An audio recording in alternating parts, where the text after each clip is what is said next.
Bismillahirrahmanirrahim. Assalamu alaikum wa rahmatullahi wa barakatuh. Yes, dadwayna ya iwarama. Khair khairat. Yes. Assalamu alaikum. Hello. Walaikum salam, bro. How you doing? I'm alright, bro. How are you? Hello? How is South Africa? Hello, can you hear me? Can you hear me? Yeah, I can hear you. Alhamdulillah, man. How are you, my brother? Alhamdulillah. Yeah, Alhamdulillah, man. man. Just been busy on that. So let me just turn this down. Are you receiving an echo or something? No, can you hear an echo? I can't really hear an echo from No, my not now. side. Now it's better. Yeah, I can't hear nothing. Okay, Perfect. cool. For the first time, one of the perfect connection. I think it's because the internet perfect. is very strong here now today. You're better than, what's it called, Canada. And some of the North Americans, they've got some disgusting internet connection. You know where I'm coming from? I see. Yeah, bro. Yeah, at least the internet wasn't looted. Yeah, at least they can't load. Yeah, man. Well, let's get into something. Let me watch this here. Let me know what you think. It's a minute long. And it's MTV Somali Okay, News. cool. He's got something that. Boom.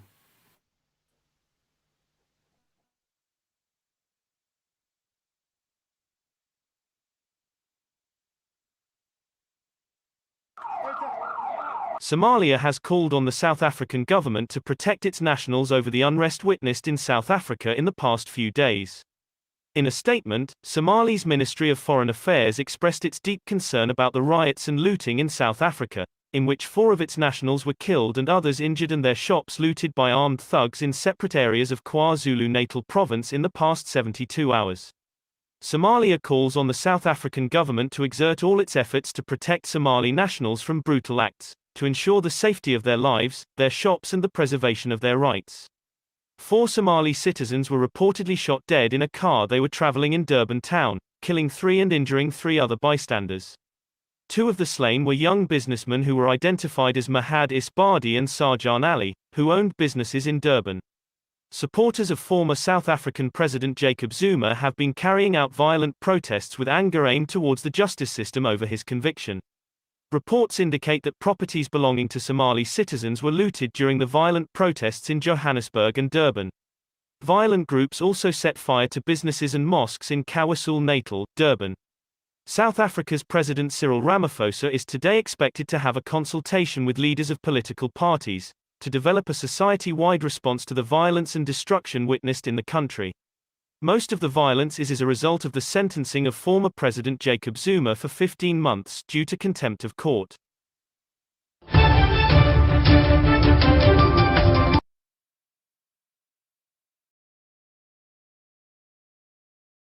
Yes, Mohammed. That's a little gift. I've got more for us, but I'll say since you've jumped on, we can make this into a conversation. Yeah. Seeing as you're from Cape Town itself. You living in the Cape, or is it Joburg? No, Cape Town. You're from Cape? Cape Town. Okay, like, what happened? What, like, basically, break it down for us. Straight to all the brothers that passed away recently, and To be honest, as well. It's been 36 as well this year.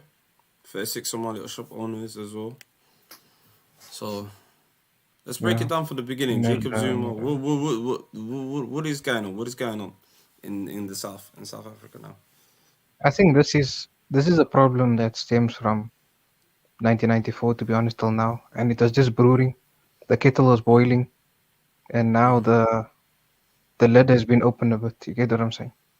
Yeah. It first started off like after the xenophobic attacks in 2008, like people from 1994 to 2008, they saw that they're not moving in life, man. They're not moving up the chain because basically they don't have the economy. No, but okay, explain this because to me. Of the yeah. Okay, so majority of Somalis, I think, are in around 2000 Kibet, madam, right? Correct me if I'm wrong. No, 95 onwards. After apartheid. I'll say 90. Okay, after apartheid, that's when majority of Somalis actually went there, established business and all of that, yeah. So you're telling me that that came from a Dagal, that went there, that are prospering, obviously there's opportunities there, That kind of Mm-hmm. when I speak to a lot of the South African Somali community, you know, coming from, yeah, Yeah. they're thriving. I'm not gonna lie to you. For a couple of years, again, majority of them I don't see them. عيد Mm-hmm. مقاطعن, majority wish قيستان.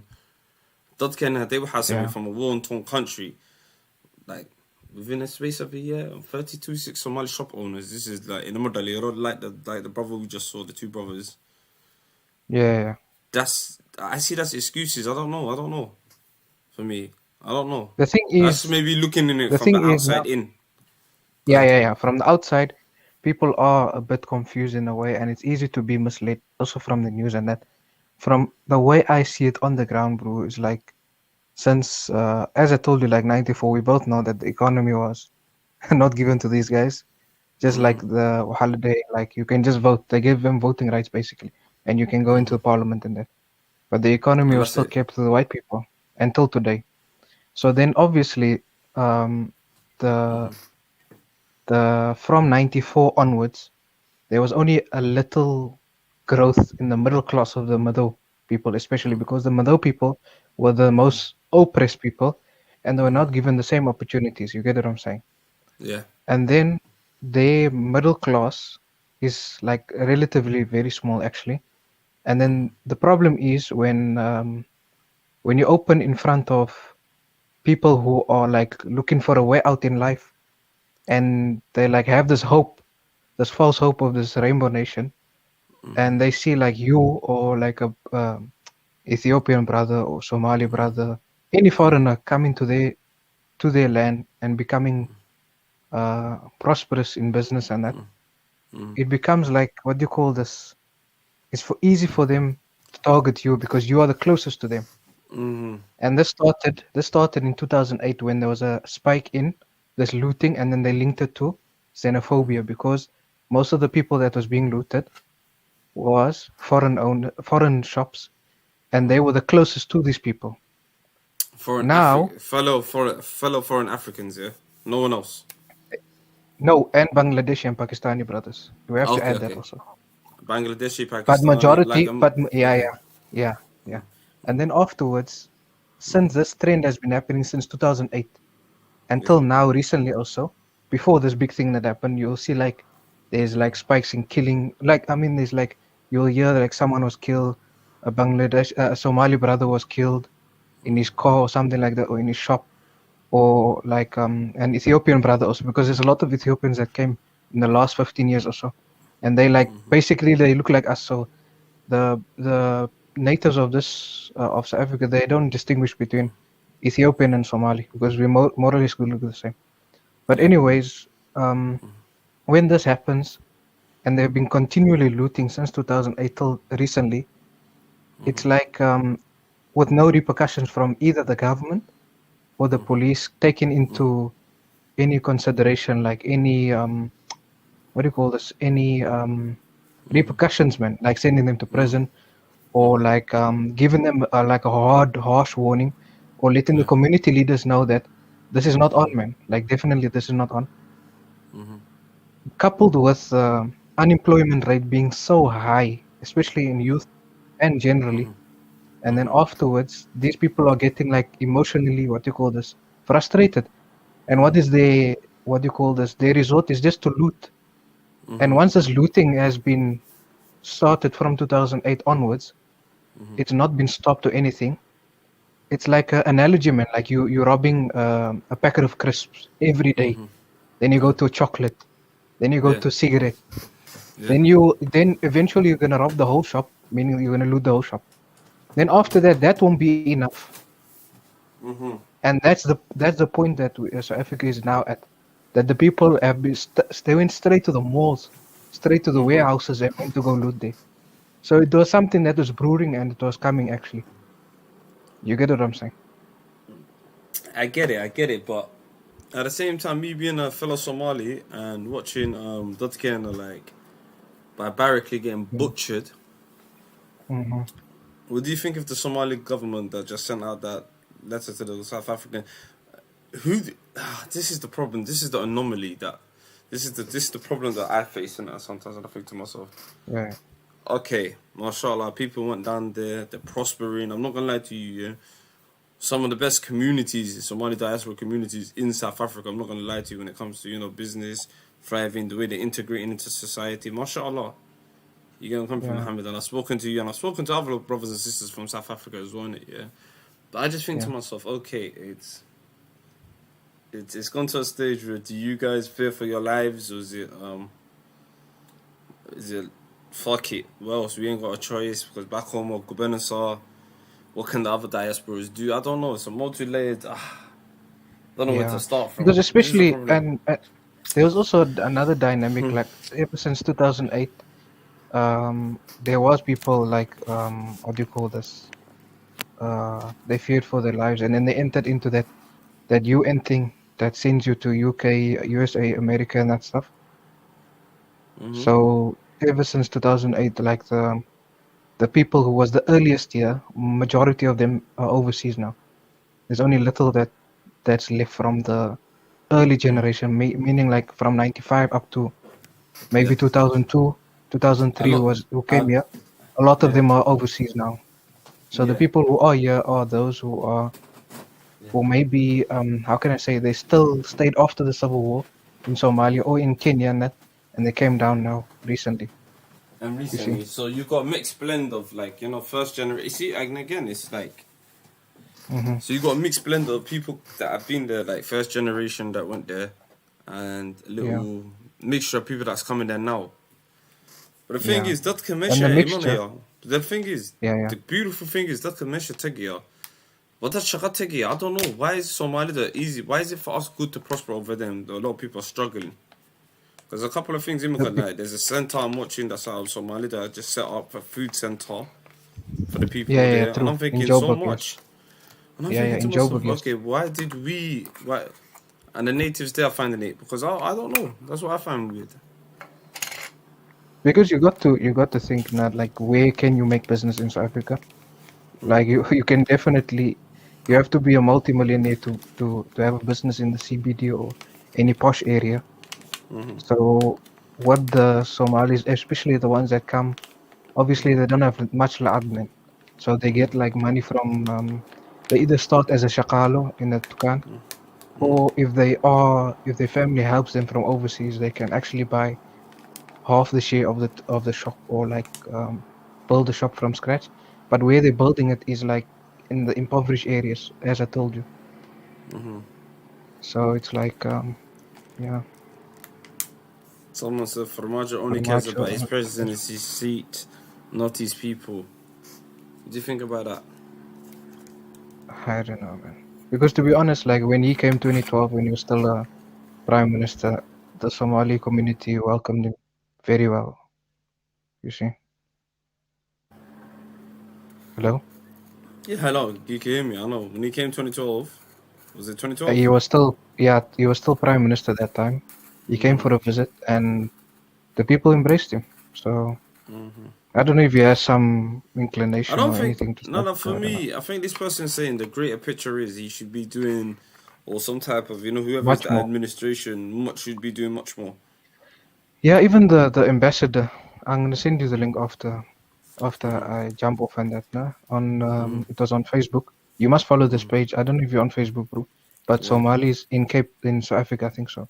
Is the page's name, and there's a lot of updates in that. So what the what the ambassador from Somalia to South Africa said was basically that we must just look out, man, because not only, especially with this recent thing, the Indian shop owners, like Indian, like meaning like people who was third generation that are citizens, and that their Tukanial has been looted, major stores has been looted, even black owned Tukanial has been looted, bro. This time, So this time, okay, what? it's a So whole, okay, yeah, I understand that. I'm trying to fathom this in it. Yeah, I'm trying to fathom in South Africa right now. So because these guys are going through some type of fuckery and they don't realize everyone around them in their wadden is controlling it, should the foreigners now start taking a bit of blame as well? Because it's a bit of a so weird one. sorry. Yeah. The foreigners should have.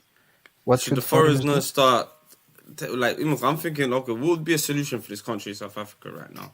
Giving it to them lot and just leaving, or I don't know. I'm trying to No, think in my head. the only solution is for people to get jobs, man, and people to have that job security and get out of that impoverishment, which they were promised 1994, bro. Because you see, if you promise someone continually after every election, after every 5 years, the same nonsense, and only less than 0.1 something percent of you move up to the middle class and become like a bit successful in that, like definitely, and with a growing population also, like especially with the South African blacks, is the population is growing, and that's like putting a strain on the economy still. And it's just like, I don't know, man. The government is messed up, and it's clear to see now that it's gone almost out of control in a way, because now they're looting, going straight to the malls and looting. Like I was even listening to the news earlier that in Durban and Joburg, there's basically no bread. Fuel is drying up because the roads are closed and that from looting and that. Yeah. So yeah, No, then, every hour I'm phoning like family in Joburg especially, yeah. and asking them updates, how's everything outside and stuff. So yeah. Got a little video. Should we watch it? Should we watch what's on the ground? Let's watch Okay, no this and then we analyze it. And I think it's in and around Cape Town. It's in and around where you're from. We have a little visual and then we break something down as well. Yeah?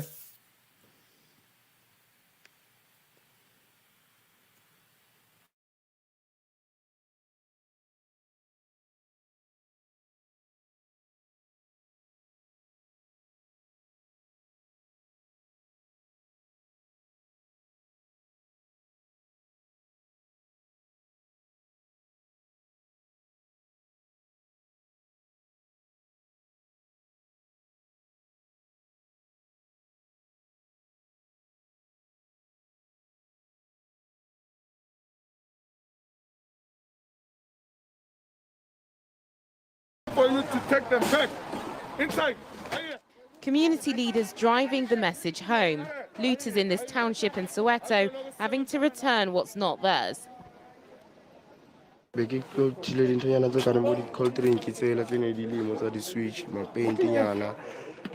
the real reason is because and at some point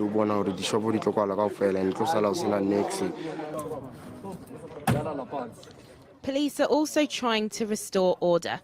The suspect's pickup truck loaded down with goods. The unrest couldn't come at a worse time, with the country in the grip of a COVID crisis.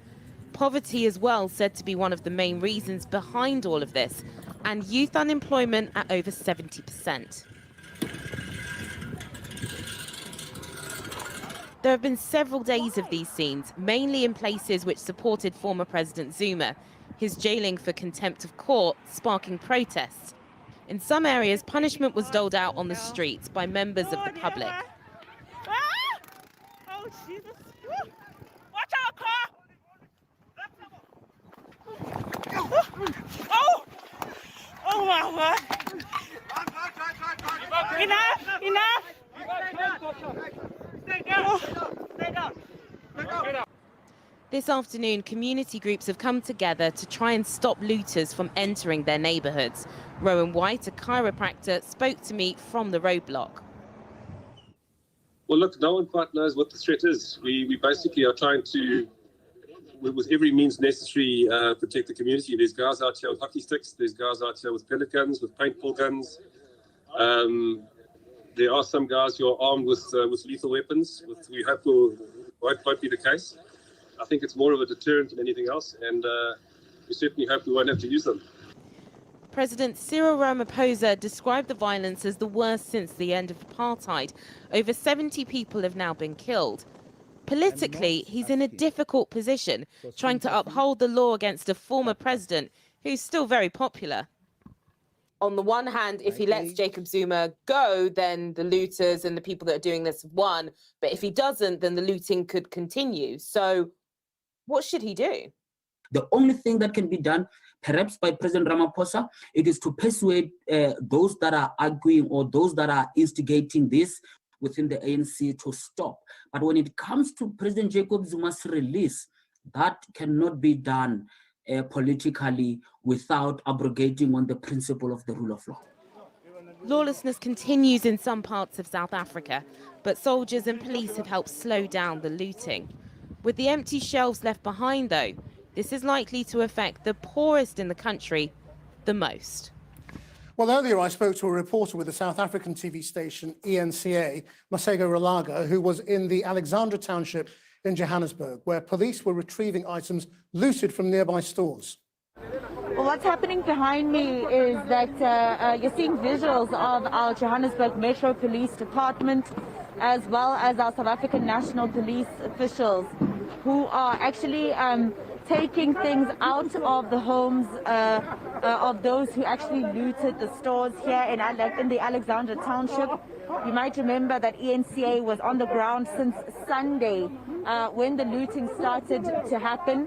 And what you're seeing here basically is that the police got intelligence from community members on the ground about where exactly it is they could find the products that were looted. And they assisted police officers to get all these products out of those homes.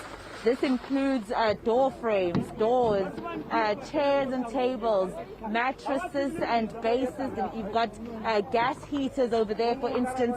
This included televisions and computers that were stolen out of a nearby mall.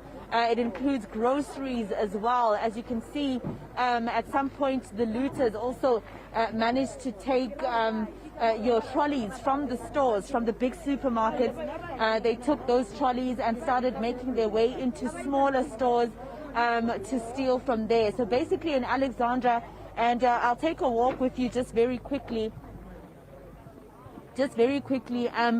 You could see the police officers who got out from this passage here in the Alexandra Township. The Alexandra Township is quite a densely populated township, and it's a very small township as well. So, you know, the situation here could be quite dire in terms of stampedes. As you heard, in the Soweto Township, about 10 people died from a stampede.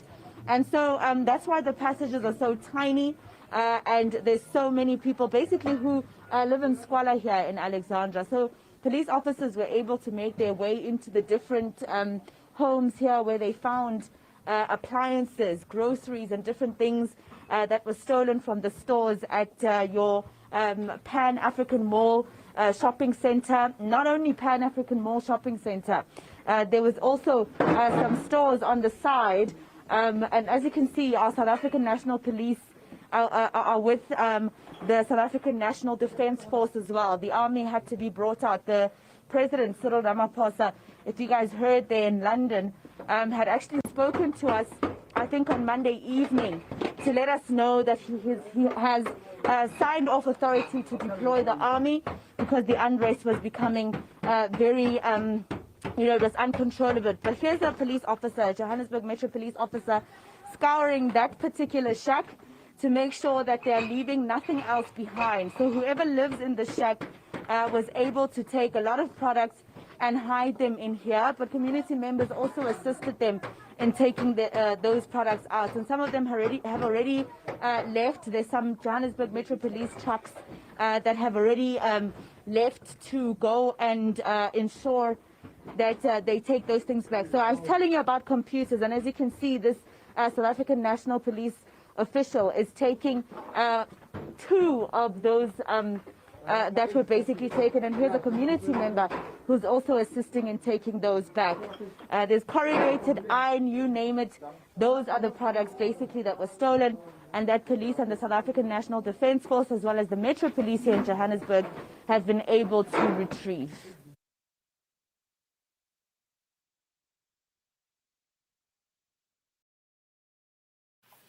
Yo, Mo. Mohammed Amin. Yo. You there? That happened in Soweto, bro. It was in Josie. It wasn't in Cape Town. I wasn't in Cape Town. It was Johannesburg. Yeah, Cape Town and the places that they have the most rioting is KwaZulu-Natal, the province, and Gauteng, and Mpumalanga. So it's basically Johannesburg, Pretoria, Durban, etc. Yeah, in Cape Town, Alhamdulillah, like where the majority, where the settlements are and squatter camps and that, like same place where that lady was walking through. Those type of areas here in Cape Town and stuff. The community. You have some of them. We have a lot, bro. Majority of South Africa is like that, bro. So imagine people living like that. Majority of the country living in houses like that, bro. And you don't own land. You don't have lot for anything. And you've been sell a dream that you're gonna get a free house, free electricity, running water. And then the worst thing is, yeah, you see Nabi Ordan making lag around you. That must be kind of mad though. Which first started, bro, in the what? I know. I told you. You know what, Mohammed Amin, the other day. I think go back on the streams. We voted you the best accent, best diaspora accent, the South African. I'm just letting you know. But that's kina, we hate the Wadanka, but the accent, I don't know, man. No, it's kind of crazy. Go ahead. Yeah, it all started, bro. Like Hindi the Lakini from India, from British colonies. Yeah. Like the Kuala was first the lower class Indians, and they were brought here to Durban, especially to work in the sugarcane farms and that. And they were mostly the Hindus, like in terms of religion and that. And they were like classed as a very low class in India already. And South Africa, they were like working for like the Adan in the and they were working for the companies and that. And then just a few years later on, the rich Indians, majority being the Muslim, to be honest, they came and they started business in the time of apartheid. Because remember, in apartheid, the system was first it was blacks and whites and Chinese and that, no? And then it shifted to I've got a mad whites video. being on I've top. got the next one for you. You'll love it soon. So I'll play it later. Yeah, on. whites. Breaks down the Yeah, segregation. whites being on top. So what the demographic is? Whites being on top, Adanka. And then it will be the coloureds and Cape coloureds, meaning like people who was like mixed. What's the colours? You said this last time to me. What is colours? Is it like mulatto? What is that? Sorry if you don't mind asking. So coloured will be described, and it's not an offensive term. Now, if someone's watching from America and that in South Africa, it's used normally. We're talking to a brother from South Africa, so yeah. So it's basically people who've been classified as either coming from Indonesian and Malaysian descent, or from Khoisan descent. Yeah, I know about the Khoisan. Or their father or mother was either white and black married each other, and you come out like Trevor Noah almost. Basically, yeah, I was just he took Trevor Noah. Yeah. Trevor Noah is the best type of. So they were like basically like Stephen Pienaar. If you watch football. Yeah, Stephen Pienaar. Yeah. Stephen Pienaar who used to play for Everton, Spurs. He's a real Khoisan. He's a real Khoisan. Is he? Would you say he's coloured or would you say he's Khoisan? No, he will be classified under the law as coloured, but he can say ethnically he's Khoisan. You see. Whereas Trevor Noah, his mother's Xhosa, his father is Sweden. He come from Sweden or something. One in Atan. But they were like so them and the Indians, since they had whitish complexion and they weren't full black, so they were classed as second class in the apartheid system. So they could go to university, they could go to school, they could build their own communities and that. And then the bottom will be obviously the blacks, no matter if you're native or you come from Mozambique, Zimbabwe, Zambia, anywhere. But if you're black, you will be classified as black due to your skin color. That was apartheid. So since the privileges was given to the Indians, they started making business from the early 1950s. Yeah. So then even that time, they also made since they were even like how apartheid was, the system was so mad. There No, was I whites got in a one video area, about that's whites in a one breakdown. area. Yeah. Yeah, whites in one area, and then the buffer zone was the coloreds and the Indians, and the Mado was there. So the whites basically, like geographically, they try to push the black people far away from each other.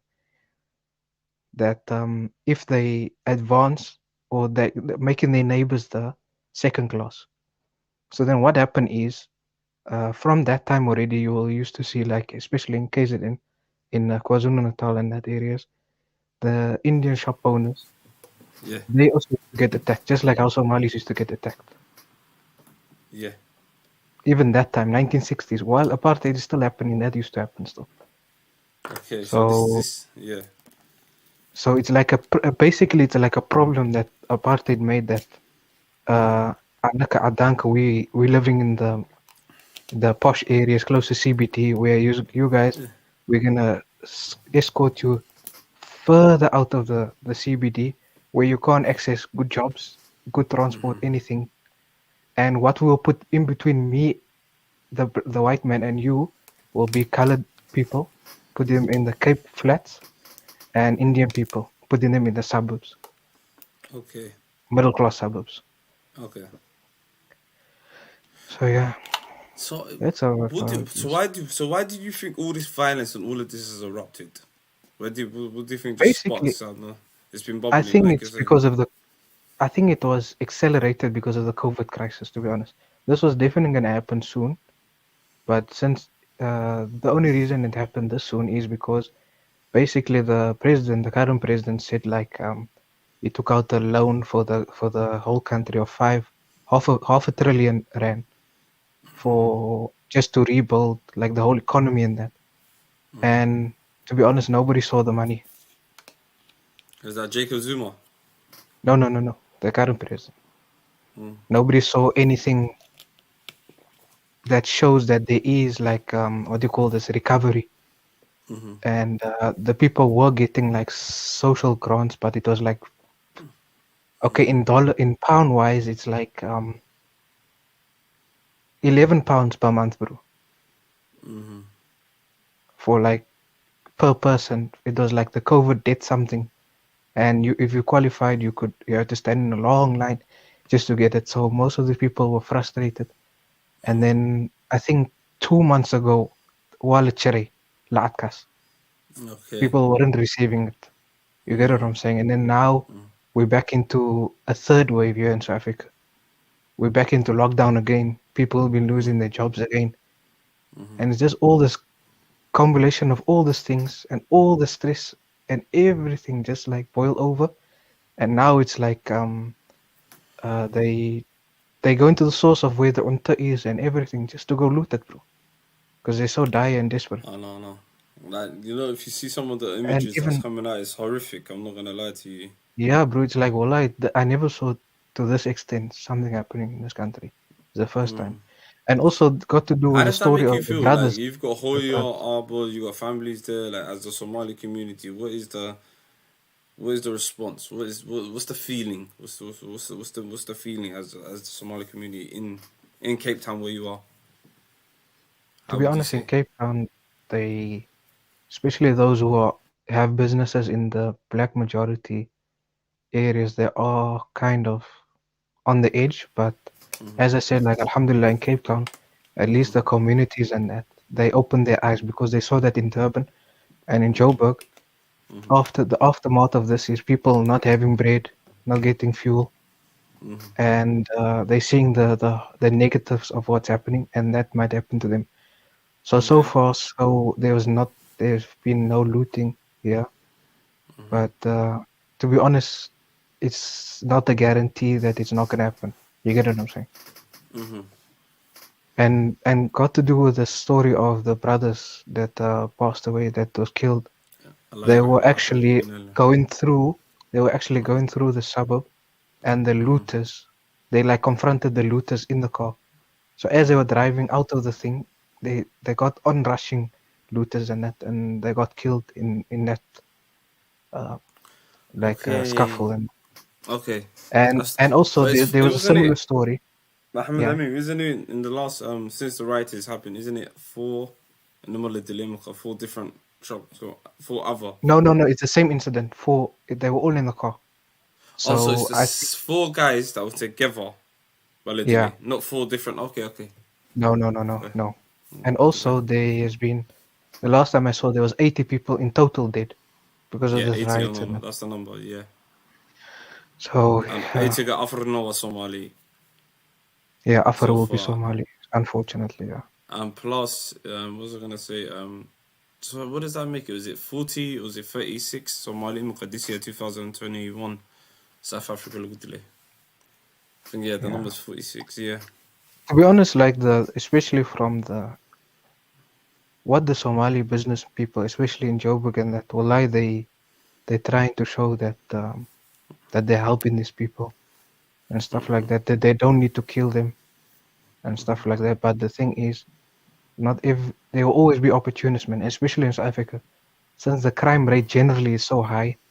There's been hijackings, there's been homicide and stuff like that. Like we are in the top 10 I know. worst Violence. countries in terms of Everyone is for yeah violence. I was watching a the documentary crime rate. recently, yeah. They're comparing, like, London's AMER, the accident emergency in Yeah. London compared to the accident emergency in South Africa. And I was like, whoa. Bro, it's like day and night. Oh. The difference is day and night. I Trust me. wanna have fun. The what is it? The ER is fucking it is crazy. AE, whatever it is, accident When emergency, yeah. It's just it was when crazy. I was watching the documentary and they're comparing both of London to I think it was Cape Town, Johannesburg, yeah. And one you're like, and when you hear about it is one of the most violent, one of the most violent places in the world as well. But then again, with true. Gruh it doesn't make sense. It's like beautiful as well, so I don't really get it. The thing is, that paradox was created because of apartheid, to be honest. Because if there was black leaders like in most other countries, and there was no Adan in terms of people Meddling. being here generation, because you see the Adan that's here, they've been here for many generations. And I was even listening to another live. This other brother was saying that one of the native brothers, but were Muslim. He was he was on a live with the other guy that I know from UK. So he was saying that for a Adan person, the best place to live a first world life in a third world country is South Africa. Yeah, come on. And about Because 70% of your economy. Imagine 70% of the country's economy is owned by the board. yeah. Wow. So, And how much do they make up? They make up 8% of the population. That's a definitely. mindfuck. Look at the maths, man. You get me? You know what they say? People lie, children lie, everything lies. Numbers don't lie. Look at the statistics. Now imagine that Qafo Adan, not even native to the land, has all this power, and you being a black person have no But the access to cheek was land, it? no There was a nothing. new thing. Do you know the South Africans? They come up with this amazing thing. They're like, South Africa name. So I was like, who's the Zulus? I swear the Zulus were there. The Khoisan was there. Yeah, They're like, oh no, we turned up and no one was there. they're lying. And I'm like, okay, The cool. That's Khoisan it. was here. The Khoisan was So, here the first, and the people from the Bantustans and the Bantu, because from the Bantu is where the Zulu and Xhosa come from. So they migrated downwards, and they've been here for thousands of years. So it's not like the Jan van Riebeeck and that whoever came here, and Vasco da Gama and that all those guys, they weren't the first to discover South Africa in a way. I mean, like discover in the mean that like they came to a land where nobody was there. That's a myth, and everyone knows that's a that, myth, to be man. honest. No, everyone knows that. I just look at, anyone Adana or a board that tries to tell me that, I just look at them like, what? I don't think you know who you're talking to. But I don't know. When I look at that, the makeup of, what the South Africa, I think it's one of the biggest mind fucks.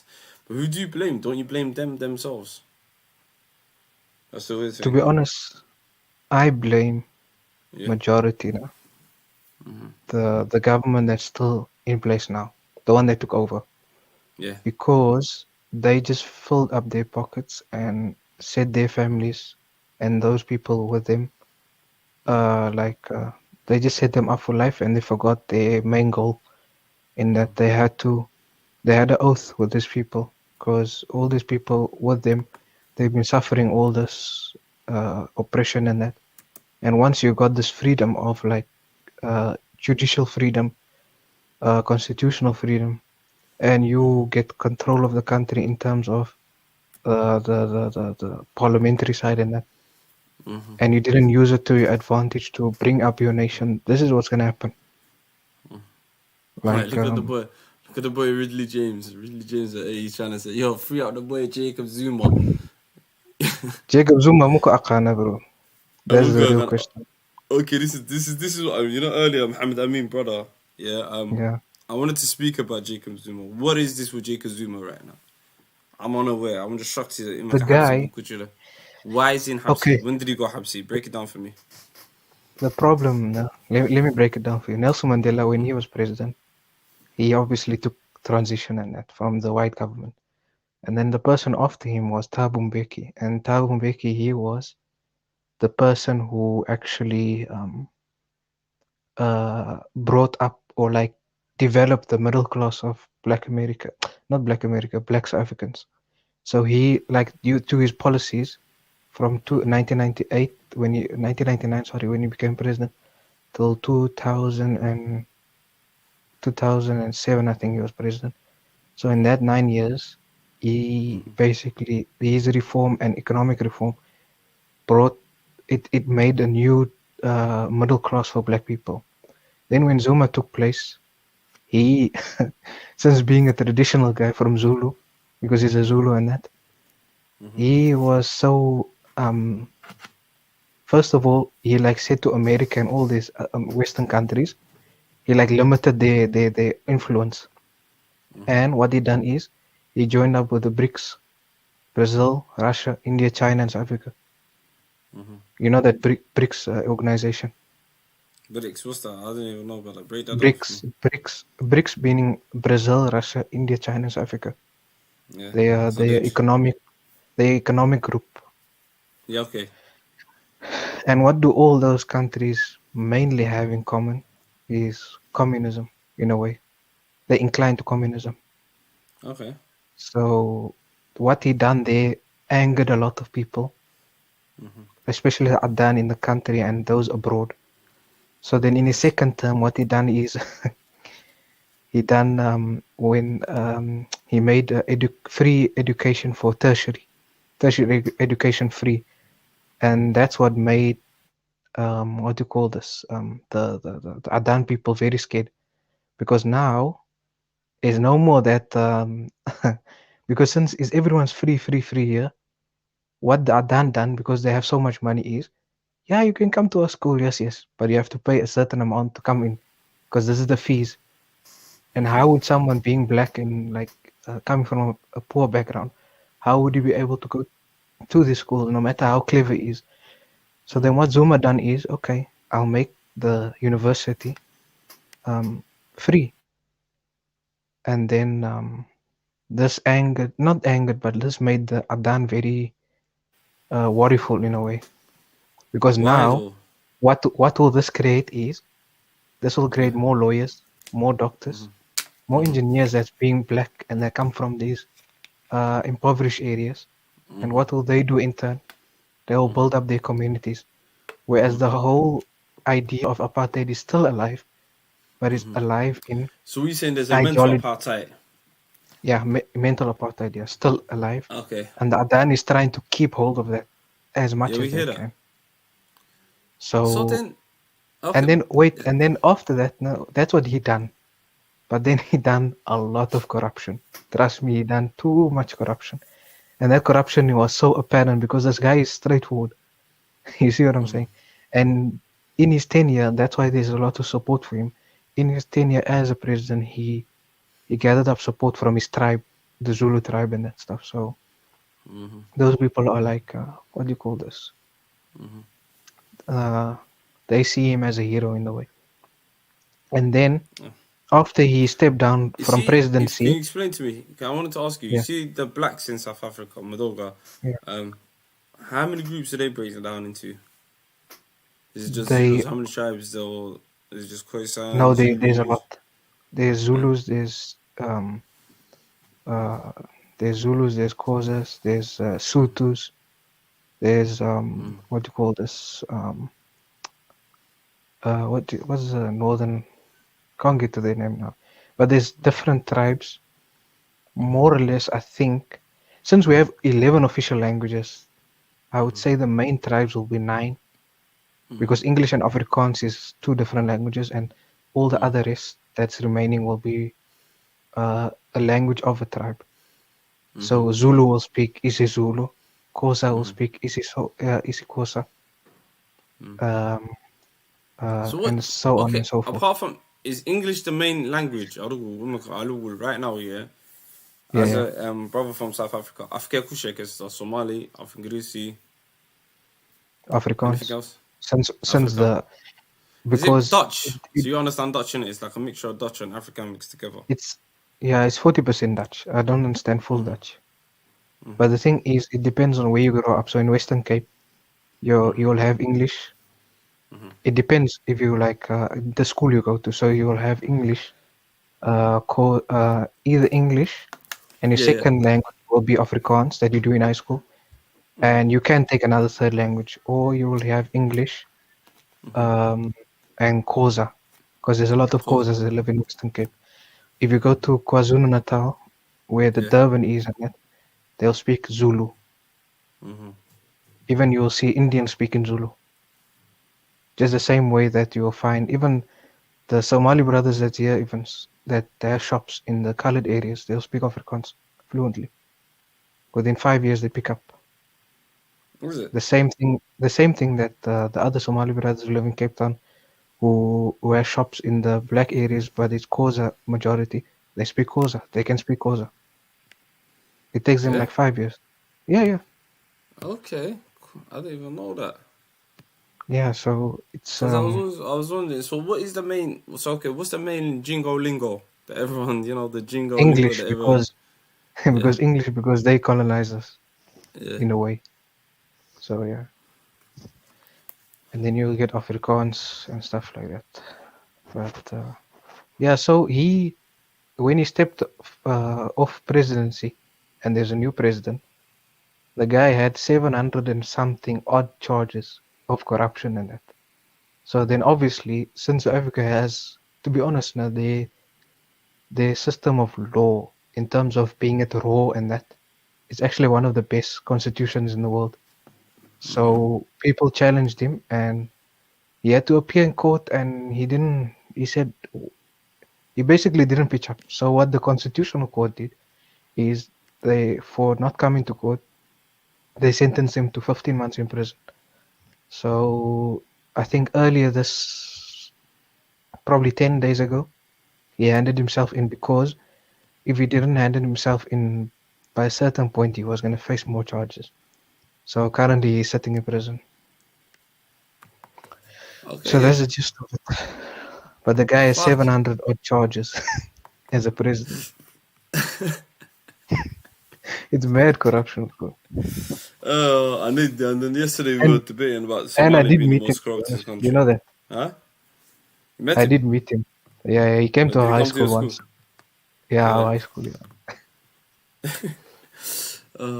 So what do you think of the, see, this is what I'm saying. So the rioters right now are fighting for his freedom. Yes, it's majority his tribe, Zulu, and that's fighting for him. But yeah, I don't know how far they're gonna get. But he'll never come out of prison, because if they do that, it will just undermine the whole system of South Africa, and they can't afford that, to be honest. Shit. They have to look for another way to take him out, because he's 79, so they'll probably say for health reasons he has to be in house arrest. You know how law is, bro. Yeah. They'll find a way. And plus the government that's in power now, he knows most of them, and he has probably dirty laundry on all of them, so they're also scared if he talks and that. So yeah, it's a sticky situation. So do you think he's in jail with Oscar Pocatores? Hey, surprisingly, Blade that Runner. guy's coming out in 2 years. I think he's coming out in 2 or 1.5 years, to be honest. The Blade Runner. He So got you're a saying 6 year. Jacob... Yeah, he got 6 year prison, bro. Who remembers the Blade Runner stories? This I'm saying something. You know, South Africa's got some mad stories, you know. Fucking hell. You say Jacob Zuma, who would imagine? Jacob Zuma and what's in it? Oscar Pocatores, aka the Blade Runner. What you saying? They're cold D's, they're in the same jail. The fastest man without legs. Yo, I don't know how he became from hero to zero. Only South But I Africa. told you, it's South Africa. There's something in South Africa, man. It makes you go crazy, man. The water's different, yeah. The water is very different, man. Like, Yeah. oh, Lord. Yes, Alhamdulillah, aka. Oh, my days. Aka. Hoy's favorite son. My man. My brother. TJ in a Thomas motherfucking Jefferson. building, man. This guy's giving him certain man nightmares. He's living in man's head rent free. My brother. What's going on? Salam alaikum. After man gave him an entrance, we know I'm Musia. That's the killer. He shook. I don't know, I gave him the SSM, you know, legendary, you know, come through. Come on. Yo, my bad, bro. What's up, bro? You know, I come here once in a while. I'm fan to. Bro, are you from South Africa, bro? The other dude in here? Yeah, bro. Yeah. We from Cape Town? Yeah, bro. Belleville? No. Where? Mitchell's Plain? No. Hey. Wait, mijn bro. Wat zei je? Alles goed, mijn bro? Alles goed? Met Masakan, bro. You know what I'm Alles saying? goed, bro. But I used to live in Cape Town, bro. You used to live in Cape Town, man? Huh? What years? Bro, like a couple years, you know what I'm saying? A couple there, and there. But you know, Madrasa the Sunni? I don't even know that Madrasa there. It's In on Belleville? South. Yeah, in Belleville, yeah. Yeah, I know that place, yeah. I used to go there, bro. Yeah. Oh, so you... I'm saying this is so you're South part of the African Salafi connection. gang? Huh? I ain't no Salafi. I'm saying I'm a capitalist. No, but you know that madrasa was, what do you call this? The Salafi gang. Are you Sufi to Muhammad Amin, innit? Nah, bro. But yo, are they still Muhammad Amin racist over Sufi. there, bro? Are they still racist Yeah, to like yeah. the Somalis, bro? Yeah, yeah. Come on, up to you. 4 got killed in the last 72 hours, man. Sorry? GG. Yo. Bro, the crazy thing is, bro, like if you go to like Waterfront or Malda, Somerset West, or even like Century City, there's like a lot of, you know, Adans over there, and these niggas never get killed, bro. You know what I'm saying? They're living good. But a Somali nigga that like he's making his peas or bread like in the location, you know what I'm saying? They're like, bro, you know what I'm saying? Like this big corporations such as Game, Woolworths, all owned by Adans, and they don't care about it. But bro, this time Kwas wala bilqaysa day, bro. Yo, I don't know if you're watching this stuff. Macro is finished. Pick and Pay, Checkers, everything is being looted ShopRite to the ground, and even burning it off. Shout out to the SA ShopRite. gang in the building. You SA know- gang in the building. SA in the building. I You love see- this. but South isn't that- Africa link up. Bro, but it's crazy though. Like I was on Facebook, right? And bro, Yeah. and the colors are bro, like the worst people that live in South Africa, bro, are like the colors, bro. You know what I'm saying? They're Yeah. anti-Somali, bro. You know, at least the Modo Mafante. I kind of understand it, but you know what I'm saying? The colors Mafante, they want to be Adan so bad. Because think about it, bro, the pick and pay shop and all that, right? It's owned by Adan people, you know what I'm saying? So why yeah, they and getting Yehud mad? also on top of it. And Wolves and Checkers, so why they getting mad now when the Modos are getting back their land, you know what I'm saying? Like shout out to Julius Malema Fante. EFF, bro. Economic Freedom Fighters over here. Yeah. I wear too. Nah, but to be honest, now, So to be honest, now, I love TG. to be honest, you know, the thing fucking that hell. what he tweeted, Hey, random. I was hold up the I was panel for kind me. of I'll come back here. alright. no problem. What he tweeted, did you even see? Like I think 2 days ago, what he said, like you guys are. I don't know. Nigga dipped. Damn, bro. What the fuck? It's only me, bro. I'm saying, but fuck it, bro.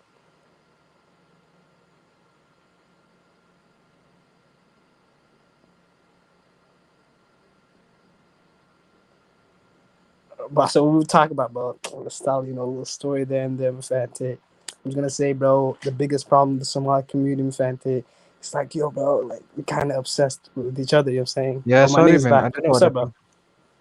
Yeah, I was saying like he Yeah. tweeted that I think 2 days ago I saw that since they deployed the army, bro, because this thing is getting out of hand. So he said, I'm against this army being deployed, and if they are deployed, I'll let all my followers and all my people loot with the looters.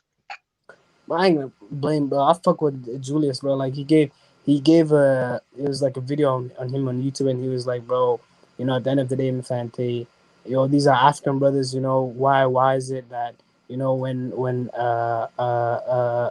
African comes to Africa, they're called foreigner, but Marta when Adan person, Adan is here. yeah, Adan is here, bro. They call them businessmen or nationals. You know what I'm saying? Yeah, But it's you kind of go messed to up in a way. nah, bro. Shit, bro. Yeah. But I did not know there was South Africans on this app. Sorry. I did not know there's what's it called? South Africans on this app. I mean on here, bro. But how's it over there, bro? Did things like change, bro? It's been a minute since I've been there. When were you last year? Bro, like what? Like 1929, bro, you know what I'm saying? Sorry? Huh? What year? 1929. 1929. You taking Yeah, the piss bro. or what?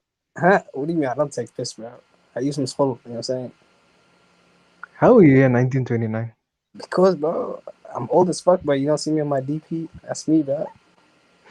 Hey, you putting a slave owner on your DP. I don't know what's wrong with you. What do you mean this is a slave owner, bro? Bro, like, what do you mean he's a slave owner, bro? He's a economic freedom fighter, bro. The Julius Manema type, definitely. You know what I'm saying? Bro, fuck it. Yo, shout out to Zuma, bro. You know what I'm saying? Bro, that motherfucker used to sing, bro. Every time people ask him question, he just used to start singing. Yeah. You know, He's in prison now. I don't know if you know that. bro, but he's not. He's probably gonna go to like a white prison. But I'm saying, No, he's at a local prison, to be honest. for real? Not a local in that way, but he's in escort prison in Durban. Oh, for real, bro. You know where Paulsmo's at? Yeah, Posmo, I don't know Posmo. That You know, is a high maximum security place, bro. oh, this is The one thing, video. There's one video on this one dude. He's like at Paulsmo, and he's like, I make love to the inmates, and he's like, I want you and I need you. You never saw that video? yeah, Johnny Mungoro. Yeah, Johnny Mongrel. Yeah, that's what it is, bro. He was like, I can or something like that. Yeah, he was 28, yeah. Yeah, bro, it's crazy, bro. But yo, what's up, bro? So like, has things changed for good there? Do they like hate Somalis? To be honest, like the Kailicha and Langa and all those places are still the same, Oh yeah. in a way. Mm. Yeah, Mustafa Muslim, 1929, this guy said. He's laughing at you Bro, in the they comments. laugh with you, you know what I'm saying? They're laughing at me, but you know what I'm saying? Sometimes niggas don't know, you know what I mean? You think it's a joke, but it's not a joke, you know what I'm saying? But You now know, it's actually shifted, no? That in these black areas, like now they paying for protection, bro, yeah, there's whereas before there wasn't. security is a multi-million dollar industry in South Africa, bro. There's documentaries on YouTube, like such as G4S and the alarm True. system. Yeah. You know what I'm saying? But the only good thing about in South Africa, bro, like Somalis kind of run it, bro, but they don't run it like on a cultural level. Does it make sense? Like they run it in an economical level. But that's an influence because they Bellville's gonna become the second CBD of Cape Town. Have you heard that? I never heard that, bro. But I'm saying is like, for example, in the West, right? If you go to Denmark, the UK, or even America, in the such cities in Minnesota, Minneapolis, or even Canada and Toronto, like Somalis influence like culture, but in South Africa they don't influence culture. I think because you know the fact that some Somalis, whenever they come here, they last maybe 10 years and then they with the Adan, bro. They go to Canada, Yeah. UK, or USA. So as I was telling Khalid early in the stream, people who came here from 95 up to 2002, I would say 90% of them is not here anymore. They gone. Nah, bro. You know what I think it is, right? And because like when I went there, right, like I had an American passport, so like they Yeah. gave more respect to me, you know what I'm saying, than the Somalis that live there. Mm. Does that make sense? Because like Yeah, I get even you. if you're born in South Africa, like for example, if you're born like in the West, right, the kid automatically gets citizenship for being, South Africa is not the same. it's not the same, bro. Your parents, you have to be a South African citizen for you to get it. Mm-hmm. You know what I'm saying? And bro, and because when I went there, but I was shook, right? Like an ID, like an ID. Yeah. They put a value in the ID, bro. They had like a green ID, and Somalis couldn't get it, bro. But in America, or even if you go to, bro, I had a fucking school ID. You know what I'm saying? That's how useless the ID was. Yeah. They put like, bro, even like the things on there, bro. The things they value over there, bro. It's crazy, bro. Like they want to be like, like the colors want to be American, right? But they don't like Mm. blacks. Again, I'm confused, bro. They fuck with Lil Wayne's music, but then they call them those that live there darkies and cuffers. Yeah, true. You know what I'm saying? Yeah, and Dan can't say that because they'll get imprisoned or something. But Yeah, bro. since the colors photo them in oppression, and that's easier for them to relate to each other like that. Like it's Yeah. an easy pass for them. Well, colors got a lot of self-hate, but I'd rather, honestly, bro, the thing is, bro, Somalis right over there, bro, are kind of low-key, bro. They want to be like, because like the colors are Muslim, right? They want to integrate to the colored society, but colors have no economical power. You know what I'm saying? The Mothos have more economical power. Yeah, that's true. Doesn't But it? the thing is, that's why I think they notice that the Somalis now they actually have um a very big economic power actually, because now even they are mentioned in news articles and Yeah, whereas before they only used to mention the Chinese and Indians. Now they mention Somalis also. bro. But yo, Somali's like a diss over there, isn't it? You're Somalian. Don't they say it like that? You're Somalian. Gee, you're Somalian. Like a diss, bro, over there. Yo, it's Somali, not Somalian. Bro, that's how they Yeah. say it over there, bro. That's Ask how them they say it, Rad. how they That's how say it they over say there, it bro. because I had a good trip, in Harda in South Africa, but great times. I'm saying I had, the Bantu women, appreciate the Bantu women, the Xhosas, the Zulus. You know what I'm saying? They are beautiful women. In my humble Nope. opinion, bro, I think they're better than East Africans. The Xhosas. Have you ever dated a Xhosa, bro?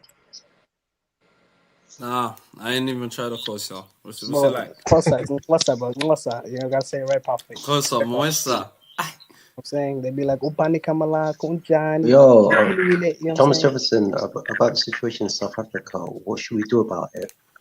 Bro, ask the South African there, bro. I'm not there, bro. MH is a South African, bro. what should we do in what sense? Wallahi, waxaan kuu sheegaa South Africanka aan necab yahay, man. The way they're doing to dadkeeni.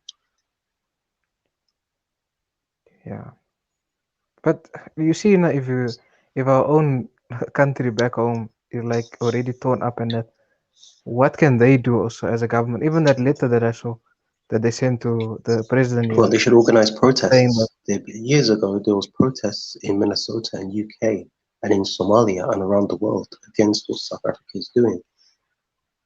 yeah, that was in 2008 when the xenophobia was rife. I remember that, yes.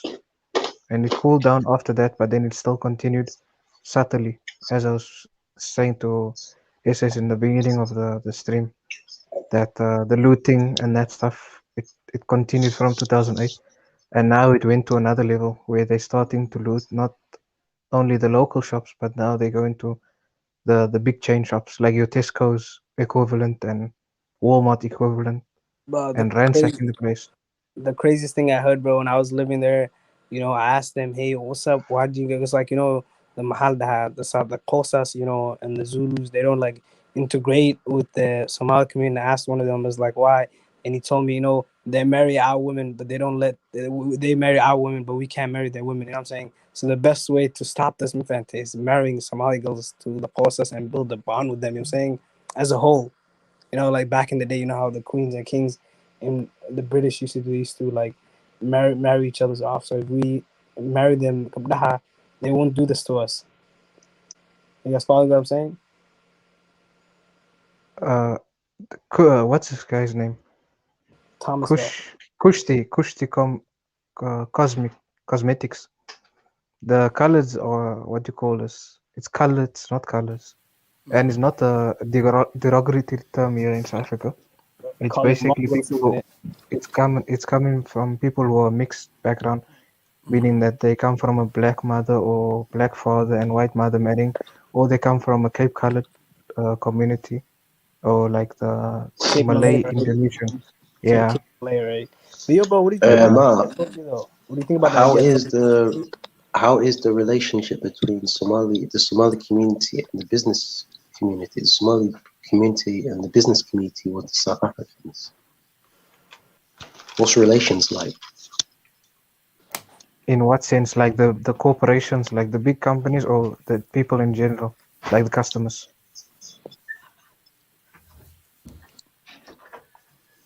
Hello? Yeah, hello. No, what I'm saying is why do black South Africans, they've got a big serious issue with Somali people and Nigerian people when it comes to business. Like you invest in their country, but the South Africans will say, you are stealing my job. You are stealing my job. No, but the Nigerians, bro, they sell drugs over there, bro. You know, the Tanzanians, right? MH, they be selling drugs and stuff like that.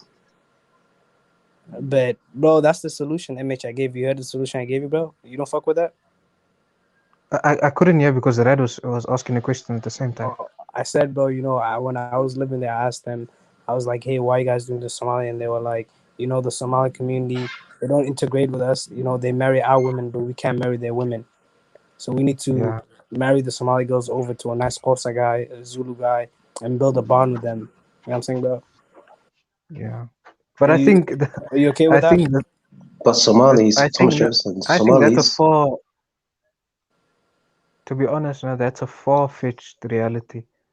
The closer one will be like the Somali girls rather marrying an Indian guy or a Cape Malay guy. To be honest. No, but I'm saying is, bro, because the Cape Malay, bro, these people, bro, they live in slums, bro. Like if you go to Mitchell's Plain, like have you been to Mitchell's Plain? It's fucking disgusting, bro. Like these people do tech. Tech is like fucking. I think tech would be heroin, like a heroin. It's a that mad drug. Heroin. It's a crazy drug. It's an epidemic. It's like an epidemic. Yeah. That tick. Yo, not even that. Yeah, South Africa. Yeah, you know what's interesting about Africa? You know, South Africa's got the highest rate of. There's like 5 million people living with AIDS, and it's got the highest rate of single mothers in Africa. And HIV rate, bro. But yo, my nigga, these niggas are so fucking retarded, bro. They take girls to McDonald's, bro. You know what I mean? When I went to Asunha, bro, they value McDonald's and KFC, bro. Like that's like a place for them. Am I right, MH? Like that's where you take a girl right out to McDonald's. Like it's a luxury. That was probably 10 years ago, but nowadays it's different places, bro. To be honest. Where do you guys go now? It depends on what's your taste. Yeah, what question is that? And plus, bro, I'm telling you, bro, they play McDonald's over there, bro. But I always say Alhamdulillah because KFC, McDonald's, no matter where we go, it's all halal, bro. Unlike you guys in UK and US. Halal, haram, as long as $1.99. You know what I'm saying? But bro, nah, I'm not lying, bro. Khalid. These niggas are value McDonald's. When I lived there, bro, right? I lived there when I was like 11, 12. These niggas used to value McDonald's, bro.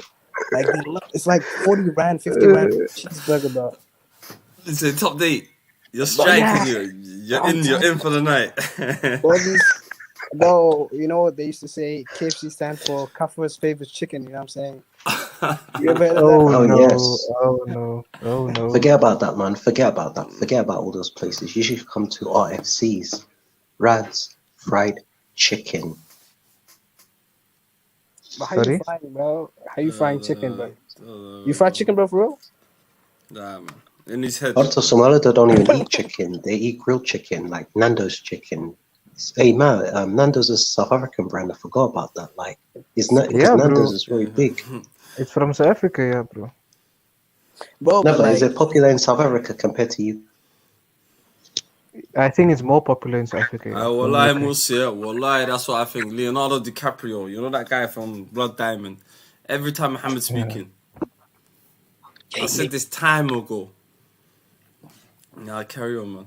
I can't believe man says Somali they only eat fried chicken, you know. I'm keep stuck with you, bro. If my fried chicken is not made by Bantu, I don't want it. You know what I'm saying? Bantu knows how to make fried chicken, bro. You know what I'm saying? They good at it. Like, they know how to make fried chicken, you know what I'm saying? And fried chicken, bro, came from slavery. You know, they used to give them, like, the leftover meals. And these niggas used to eat that. You guys know that? Fish and chips, no salt. Hey, TJ, how long were you out there for? Bro, for a hot minute, bro. For a hot minute, Shit. bro. Man said, yo, the top I can days. tell he was here. I can tell he was here for a while because Yeah. from how he's speaking also. Yeah, but I try to go visit, bro, but then COVID happened. I couldn't go. You know what I'm saying? But I try to go like every 3-4 years, you know, check it out. Are you saying is it a spot? Yeah, bro, because think about it, bro. Like, I love Bantu women, bro. Like, I love Bantu women, you know what I'm saying? And these are the original people. You know what I'm You saying? are some weirdo, Thomas Jefferson. I'm a weirdo, No, bro, for it's liking not, man. Bantus. No, No, let him do his thing, man. not in that way. Not in that way, man. Like, how are you Preference, bro. expressing it? Because, bro, you have anti-blackness, bro. You know what I'm saying? Recent rife in the Yeah, community. true. You know what I'm saying? Bro, Bantu women, though, in South Africa, they used to call them halda. What's it called? Thomas, my brother, why South African? Why not Brazilian? Bro, Muluka. yo, pull it up, bro. Someone pull up that picture. What's that? That lady, bro. She has like a big ass. I'm not gonna say it, but her name. You know what I'm talking about? No, I don't know. I know Nah, what you're. bro, I I know don't what know. you're talking about. I don't know who you're talking about. No, bro. Does She that was make like in sense? slavery, bro. She has such a big ass, bro. These Adans used to like put her up as like, you know, a show. Yeah, I think it was in Belgium. No, it was that Button, Sarah Button. That's what her Sarah name Button, was. but she's The from South South Africa. African. Yeah. Nah, I hear you.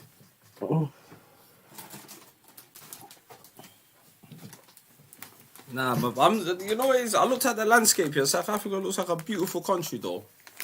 But blood, fucking hell, Mesha, anytime it could kick off like. Yeah. The thing is, there's so much. You actually don't need to go overseas to experience. What do you experience overseas? Bro, these niggas fucking sell. I forgot, bro. They sell fucking halda. They have like stands, bro, and they sell like halda, like DVDs and stuff. Do you guys still do that shit? Bro, who sells DVDs nowadays? Bro, when I was there, bro, you guys was selling DVDs and shit. That was a while back, to be honest. Huh? Last But time now I've been everything's on Wi-Fi, bro. You've been there. Everyone's on Wi-Fi, man. I don't know who the Oh, fuck you guys sells got DVDs. Wi-Fi over there now, bro? What am I calling on? But you guys don't use data like MTN and Cell C and stuff like that? Now that's for mobile data. Like when you're out. But when you're at home, you have Wi-Fi, bro. That's great. So if the mother loots, do they ask for the password, or do they just like steal it? How does that work? What do you mean? Like if they come to your house and try to like loot or something, and you got Wi-Fi, are they gonna ask you for the password? Nah, I don't know, bro, to be honest. No, they don't do it like that. We need to get. That is true what Ali Umar is saying.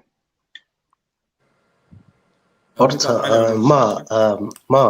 a video on YouTube, and this is rife in Southern Africa. Leminaha Somalia, Naga Muluga, Rota, Garainte, Dalayan, in Zambia, in Angola, in Botswana, all over. Like the Somalian guys are marrying the black ladies, you mean, and having children from them. No, having illegitimate children from them. There's a video on that. Oh, I'm gonna show. illegitimate children. Okay, let's put it in the private chat. I'll check it out. Is that a problem to you, Rado, side? If they do. Huh? No, it's terrible. It's terrible. Is that terrible what they're doing? Haramta. Bro, do you guys still have I Gatsby's agree. over there? Bro, MH, do you guys still have Gatsby over there? Gatsby is heritage, bro. How can that ever Bro, leave? bro, these niggas are so crazy, bro. They put French fries with a roll and they call it a meal. I'm saying, oh, they stuff it with French fries and bologna, and they call it the meal. It's basically an oversized Subway, bro. If you Bro, think that's not about it. Subway, bro. Don't diss Subway like that. That's an American franchise, you know, a well-respected American brand. Don't belittle American companies like that. Subways doesn't come close to Gatsby's, bro. I know this is like a Subway. And Gatsby's has like Gatsby's? What's Gatsby's? it's basically, you know, a French roll, like the long one, and then they cut it open. They put salads, Subway. potato chips, chicken or steak or whatever you want to choose, and there's like sauces and like salads and tomatoes and that on it. So That's basically, not Subway, bro. No, man, It's South bigger Africa. than a What would you Subway. class South Africa as? Like a first world country or something? Nah, no. Bro, these I niggas wear think Nike. until They call it the brand, bro. sorry. You guys wear like Nikes and Adidas, and then you guys, it's school fun time, bro. You know what I'm saying? That's mostly the what do you call this? The colored community, if you remember correctly. Yeah, And bro. they still these do niggas- that. Bro, how can you? Bro, in South Africa, bro, they rob you for your shoes, man. I like, what?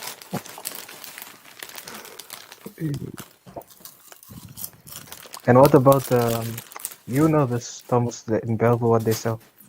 Say it again. The knockoffs they sell in Oh Belleville. yeah, they man. sell knockoffs, bro. So, bro, yeah, they sell knockoffs there, bro. My family have business in Belleville, bro. I'm saying, Yeah. good place, That's bro. the business hub, bro. Yeah, bro. But even the Somali girls, bro, like in South Africa, bro, are way better. You know what I mean? They're not radicalized like in the West. They're not feminist. But I respect, you know, feminism. There, bro, they stay at home. I do agree with you in that, but yeah, Uh-huh. it is true. Yeah, they're not that radicalized in that. And bro, and one thing you will never see in South Africa, bro, you'll never see a Somali girl, bro, with a Mado, bro. I never personally saw it. So, is that a problem though? You might make that into a problem nowadays. No. I got this video. You wanna watch it? I got that video that Ad wants to watch. Watch this. Yo, Khalid, bro, peep this, bro. If a Somali girl, bro, she's been with 100 Farahs in fact, I'll accept her. If you with one Jamaican or Mado, I don't want you, bro. You know what I'm saying? And saying, yeah, you're off the pecking list. Yeah, bro.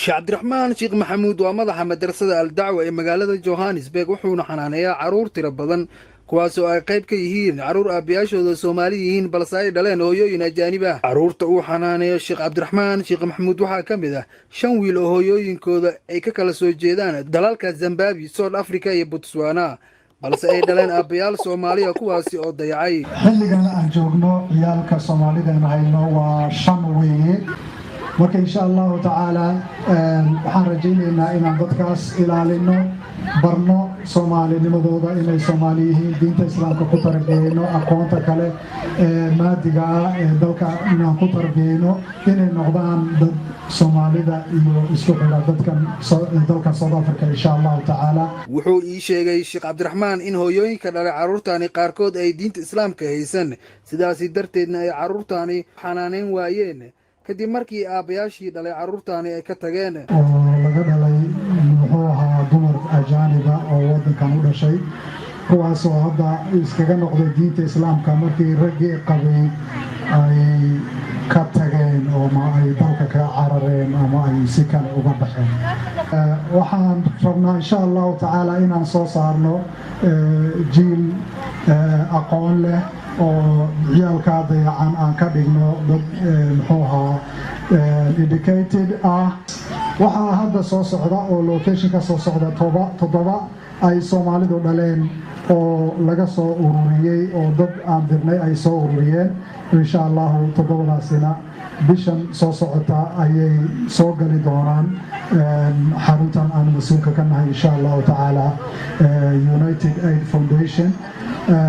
waxaan rajaynaynaa dadka Soomaaliyeed na dhageysanaya iyo kuwa kaleba in ay muxuu ahaa ka qayb qaataan in la ilaaliyo muxuu ahaa ciyaalka Soomaaliyeed ee ku dayacan muxuu ahaa meelaha kala duwan, kuwa ay Soomaalida ka dhaleen, kuwa Soomaalidu dadka kale ajaanibka ka dhaleen, gaar ahaan kuwa aad u dayacan waxaa weeye waddanka South Africa waxaa soo galay rag badan oo Soomaaliya waxay iska guursadeen dumar ajaaniba.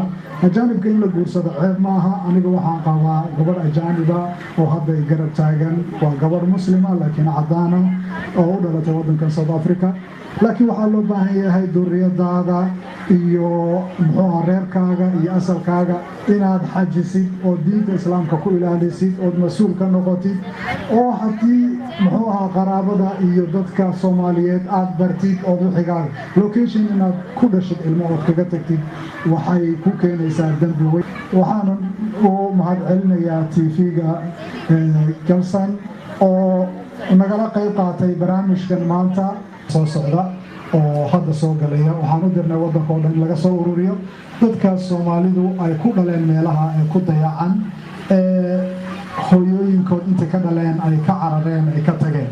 waxaa soo socda 7daas, markii 7daa lagu daro iyo 40 waxay noqonayaan tiradaas 11. marka insha allahu tacaala waxaan rajaynaynaa inaan dadkaas ilaalino. Johannesburg waxaa ku yaala madrasooyin badan oo lagu marka insha allahu tacaala waxaan rajaynaynaa inaan dadkaas ilaalino, barno Soomaalinimadooda inay Soomaali yihiin, diinta islaamka ku tarbiyeyno, aqoonta kale maadiga ee dalka inaan ku tarbiyeyno, inay noqdaan dad Soomaalida iyo isku xidha dalkan South Africa insha allahu tacaala. magaalada Johannesburg waxaa ku yaala madrasooyin badan oo lagu barto diinta islaamka, balse madrasada al-dacwa way ka duwan tahay kuwa kale maxaa yeelay waa madraso wax lagu baro caruur badan oo aan waalidiin haysan. waxaa dareen gooni geliyay yarkaan oo la sheegay hooyadiisii Zimbabwean tahay. waxaan rajeynayaa insha allah Soomaalida qurbaha ilmaha ku dhalay ee waalidiinta kale ka dhalaya in ilmaha dayacin.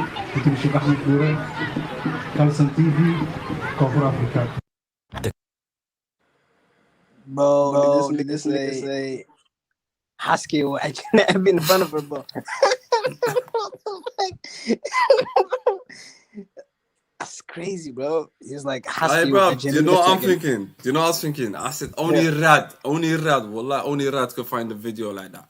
No, but like he was standing right next to it and he was like husky wa Janab wa Adi, bro. You know what I'm saying? Like, do you not believe that though?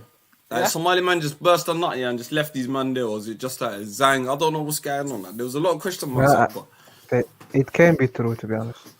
South Africa, Mohammed Amin, talk to us. Talk to Yeah, Mohammed there Amin. is a possibility it can happen, to be honest, yes.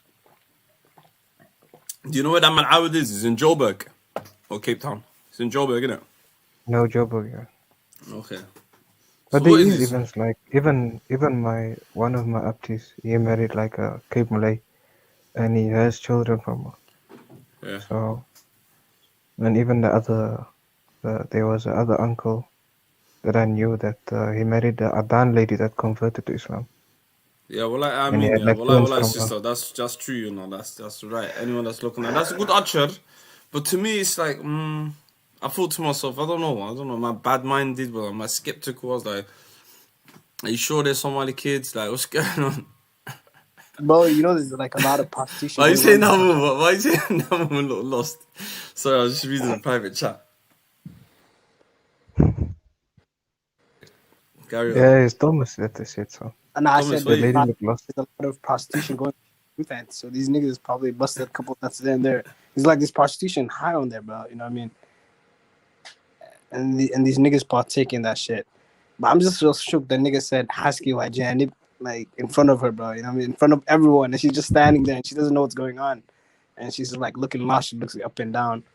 And they lifted at this Zimbabwean kid and they were like, we're gonna get my that was Somali Zimbabwean, you know what I'm saying?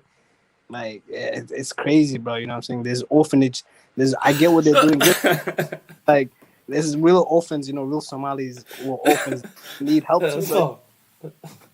Oh, God. Like I'm saying, bro, like the Zimbabweans are not helping too, but it's a two-way party. You know what I'm saying? He's still half Zimbabwean too.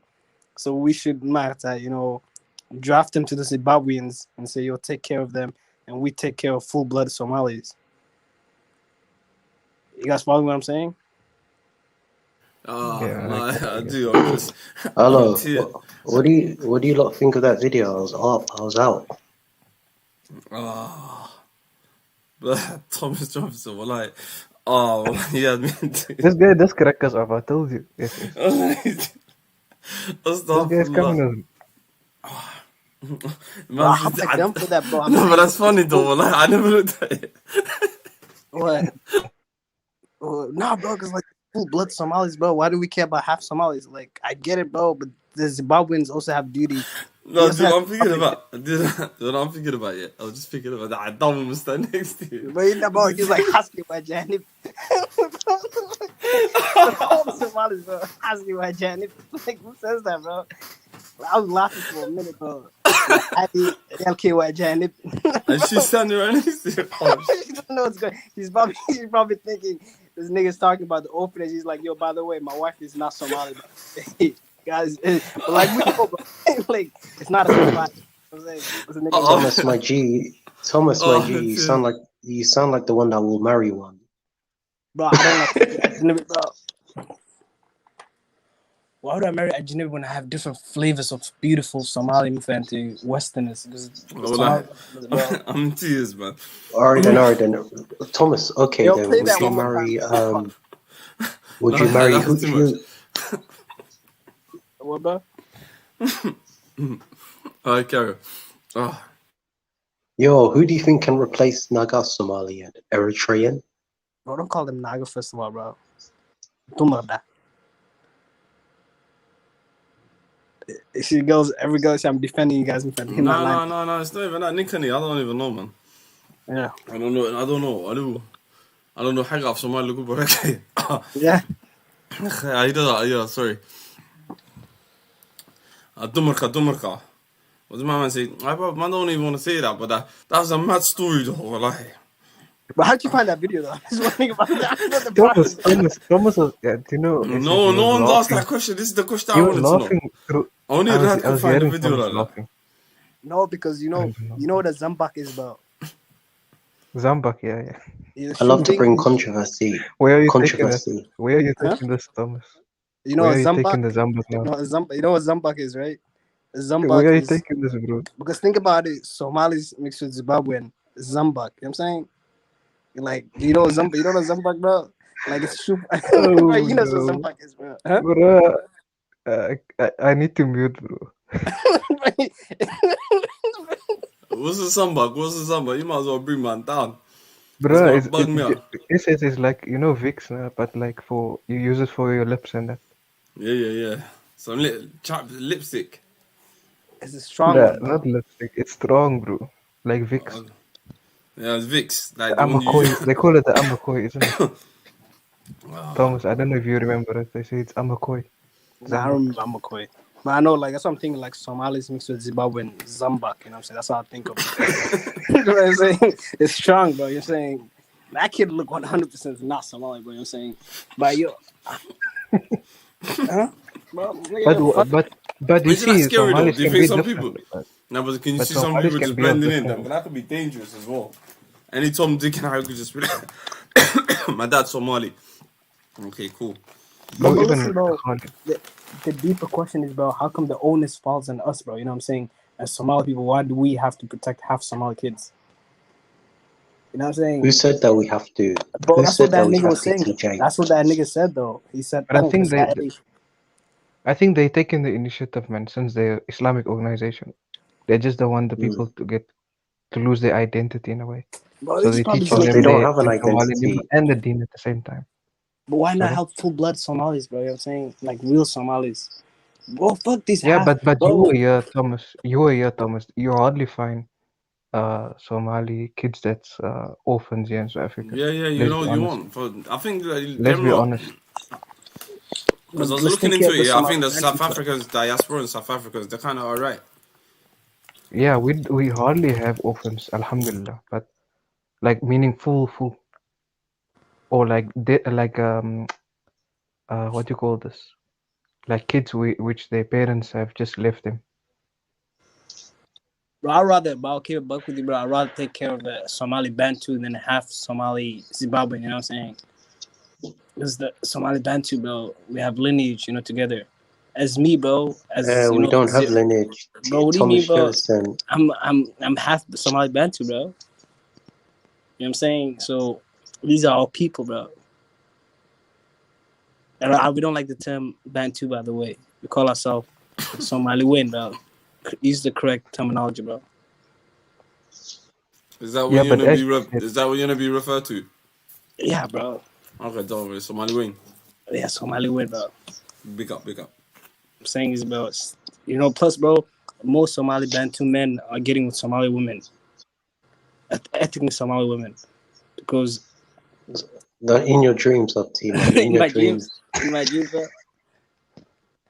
bro, Reds, you're just trying to defend. I'm just telling you, why would a Somali man or woman, I don't care who they marry, and Somalia is uncommon. Even Qabils don't marry each other. Qabil. What do you mean, bro? What century are you living in?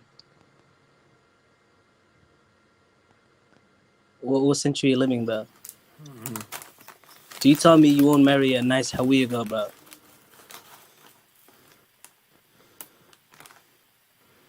That's sad, bro. Bro, I'm not Bantu, bro. I spoke with you guys. What was you saying? Bro, I'm not Bantu, bro. But I have love for Somali Bantus. You know what? These niggas took Somali music to the next level. And it's crazy, bro. Wherever you go, bro, Bantus always be doing music, bro. You know what I'm saying? Like in every culture, in every society. Even Chinese Bantu, bro. They run the hip hop scene. Chinese Bantu. Huh? This guy brings Chinese Bantu in the Bro, convo. you never seen a You're somebody Chinese else. Bantu, bro? I know, I did see, but you just bring in left field stuff, man, into the convo. What do you mean Chinese Bantu? What the hell You is never Chinese Bantu? You never seen a Chinese Bantu, bro? Bro, imagine having small eyes. TJ, my brother. Get yourself a wife. That's all I'm gonna say to you if you love Bantu so much.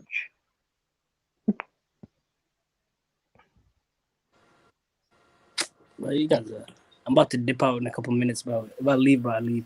But listen, bro. Don't bother, man. If you wanna bounce, you wanna hug or something, you wanna kiss. Like, what do you want? Bro. If you wanna bounce out the door, fam. I hate that. I'm gonna bounce. Nah, bro, I gotta go back to work, you know what I'm saying? No, bro, it's out of courtesy, you know what I'm saying? It's out of courtesy thing. In my culture, do you know Israd said that? Do you know Israd said that last night as well? I'm gonna bounce. I was like, what's going on with the lads? What is happening? Because bro, it's courtesy, bro. I don't know, bro. When I leave, I like to tell people Islamic. You know what I mean? Yeah. You know, because at the end of the day, you guys are my Somali brothers, you know, or some of my sisters too. You know what I'm saying? I'm not gonna say names, I'm trying to say, but yeah, you know what I mean? Just saying that. What are you saying though? That was the highlight of the night though. You said the man said my wife's Aish Nabi.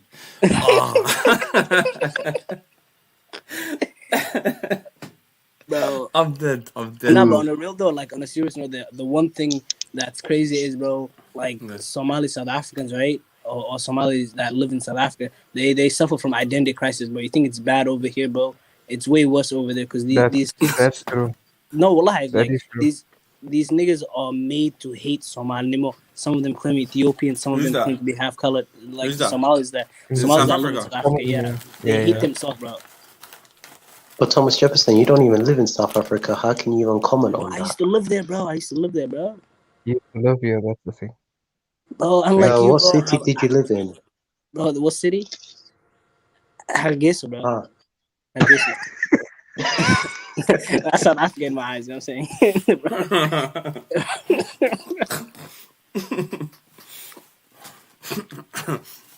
But yes, Thomas Jefferson. If you want a wife, I'll organize a field trip, a halal field trip to Colombia to find a Colombian wife and Brazilian. Then Dinta Islam we're going to introduce.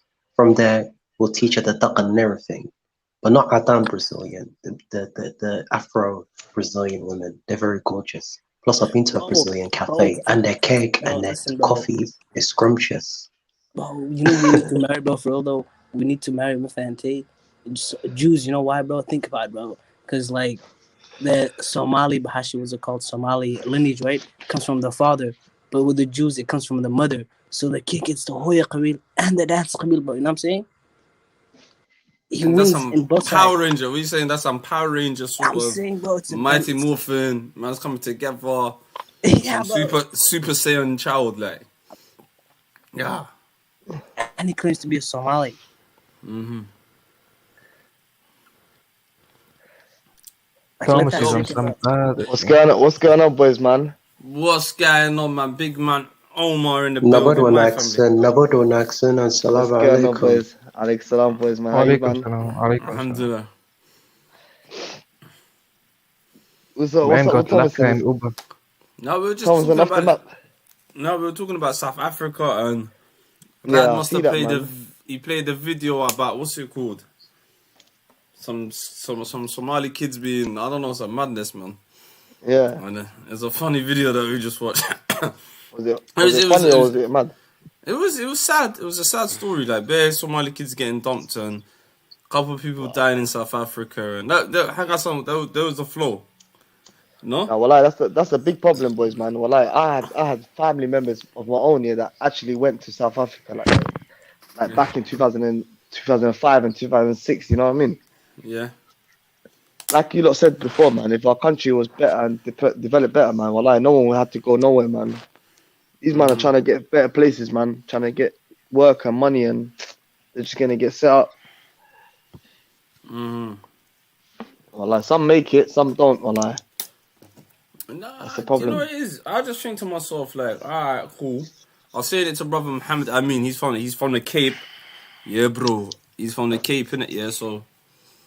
Yeah. For me, I don't know. Like, what I'm kind of gathering, Somali, حاجاتك تي وضد العق وش قيستان majority. Yeah. I mean, it's a good diaspora community. Wallah, you see Masachida, you go for a Yeah. So I see the majority of Somalis from Ethiopia. But the ones in South Africa. My point of view is my point of view is they wouldn't even have to go there to look for work here if they had something there. But I got a different opinion, man, on the South African issue. I got the South African issue. The Somali people, man, they should know, man. You can always make money, but you can never get your life back if you get killed. So, they should just leave South Africa. They should vacate, in my opinion. You can never get your life back. Yeah, I got my... No, but what about it? Look, Muhammad Amin's been there since, 95? I think Kukudashi, innit, yeah? He's born, bred there, yeah? He's like, first generation. You gotta remember, first generation, the first wave of Somalia, 95, in around 95 to 98. Betty mad then. Yeah. Like how Osman, like, you went to the States, me and Omar in London, Rad in London. Yeah. These men are set up communities, and I'm not gonna lie to you, they're thriving. Apart from the crime. Yeah. I'm not gonna lie to you. They're involved in the fabric of society, there, bro. So just set up. I understand. You gotta look at that as well because they're thriving. I looked at the Somali diaspora community. They're actually up there. Well, like, man, but don't down, man. Yeah, but if you're gonna but the thing is, for me, if you're going to Haribia to a country and you have to look for safety in it. You can't go to a country where there's no backup. Over in South Africa, like anywhere in Africa, apart from like your home place. You're a target, man. They'll burn you down, and there's no result. There's no insurance. There's no nothing. There's nothing. You're gonna get told bless. Yeah, that's the sad thing. If in UK right now, Khalid, if we got burnt down from these Adan guys, are you dumb? We're gonna get our money back, man. We're gonna get insurance, everything, fam. We're gonna get more than what we earn. So these man are gonna get. These men are risking everything for nothing, like really and truly. Yeah, those South African people. I don't get why they're burning stuff down though. Why are they? Let Muhammad Amin come through. Down? Let Muhammad Amin come through. Let South Africa come through. Yeah. Hey man, hold up the panel for me. I just wanted to reply to that insurance thing. Yo, big up Jeffrey J, man. Big up my brother for the donation. Love all day long. My brother, my family. Jeez. No, real nigga. Go on, brother.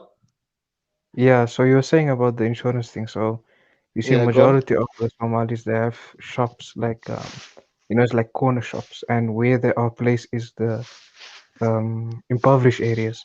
So definitely, if that burns down, they won't get what do you call this, insurance or anything. But Yeah. to be honest, like within the last 10 years, the business shifted to cash and carries, wholesalers. The Somalis are mostly into that, and Yeah. they're being like mediators in terms of the big companies. Like they Yeah. probably get Coca-Cola products and then they redistribute it to the smaller shops and that. So they're moving Yeah. up. They're moving upscale in a way. So to be honest, like if their businesses get looted or something, they Yeah. basically do have insurance in a way. And Yeah, that's the no. step that I see. Even like the one city, I mean not one city, one suburb in Cape Town where majority of the Somalis live, they're actually Yeah. planning to make it a CBD, the second CBD of Cape Town. That's how much influence they have. No, inshallah, man. I wish the best because I had family members that flew there to make money and make businesses, But Yeah. like you said, bro, man, it's only the big businesses here that are covered for insurances, man. You know what I mean? Yeah. So it is still a risk, man. Like for you to Yeah. have a And not small all. business, you have to Yeah. remember for those guys that's gonna have a small business here, although it's a small business, they put in everything they own in that business. Everything. They True. put in And everything in it. they even take So debt if and they stuff lose from that family members. business, that's everything gone. Everything. They're back True. to zero. So And the thing is, most of the brothers who come here, they get help yeah, from overseas. They get debt money and stuff like that. So that's what I'm it's saying, a brother, double man. whammy also in a way. It is very tough, man. So Yeah. for any Somalis that do go like anywhere, like in a country where there's no insurance, there's no human rights, and then for them to start business, it's tough, man. It's a big risk, man, because it Yo, could go left I got a any minute. question. I got a question for the Yeah. South Africa guy. I've seen some white guys, they're armed. Nobody robs them. Is there any way for the Somalians to bear arms legally so they can defend their They do have livelihood? arms. No, They but do have arms. them white guys, you have to remember, them white guys are white South Africans, in it. They claim to be part Yeah, of that. yeah. You know what I mean? These Somalis are immigrants. That's how they're gonna see it. They're gonna see it as, oh, you man are immigrants. You man Not just come over here for you to, you know what I not mean? Like, what rights have almost, you got over us? yeah, not Yeah, only us, even they look at the Pakistanis and Bangladeshis the yeah, same way. 100%. Anyone that's not South African, you're immigrant. You came to our land. Nigerians also. But That's how what they're gonna did see we it. do So to you? We invested in your country. These white people actually came and it does. colonized you. روح نعقل It doesn't مقبانية. matter, man. Do you know how? Maha, it's not about that, bro, man. It's about the same way the British are moving like mad about the Polish. Why you doing our jobs? They're never gonna go clean up and do the hard work, but because the Polish man done it now, they want to claim, why you doing our work and Brexit and whatnot. That's how it works, bro, man. These man, as soon as they see success, they want to be a part of it, man. They think they could do it as well. Brother Ahmed, I just wanted to explain this one thing. Maybe it will make sense for you. The term apartheid, in terms of legally being here, it's vanished. But there's still a mental and demographic and social apartheid is still happening here. Meaning that the black people are still they're very poor. They're one of the poorest. They don't get no services, no nothing. And also on top of that, they were sold the dream 27 years ago that they were gonna get free houses and free education, free everything. You get what I'm saying? Yeah, Yeah, I 100%, get man. it. They got lied to like the way everyone else So got. Every black guy got lied to, man. so when they see people from overseas coming and opening businesses and thriving in front of them, in front of their eyes, while their own government is failing them, they're obviously They're gonna upset. have hold up, yeah, and then they're gonna loot you. Yeah, they're upset, man. They're upset. They're thinking, why am I not making the same money? This guy that just come here make it. You know what I mean? But Yeah. Yo, that's Ma, Somali guy how shit. violent is South Africa? Because I posted a video of, how dangerous Johannesburg is. But the interview's funny, man. Wallahi. Man, it just seems like envy, in my opinion, because I live in America. There's a lot of immigrants who open stores. Nobody loots them. There's a lot of poor black people in America. Just because they're poor doesn't mean they gotta Yeah, loot but somebody else who's doing business. but the thing about America is, it's different to South Africa, isn't it? The property in South Africa, everyone's broke in South Africa. Everyone's a gotcha, man. That's the difference, man. America, you're getting welfare check, you're getting something, man. And in South That's Africa, you true. think you're getting what? You think you're getting welfare check, bro. You think you're getting paid. None of Ahmed, that, man. some people get.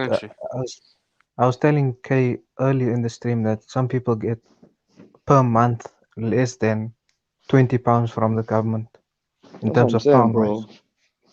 What can you do with that, bro? Yeah, but whose That's what I'm fault is that? saying. Is that our fault or the government's fault? That's It's what no I'm one's saying. It's the fault. government's Like, fault. Is there welfare in South Africa? Like how much does the government pay? There is, but it's very $20. You just minimal. said $20 a month, bro. You just said it, man. That's gotcha, Nemo, man. And the retirement, And the not worst thing retirement is for over. they've got wadan khairqa, bro. This is the worst thing. Yeah, but who the hell do they care? They care about their people, man. Same way, like how did you say we should be caring about ourselves? It's the same way they man are caring about themselves. The same way Americans are caring about themselves. Wallahi, like you lot always hit nail on the head, bro. You lot always say the same right things, bro. We need to think about how we're gonna fix ourselves up, man. Fuck, gotcha, Nimadan. We've been through it for too many years, bro. Too many years, man. Too many years, bro. I'm tired. I don't want to do the 30 years, man. We haven't even been second class. We've been like fucking 10 class down, blood. I know. For how many years, bro? That's platinum, man. I know. That's true. That's 100. Wallah, that's 100. Yeah, we can't be going to other countries begging them to make money over there, fam. We should be doing that business back home. Thriving. Who's gonna eat off you there? Who's gonna loot you there? No one. It's only That's what I'm whoever saying, loots, man. you know who they are. I don't even think our Yeah. country will ever loot. Look, if You we're in wanna go South to Africa, some Ajnabi country and then get looted and get sucked because they're poor and they're broke as well and they wanna eat off you, bro. And they get upset. No, you can't get upset, man. Come on. Yeah. But you Wallahi, see, man. what I see from the chatter from the business Somali men here, especially, is they are hoping that Somalia becomes more stable, man, because they already know the business here in South Africa, man, and they want to link South Africa to Somalia because there is no actual link there. You get what I'm saying?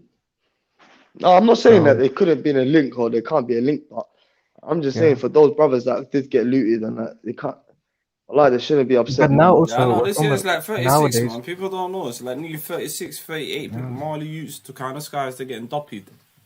That's a big number, and also you know? this recent Come attacks, Umar and Ahmed, is like they're not only looting foreign-owned shops in a way. Basically, they're Yeah. robbing even like Tesco equivalent, Walmart equivalent. Yeah, it happens, man. It happens in UK, so I wouldn't be surprised for it to happen in South Africa, bro. Basically, it's like the London riots. Remember the London riots? Yeah, I wouldn't be Yeah. surprised, bro, man. Oh, do you remember the Black Lives Matter riots that happened last year Yeah, in yeah, America? similar shit. Same thing is happening here.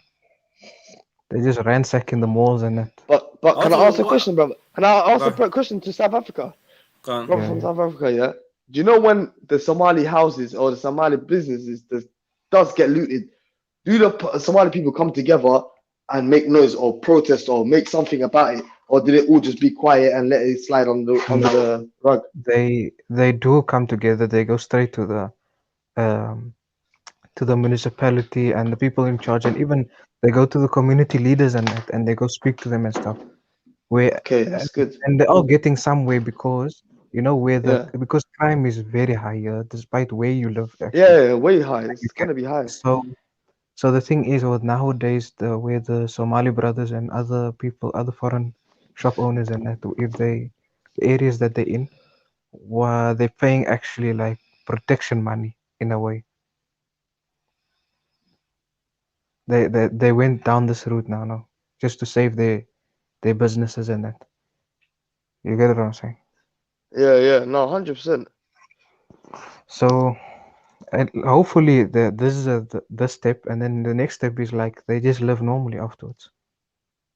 But it all Yeah. depends on the general, the lower class, how they're gonna get jobs and how they're gonna Yeah. sustain each other. Because as humans, if you have bread and that, Yeah, and you can provide for your family and that, you won't look yeah, outside. But desperation will cause you to yeah. look outside and to Yeah, but what do you again, call hence, this? yeah, isn't that their government's problem? Isn't that their problem? Yeah, that's what I always say. That, It's the government's fault, bro. Yeah. They sold the and it's rainbow partly, dream I to them. think, yeah, I think partly we have to take responsibility of this one as well. We have to take it L. Because why is it Yeah. God getting Haga Uchogan in the first place? That's what I'm saying, bro. Wallahi, that's the biggest Yes. issue. Yeah.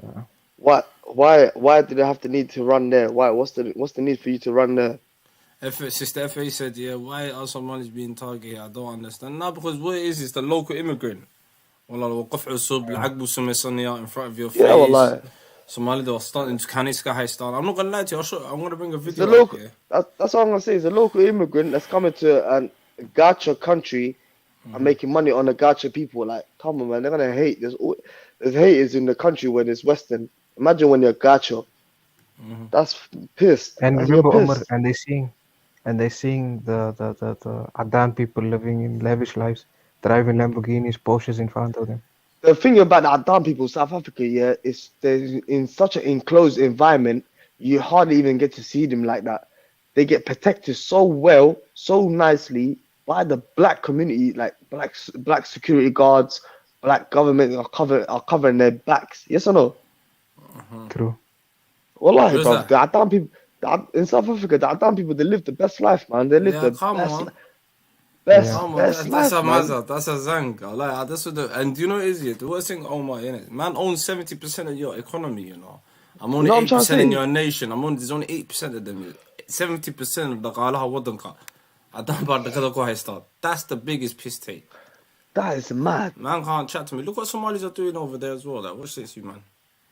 Go on, Yeah, this is- At 17 years old, Saeed Muhammad fled civil war in Somalia.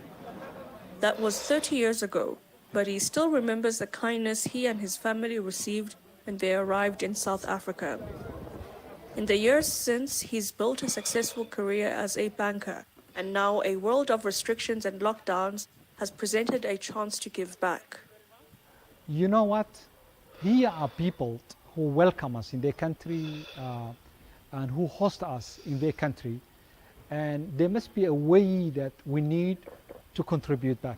He's part of a Somali business community that launched a campaign to help people like South African beneficiary Regina, who were also likely to struggle under strict stay-at-home conditions. We are struggling to buy food, and mostly the money that we get is not enough to cover all the expenses that we have in the house. They started by distributing hand sanitizers and food parcels in informal settlements in Pretoria and Johannesburg. According to the UN Refugee Agency, Hussein Muhammad has helped 600 families during lockdown. Amin Shaikh is another Somali refugee businessman. A lot of people lost their jobs, which means they cannot feed their family. Then that is, a moment that you have to get up and give back to the community. UNHCR says South Africa is host to nearly 267,000 refugees and asylum seekers, with 30% coming from Somalia.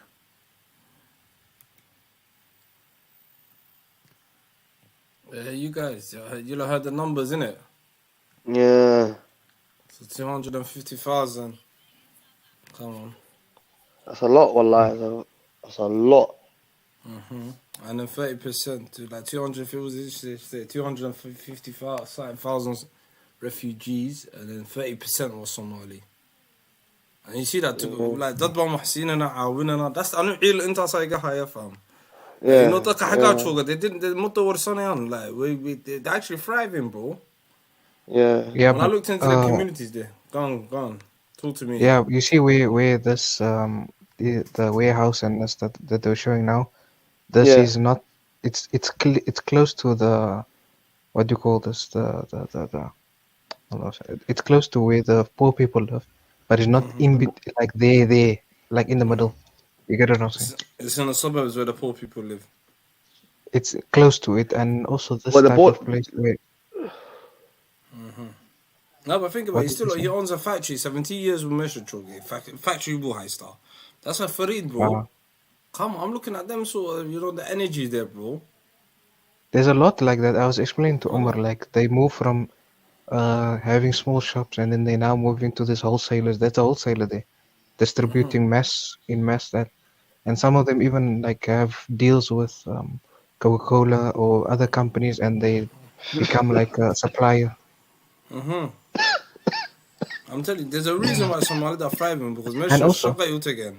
They're making P yeah, there, man. I'll and show you someone another was one. actually saying, Go ahead, go ahead. there's one thing I wanted to just say this, that someone actually like was telling my dad even that the companies, the big companies, they always like making business with the Somalis and the Chinese in South Africa because they find them so efficient. Because ولا الشقيسان أبتي ده ما عنده عيار ما يو إمام ماشى bro. The Somali وتعد. That's what we are. وتعد أنا نكو. But then to make money, change, yeah, bro. Watch this other one, you man. 2 minutes long. Watch this other one. This other one smashes it. So when I looked into the Somali community, I watched this. After thousands of Somalis fled their war-torn country, they came here to the City of Gold in search of peace and stability. And it's here in Mayfair, a suburb of Johannesburg, that we find Little Mogadishu, home to thousands of Somalis who have the most diverse type of businesses.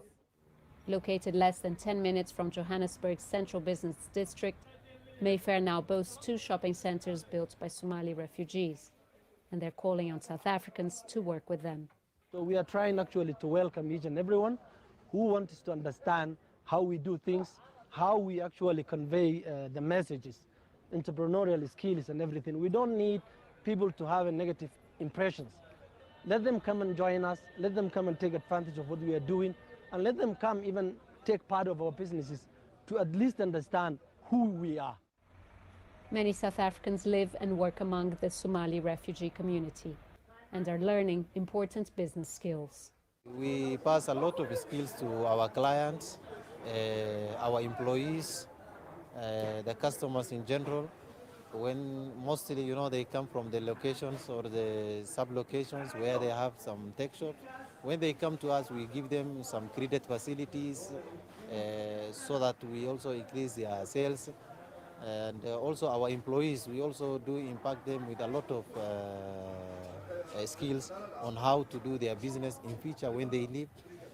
There are many who have been working with us, even South Africans, and later they decided to be our customers again, and they joined their own businesses. I have learned a lot because the Somalians are the good people.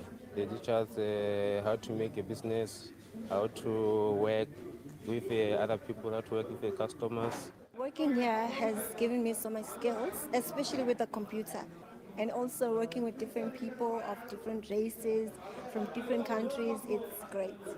Working together, it's more interesting to us, yeah. In South Africa, it helps the country, yeah, itself, for their youth to be employed by them. It's fantastic. It is hard to believe that this is the same community that suffered xenophobic attacks back in April. The majority of these South Africans understand the potential that this community brings to them and to their country. Julie Shah, CCTV, Johannesburg. That is so true. That is crazy, wallahi. I'll tell you that. And that's that place now, little, what they say, Little Mogadishu, no? In Mayfair in Johannesburg, bro. Looting and nothing touches that place, bro. The Somalis, they stand together there. Bro, Habadiyali, I said that, bro. They on another level there. Come on, Umar. Because Mohammed you know, Amin. Right, this is what I'm talking about, man. Fuck it. Yeah. I just arm up the people, man. Because Like, you know, especially there, Khalid, you heard there's 2 shopping malls. There's an estimate that someone tried to like, there was like one of these accountants. They tried to like estimate how much is like the total revenue and stuff like that. That's only in Mayfair from the Somalis and that, and it came to almost 40 billion rand, which is I don't know how much in pounds, but it's a lot of money. And that's a Somali community. So you currently, brother, you currently live in South Africa, yeah? Yeah, born and bred, bro. Born and bred, man. He's like first generation. Like born and bred there, like, you know. Okay. How was life like? How was growing up? Like going to school and that. How was it for you? Being in Somalia. To be honest, even Khalid knows my story. I didn't grow up with Somalis around me in a way, like kids and that. Like the only people Yeah. I knew was only my cousins, and that Yeah. was only like one family. No, And but that's how. Yeah. where I went school was, I went Yeah. school with majority Cape Malay and Mm, people who come from that Malay and Indonesian descent and Indians, but not mm, but mostly with the Cape Malay. yeah. And yeah, so my experience with them was like they're very welcoming people, to be honest, clean-hearted people. Like they have heritage because they're here almost 400 years. They were also brought as like some of them as Yeah. slaves, some of them as political Yeah. prisoners, and they also the people who started Islam here in South Africa, especially in the Cape. They brought Islam to Cape Town. Yeah. No, it's So crazy, even man. It's nice, man. even in around Cape Town and that you'll find that Wahakuduban, like Yeah. there's like the last Malaccan king was sent here Okay. because the Yeah. Dutch brought them here in the Yeah. 1600s, and there's like a strong heritage here, especially in Cape Town. Mm, So yeah, I okay. grew up with it, and then later on, No, it's obviously, good. then So, I but interacted be later in life with so Somali. being an only Somali in the school, then or in the class, how was that like? How was people accepting you, or like was there No, like they accepted me. They was there accepted. like indirect jokes or like No, no, growing no, up in no. London? Yeah, I yeah, ain't gonna yeah. lie, look, I get growing what up, you're saying. I'm 30 plus. Growing up in London, I'm 30 plus. Yeah, growing up in London, like I went to school. I went to primary school. I was like the only Somali. Me and my brother was the only Somali in school as well. You know what I mean? Yeah, yeah. No one really knew like who what Somali was or who Somali Yeah, was, come. bro. Yeah, same You know what I mean? generation, Yeah. innit? Like, Yeah, like especially, yeah, I grew up in like, you So know, homes in it, so there it was used to hardly be a any joke. Malis. Any joke that they used to refer to Somali or whatever, like to degrade Somalis, bro, we was fisting it out, like we was just rocking it out, or like we didn't know how yeah, else to yeah, do it. You know what I mean? I yeah. mean, That's South true. Africa But in the a thing is, different way. It's a different. You know I what I don't yeah, know, yeah. mean? man. The But thing do you is, know, it's yeah, maybe the British or Adans or are less acceptive than South maybe. Africans because they are Africans and they are aware Yeah, of Somalia, where the British there was not aware. If you ask people where is Somalia back when I come to Somalia, wallahi, they will not. They'll tell you, is it in Asia? Is it in Australia? They will not know where Somalia was. I know back in Now there. yeah, everyone wants to speak Somali. The Ajnabi wants to speak Somali now. He's got, you know what I mean? You can't even talk to a Somali brother to in front of an Ajnabi because you don't know if that yeah. guy knows what couple of words. This will sound mad, no? But you see, me growing up also like around middle class, Mm, like the mentality of the middle class Africans, no matter they be Mado, Adan, or colored. yeah. If you say you're maybe your parents or maybe from another country, and you're like even if you're born here, but then you say like ethnically you from that place, then they'll like Yeah. say, yeah, that's very good. Then they're very interested in your heritage and that, and they'll tell Yeah, you yeah, like yeah. how's your food and stuff like that. But the thing is, with me, when I went to school and that, nobody, basically my whole primary school, nobody knew that I'm Somali in a way because Mm. maybe my features even like I look more Cape colored to them. Okay, You see what okay, I'm saying? okay. So Okay, yeah, I understand. So you're one of them yeah, so Somalis you blended in because there's bare man that Yeah, look because alike in you're there. yeah, yeah, that's yeah, what I'm saying. You're already in Africa. You might have a similar lookalike. And I Yeah. look chocolate, blue eyes, blonde hair, white guys, or some black youth with a big nose. Like, I'm gonna be real. Wallah, it was one of the two, fam. I think they did not know. They did not know how a Somali looked like when I came. It's either you're Nigerian, Jamaican, or you're British. yeah. Polish wasn't even known. Yeah, I know. They're like, who the fuck are these guys? Like, what the fuck? Yeah. Hindi maha, Arab maha, Mudo maha. Just like a weird So, sort of. But also, Omar, it'll be fascinating for you And I now. saw I Umar, even you like me, like they threw you all in different slums. They threw us majority in yeah, slums across London, innit? Really yeah, deep it. 100%, bro. Everywhere's a slum, 100%. fam. Everyone's a slum, bro. I only know one person that grew up in Chelsea, Kensington, one Yabne. The Wallahi, rest, everywhere is the slums, that guy man. got lucky, bro. That guy got lucky. Mm-hmm. I like it. We're still in the slums. That's how bad it is. Mm-hmm. No, but it's nothing compared to South Africa. I'm coming back, you guys, yeah? Umar, yeah. Umar, you can even ask Khalid. Assalamu alaikum. Alaikum brother. Salam, Mustafa. What's going on, brothers? Alhamdulillah, man. How are you, bro? I'm good, bro. Carry on, you lot. I'm just listening. Yeah, so Umar and Mustafa, that also another fascinating thing is like in the early, when British was still colonizers, they brought a lot of soldiers, Somali soldiers from the from Somaliland region and that, and they brought them here to Cape Town and that, and there's even like someone who documented this. I even sent it to SS. Whenever he comes back, he'll let you know about it. And No, I believe you, man. Go on. So what happened is they were sent here, soldiers and that, and then they obviously didn't. They were not brought with their wives, or some of them were single and that. So what they done is, majority of them married the Cape Malay that I was telling you about. Those people. And what you'll see is, if you come to Cape Town, you'll see people that look exactly like Somali, but they're not. Like you can see their features, but then it's like maybe 70% of the features look like Somali, but they're not ethnically Somali in a way. Then you'll be like wondering, where did they come from? You get what I'm saying? But then if you look up in their generation, their grandfather was one of those soldiers. You get what I'm saying? Yeah, because 100%. like halal marriages, it's not like what do you call this? Because the Muslim community that I'm talking about, the Cape Malay, they were known for their integrity and holding on to the Islam to a certain extent that when the Dutch was here and they were the colonizers, they couldn't read what do you call this? They had this special adkar, man, that they used to read. So how they used to read is they'll use the hymn, like happy birthday, like they used to use hymns, but they used to put dhikr in there just to make the dhikr. And when the Dutch soldiers and that used to come around, they just used to say, "Nah, it's like one of the person's birthdays, and we're celebrating it." Where they didn't know that they are actually making azkar just to safeguard. That was before the freedom of religion was allowed in the Cape Colony at that time.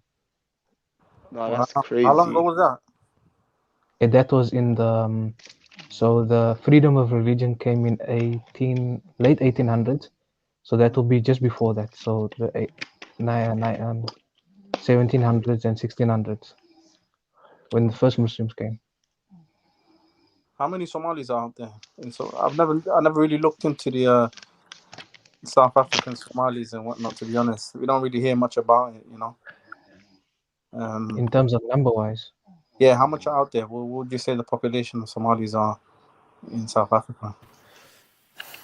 They said there's 2,500 like immigrants, and 30% was Somali. No, 270,000. 270,000 immigrants, and 30% was Somali. So that's a good Somali. That's a good portion. That's a good like a couple of 100,000. That. Yeah. Okay. But that's like what? 50,000. Less than 100, like 80,000 around there. That's good numbers though, still. Yeah, that's good numbers, man. Canada, I'm hearing there's only about 100, only like 70,000, 100,000. So these men have got numbers. And plus, see their community, yeah? Mostly there's no Ard, there's no Dorsey, there's none of that. There's there's commute. Like, well, I'm not gonna lie to you, these men, like I just played the last two videos, like they got sent to, they're doing their thing, fam. Well, the Somalis are like middle class over there. On point, on job, fam. Middle class. On job. They're hiring the South Africans. They're like, yo. So what do they do there? Do they work or do they have businesses or what do they businesses, do? All types. They're involved, like. What should be for 10 years? Nah, but I'm sure not a lot. I know Somalis are mad business minded, especially in other countries.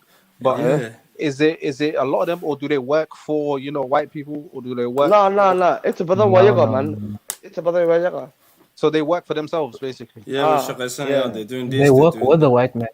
Mustafa, they work with the white man because the white man has the big companies, and they sell products to them and they distribute it or whatever. That's banging. That's good. Basically, what they've done is they've jumped. Meshwiti Madin, like Mustafa Umar and Hamid, us three from London. Got Hotunuma Madin, 95. We're Shakat again. Do you get where I'm coming from? From 95 to 2000, yeah, there was a good peak of them going there. And there's more Shakat. Even Mufti Mink was talking about his friend. Recently as well in the loot thing, he was like, yo, my friend, yo, alhamdulillah, I came here with nothing. To Kankis or Gubani, I'll start up again. He was telling a story about that. He goes, Sahib ke Somali, and I was like, rah. The man are thriving. I'm not gonna lie to you. As a diaspora community, but I think Melhum Baychogan, that's the thing. Yeah. The thing is, if there's Somalis, Mustafa, yeah, hello, yeah. The problem is, yeah, when things hit the peak, yeah, the South Africans turn on the Somalis, and now they turn on to their businesses and break up the Somali businesses and smash out the windows and whatnot and loot them. If Somalis are anywhere in the world where they are, if they're a minority and they don't have, you know, support or things in place to protect them or their businesses, it's always a possibility is taken away from them. It's like you're having a lot of gold, but you don't protect it. It could be taken. Well, that's true. Well, that's true. It's like you're having it's like you have money with no insurance, bro. That's gonna get taken No, but off the you. thing is, the maddest thing is, حاجة ملعودة فريان حاجة دين توهاز. What do you think? As a community like that, should they police themselves? They should put some money in for protection. Yeah, after let me tell you something. Yeah, the Adan people. Yeah, the Adan people are getting this South African model guys here to secure them and protect them. They're paying them change to come protect us. Somebody could do the same, bro. Come protect my business, man. I'm saying, I Omar, got schools. I remember now a story that one of my friends told me now that there's a recent riot. There was like one guy he knew that had a business and that, and they hired, you know, the Fidelity fans, the one that transport the money and that.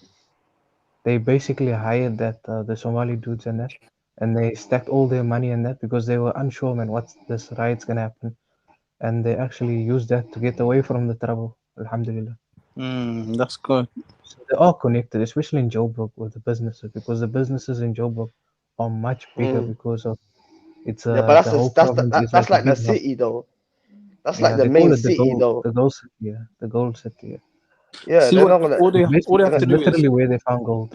They're gonna protect the main city, man. But it's the outside of the main city is where it could go left for those people that's trying to start those Somali people that's trying to start a business, you know. It could go left for them easily. There's no insurance. What the white people are doing there. The white people, I'm sure they're all over South Africa, and they got businesses everywhere, and they own 70% of the economy. No, they own 70% of the economy, bro. 70% of the economy. 8%. You have to remember the white guy is not doing the floor work. He's at the top of the chain. But you need to know how they're structured and what measures they put in place to protect their assets. Well, Nelson Mandela could have knocked them down, man. No, you think the Somalis could knock them down? I'm not saying knock them down. I'm not even saying knock them down. Yeah. I'm saying get in there. I'm saying if the white people are doing a certain strategy in South Africa to protect themselves, Somalia could do that on a lower scale. No, but the white people you're talking about are not white people from UK or America. That's white people from South Africa. They're South Africans. They were born and bred there. You know what I mean? These Somalis are coming to South Africa trying to start a business. There's a big difference, you know what I mean? You know what I mean? There's a massive big difference there. These men are born and bred there. You know, when you like now in Somalia, we have us Somalis here, our fathers have got land there. To get like then they left us, they got lands there. We got places, we got things there back for home for us. The same, they got things for them, you know what I mean? Their generation left them things there, they're settled. I agree with that, but now that they're now that they're there and they have money, okay, they need to put some of that money for protection. And they need to, and the formula they use for that is what the white people are using. Use that formula to protect yourselves. Yeah, in protection, I agree. The thing is, in protection, I agree. Mustafa, you can protect yourself, but to the extent that the Adan is, I don't think so. Because no, I never said to the extent that Adan. I know. I said on a lower scale. Yeah. On a lower Because we scale, have or lower use a assets. We similar have lower method. assets, so we don't need the same No, amount I of skills. agree. Yeah. Well, like police, like what Khalid said, didn't police yourself in it? Do you know, like the Yehudis in UK? How I about don't the think you could do Yehudis? that. No, but Omar, I You don't think can, you could do that in Wallah, South Africa. Shall I tell you? I think the thing is, I think you need to get Mm. them to police you. No, but if And you're you paying start a private, you play smart, man. You start a private You can security. use your private, yeah. Security, and then use that as a protection. Because look at the UK, we're in Great Britain, we have 999. How does the Yehudis have their own ambulance? How does the Yehudi have their own policing? How does that work out? How comes the Somalis don't have that in UK? Every business uses part of their income for security measures. Yeah, private security. You know, no No, matter it needs if it. It needs a CCTV, no matter if that's, yeah. It needs 4 man from you, 4 man of Maskahla to go to South Africa and tell them, listen, what are you? Are guns legal there? Yeah. This guns are legal. Yeah. I'm gonna protect you, man. This is what I have to do the hug thing, bro. I'm gonna protect you, man. Like it's about Nagaraba. Whatever. That's it. In Johannesburg, every person carries a gun, whether you're Indian, Addan, Somali. Bro, even if you enter the mall, there's a gun depot in Joburg and that. Unlike in Cape Town. Yeah, I'm doing. Oh, you're not allowed in Cape Town. Is there different rules? No, Cape Town is not. We don't carry guns here, bro. But you're allowed to. Yeah, we can, but the thing is, Cape Town's crime rate compared to Joburg is not the same. And there's not, and basically Joburg is like just business. The people just there for business. So obviously everyone's a target because these thieves come from these destitute places. So they just want to rob and that stuff. If you know. I remember watching a documentary about South Africa years ago. It was about the slums, the white people slums. Oh yeah, I see that. Yeah, you seen that one? That British guy. Yeah. The white. No, I didn't see it. I didn't see it. I think it was on BBC or something like that. But not saying. It was basically it's white people slums in South Africa, and it's you know they're basically documenting what's going on there, and the people living in like proper like slums, like this, and they're broken white down houses. Yeah, they're all white, and they're broken down houses. They're living in poverty, and they're trying to. Are they like I didn't even know that. or do they have like a reddish on their skin? They're like South Africa. They look like Adan, innit? Are they like mixed race, innit? To be honest, Mustafa. No, this like Adan. They're proper Adan. Oh no, that's a slum. So Mustafa, I didn't know that. I'm playing them now, but from people, the Mado and that, the Mado outweigh them by more than 1,000,000%. Sorry. Yeah, that's true. Even watching the documentary, I already knew this. That this is, I'm sure, it's a minority. These lot are, even if you're the most people in power, then you would have some of your population in poverty as well. Bro, there's even some. There was one guy now I was speaking to. It was actually in this week, and he was telling me like he works for he's like an independent something about restaurants. When he goes from restaurant to restaurant, one in Mado. So then he said like one of his managers, he brought one guy or Mado eye, and he said like he got the job there by the thingy, and he didn't know how to serve by the bar. He didn't know how to be like a bartender. So what he done is he fired him within a week. That same manager brought the Adan guy. He told this guy that I was speaking to and like his co-workers, you have to teach this guy within a week, or otherwise I'll fire you guys. That's crazy. That's the type of racism that's still in South Africa that people don't see. Yeah. There's one, especially someone also told me this, that in this white area, you can't say white area, but it's white majority area, but it's like open, man. Since it's South Africa, you can go anywhere. But this restaurant, they only employ white waiters, no black waiters, no Indian, no nothing. That's crazy, and man. By law, they can't do that. You can't. And by law, they could do that. Yeah. No, they can't. They can't do that by law. Oh, they can't do that. Yeah. I know it discrimination, but they didn't openly discriminate against you. They have their own criteria. That's what I'm saying. That's what the white man's very sneaky. You're gonna fight for it, or you're gonna fight. That's what I'm saying. Let's be honest. You're gonna go to court to fight. Watch this, you guys. Watch this. I'll show you what he's talking about. Where is it?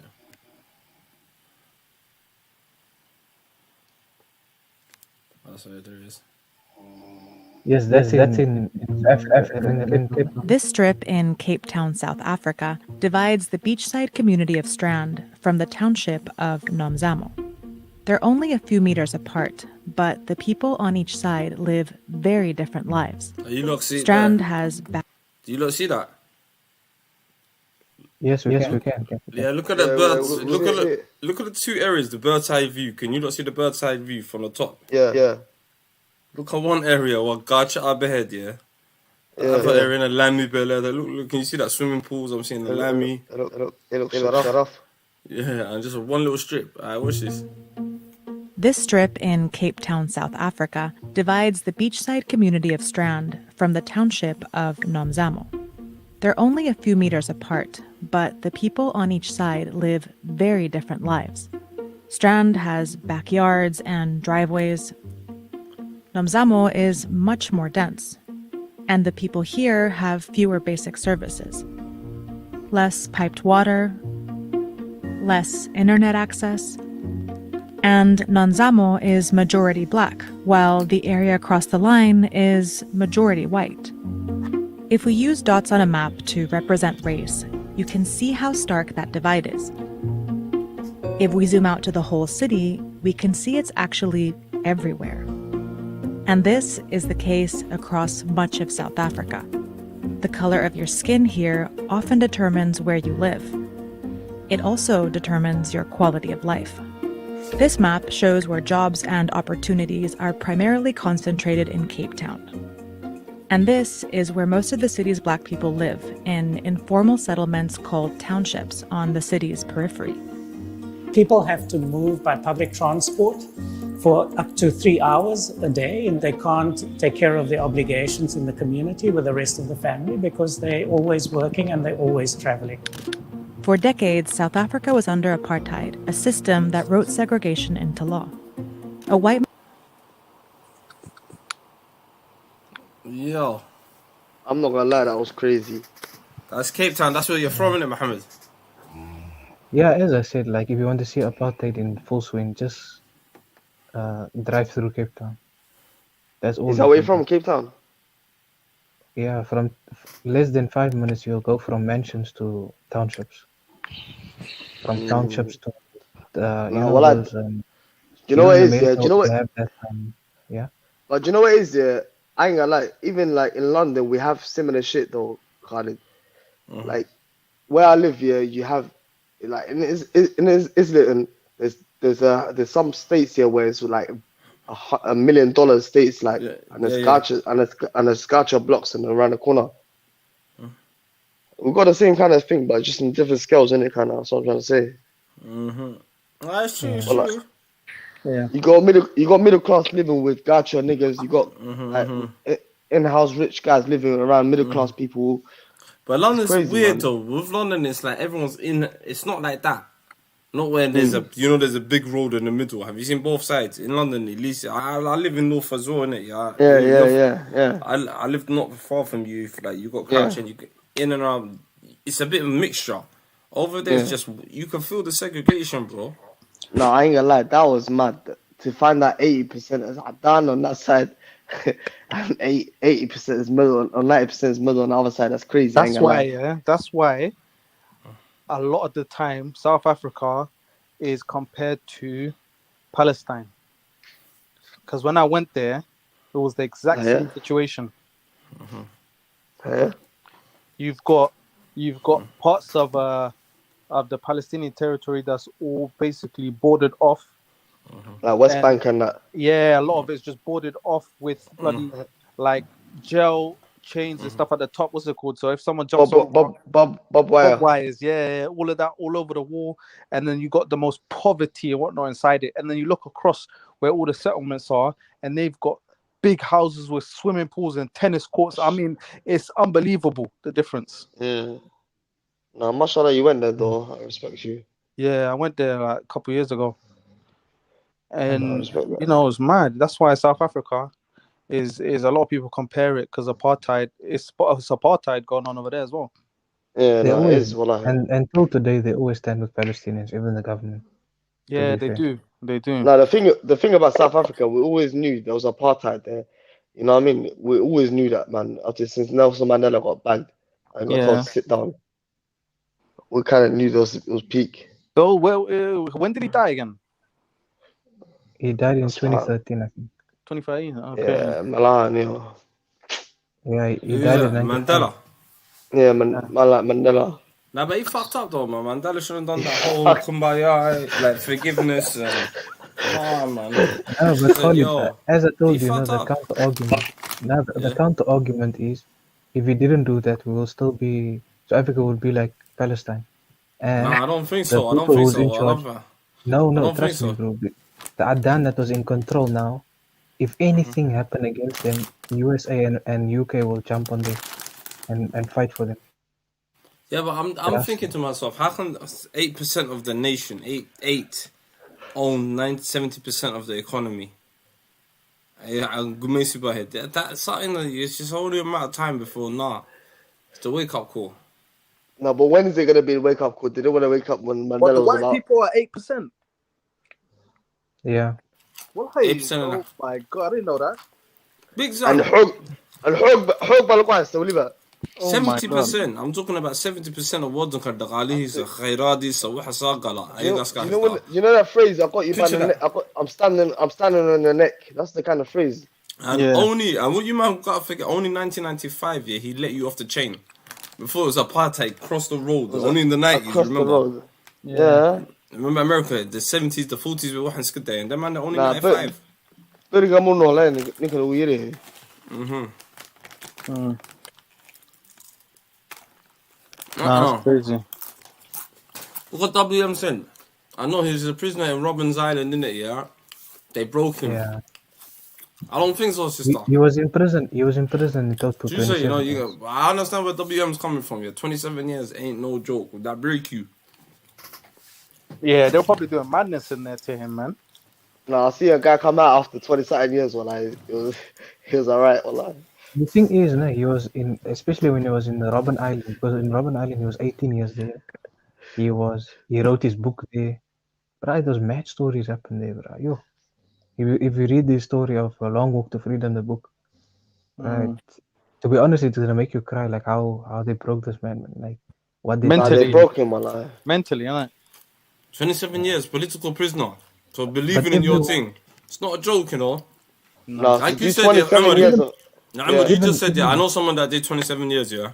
I bun all of that, yeah. That's that. He probably did a crime, innocent, where this guy was like, so that's kind of mad. But the thing is, now with Mandela is he done all that stuff, and when he what do you call this? Why he went into prison was also like the CIA caught him, isn't it? They gave the information. Yeah. To America. They set him up. Yeah, true. So they caught him and Ahmed Katrada, which is one of the biggest icons that people also forget about, the Muslim guy. And everyone was in prison. Even Jacob Zuma was in prison for. No, a lot of them got put in prison. Yeah, Robert. That's why man's going nuts, innit? That's why everyone's going nuts, because Jacob's in jail. They're like, no, you can't arrest it. What was it? ANC. Yeah. You can't When Mandela came out, I don't know if you guys saw that video when he went to America, and they were interviewing him, and they said like you have to turn against Yasser Arafat, Muammar Gaddafi, and all those guys, and Fidel Castro.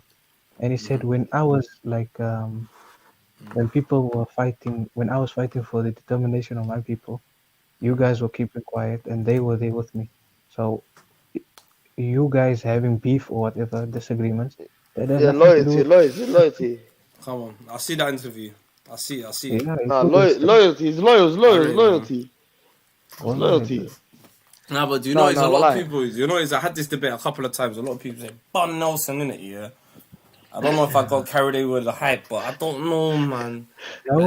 I'm not gonna lie to you. Most Khalid, random, yeah. I want to know why, yeah. Why is it Bun? I was thinking Bun man, innit? 1994, 27 years. You did a bird. Remember this? 27 years political prisoner. I rate you. You did your thing, innit? Yeah. I forgot. I didn't put this aspect. You know what? Mo, you lot are right. It breaks you, innit? Most is right. 27 years can break you, innit? Yeah. And that prison was harsh. I'm not gonna lie to you, but when he came out, bro, it's like all forgiveness and hugs and kisses. Now, like, think about it, yeah, man. Where is your people in 2021 right now? Dad bait education levels didn't go up. You know. How can I'm just thinking about it, yeah? I'm trying to picture this here, us man, the Somali ban here. Imagine that Ajnabia, or 8% of what they can, 8%, but 70% of, you know, economic and light in a high star. I'm gonna make it so, man, them. I don't know, there's some type of good, I don't know, I don't get it. But I think they've got a lot of help. Wallahi, no, it's true. They probably got a lot of help from outside, like Mustafa said. That's what I was gonna say. I'll come through Muslim. I'm come through you guys, man. Yeah, no, I was just gonna say that their population there might be. It's just like Israel. Israel, they might not be the Israelis. There might not be a lot in population wise compared to the Palestinians, but they've got America helping them. Everyone's giving them stuff, so they're winning because they've got all these allies. Support. That's what they got. A lot of backup and support. Yeah, So. Yeah. I hear you. No, for me, I just can't fathom that. I'm just thinking to myself, as a for done yeah. Don't think like maybe it's you know what you have to. You know our war was in it. Well, like they were smart when they said, "Yo, what happened to Kudali Karasan?" You know them ones. You know them treaties there. Like you know after they like the guy could you then. I think we could have been like South Africa, couldn't it? Yeah. Well, if we were a strong will, man, I'm not gonna because the Zulus they fought to the death here. But I'm thinking to myself, how? So they said, then this thing here. Money talks, man. But the thing is, Khalid, I think Mandela, he was like, remember he was negotiating with the apartheid from when he got released until 1993.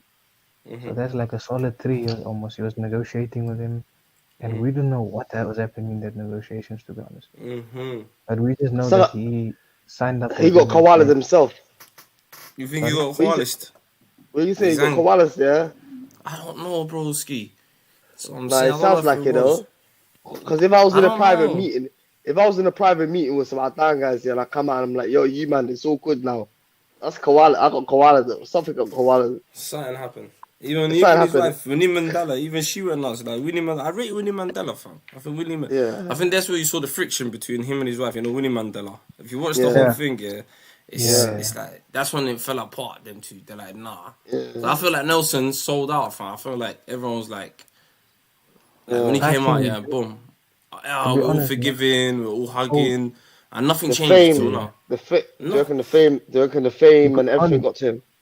Only some people, which I do agree with the people who say that he sell out. The point At that the end they of make the that stick with me, that I think it's valid. Say that again, Mohammed Amini. No, I'm saying the people who say that he did sell out. One of the arguments they bring that I do agree with, to be honest. Is that you remember when any atrocity happens, take for example the Holocaust. After the Holocaust, how many people were like in prison and what do you call this, charged for what they done? Whereas in South Africa, after the thing was like, okay, it's fine, now everything, we can hug everything, we rainbow nation, no accountability. Yeah, thank you. I never even asked. I didn't even put that one in there. I didn't even think of that. See, I didn't even know about that. Apartheid, you see, it went longer and it was more harsher because it was over a period of time than the Holocaust. Thank you. The Holocaust was 3 months, but it had a very big impact. But then what happened in the Berlin, the courts and everyone is documented. People are still in prison till today because of what happened there. But they're still finding Nazis. I don't know how. Do you know what it is? I don't know how these men are still alive. They pop up now and again. Do you remember some World War II victim, some security guard, Wallahela, some guy called Hector. He changed his whole name. He's in Argentina. This guy used to be. I see it. I've been seeing it. No. A lot of warlords were gonna get caught out, man. So how come none of these guys ever got prosecuted? That's a good thing. I've never thought of that. That's a fucking smart thing. That's a good question as well. And then really, the worst thing is, man runs your economy. I don't think I could live underneath that. That's good. Because think of this, Khalid, the people who was in the police force, the Adan people who was doing all these atrocities, the leadership, the army leadership, in every sector, whatever atrocities they done, shouldn't they have to be paid? Shouldn't they be paid and like sorry, pay for what they done and like held accountable? Yeah. Like the president. Yeah. So that's Yeah, the 100%. argument that they bring. The people who say that he's sold out. Yeah, that's what I feel like. Look, 16 years. Like, for me, another argument, I have to bring for this guy is here. It's 2021. Your people are still broke for a guard chore. Yeah. Nothing changed. Nothing changed. It even got worse. That's what I'm saying. He foresaw this because he said when you see ANC politicians driving Mercedes and BMW, Say know that that again. I it's can't not hear you. Say that again. Mandela said a famous quote that one day if I'm gone and you see like the leadership of ANC driving fancy cars like BMW and Mercedes, know that they're not real politicians. That's true. And that happened right after even in his lifetime, while he was dying, that was happening. Yeah. Even this guy Joseph from Malumba, what's his name? Joseph from Malanga. What was his name? Who? This Jacob new Zuma. guy. No, Joseph. What's his name? Julius Malamba. He's a political leader. He's not. He's not I a don't know. president. I know. He's like just like him. He grew up in a suburb, fancy. Cardial Busco Tota. You get where I'm coming from? Yeah, but that's Africa's big problems, man. Oh, that's yeah, that's the challenge. Khalid. Yeah, it's quite late here, man. I want to log off, Say inshallah. nothing, man. No worries, man. We're gonna hold up the panel for a little bit still. Inshallah. Yeah, thank you for your input, man. See you, brother. Yeah. Okay, wa alaikum salam. Salam. No, like, I feel it for them, man. There, wallahi, man. Because I'm not gonna lie, I've been looking at this thing, yeah. Like even this year, like 36 Somalis, but habadol good of the to Kanaska Hester. It's peak. Oh God, Why do Somalis have to leave Somalia? Oh, Khalid, That's true. No, that's the best. That's a real question. Should we get into that? Yeah, let's talk about that. Let me tell you something, yeah? Yeah. I lived in Hargeisa for like 2 years, Yeah. And then after that, even when I was there, a lot of people were way Tahribian, innit? Yeah. Way with the Tahribian. And then I go back there after like 3 years, and I used to kick ball when I was there, football team. Nearly most of that football team is gone now. What Tahribian? I asked them, kan حقوتي كاس وحو تيجي German kan Talyani kan وحو تيجي Scandinavia. Everyone went everywhere to the point that I bumped into one in London. Fuck, you know. They just all left. Everyone's gone. But the thing is, I can't blame them. There's not much for them there. Yeah.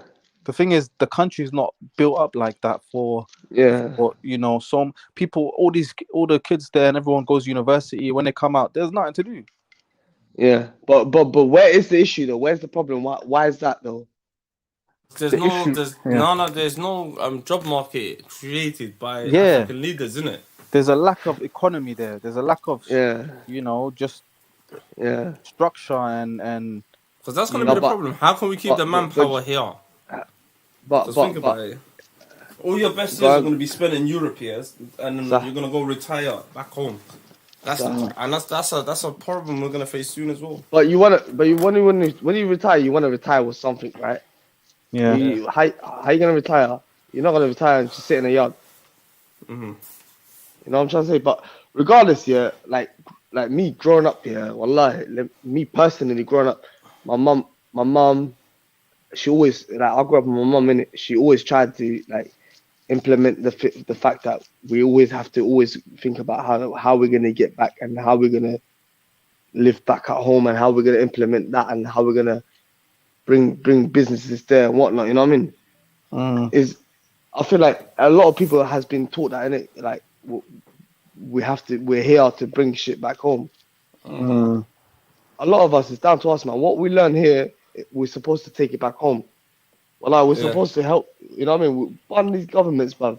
If you think about it, man, you could. If you start a little business yourself and hire 10 man, that's 10 man you helped. That's 10 families you helped. That's, you know what I mean? Like if 10 man done that, that's 100. How many families is that? If 100 families, how many people are outside London? How many things are we learning? You know what I mean? Like if we take that back home, and use that to help. Like we don't need no government or some Adan guy to help us. We could make our own money, go around ourselves. Yeah, this is what I'm saying. Nah, for me, it's like, I'll tell you the truth in it, yeah. We got disaster, we got some weak man that's, well, I wouldn't come on million, man. Don't tell my accent. No, 100%. That don't give a shit. That's not even thinking, yeah.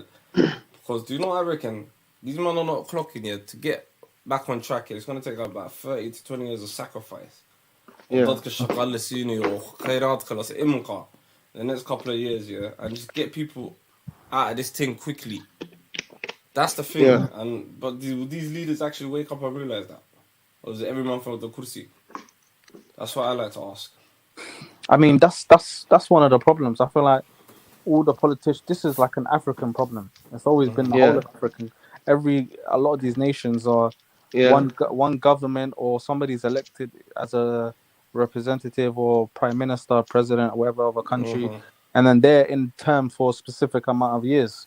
And one of their main focuses, or if not their only focus, is benefiting themselves and those around them while they're in office. Yeah. So that when they leave office, them and their family and their people are set. It's not really a focus on people and how can I develop my country and all these things. So how can we change this mentality then? Should we just if this person goes in power, all right, Somali's choosing the next president, innit? If this guy or whatever doesn't hit his target, and this whole Guru Balu this year, this mentality of putting them in a pedestal, no. Like, you work for the government, you work for the people. You gotta come in there broke, you gotta leave there broke, you know them ones. Firstly, Somalia, we gotta stop voting based on tribes. We have to stop voting 100% on tribes. This is one of our big problems. We don't care 100%. About what they're saying. We want someone with our, surname or our tribe in office. That's what we want. They don't care if he's the worst person for the job.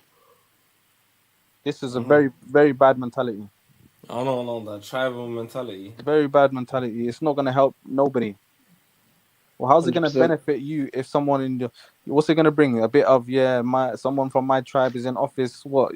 You dust off your shoulder a little bit. You're a bit excited. What? No, it's a bragging right. It's never that. It's for the bragging rights. Exactly. That's what it is, man. Childish. Yeah, I can't find it now. That's what it is, man.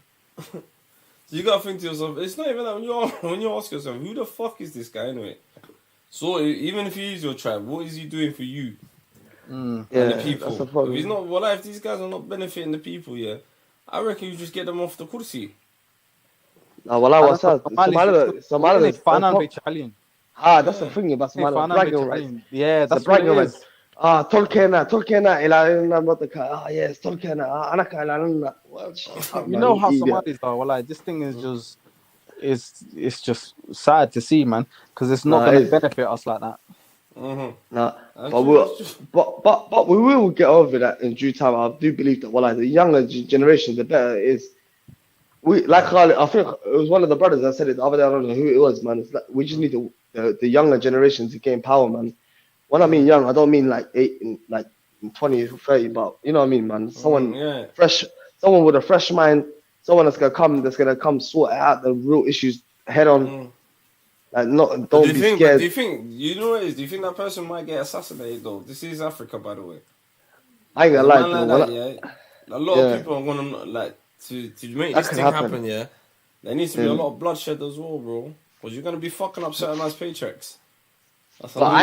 But think about it though. In Somaliland, in Hargeisa, and that we ain't seen no bloodshed over some politician things, and alhamdulillah, you know what I mean. So I'm talking from that perspective, innit? I'm from Somaliland, you know what I mean.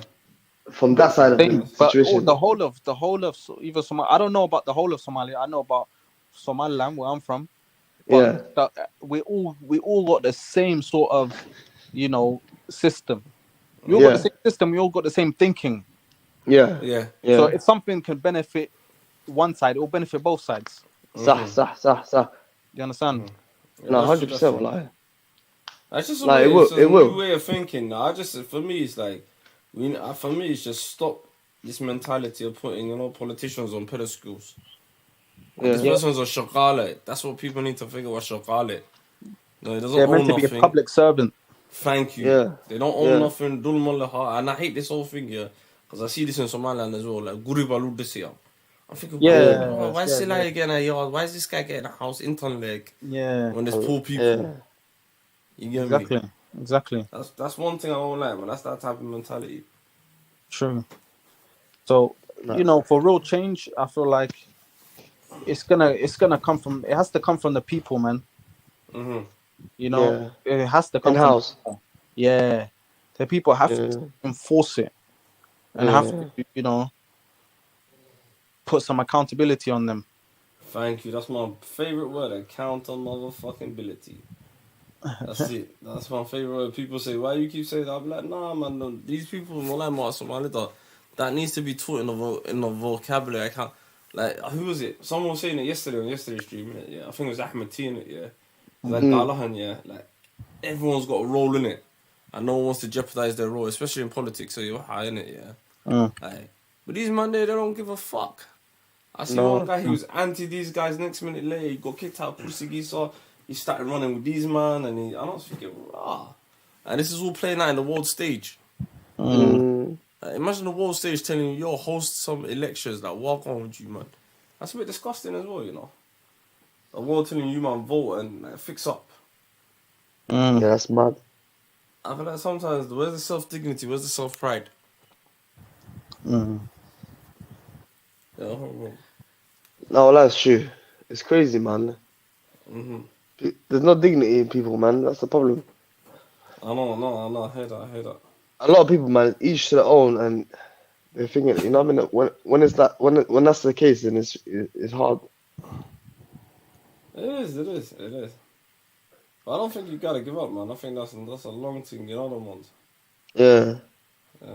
You can't. Yeah, there's a lot that needs to be done over there, man. And I always think about the most.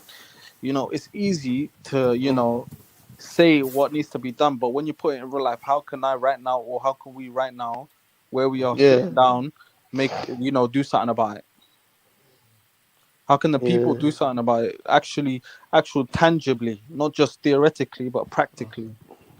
I think, do you know what it is? I think it's like, I don't know, teaching them, showing them, getting a message out there, and being more, scrutinizing people. I don't know, like, I feel like we live in an age of information, right?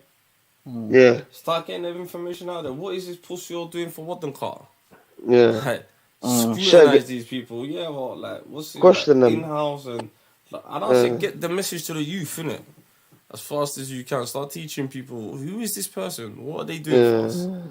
I don't know, man. I don't know, man. I don't know. Campaigns. But I think to myself, how can like El Shabab run the country? How comes everyone's frightened of these men there from the south, innit? I'm thinking like, what's going on there, bro? What's up with that? How come I just be like I don't know, man. It's just mad.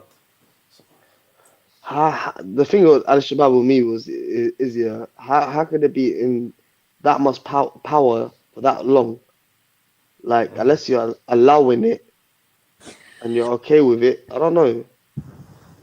Well, because look, any other people that tried to come in power, like any other, like Al Qaeda, ISIS, they all got shut down.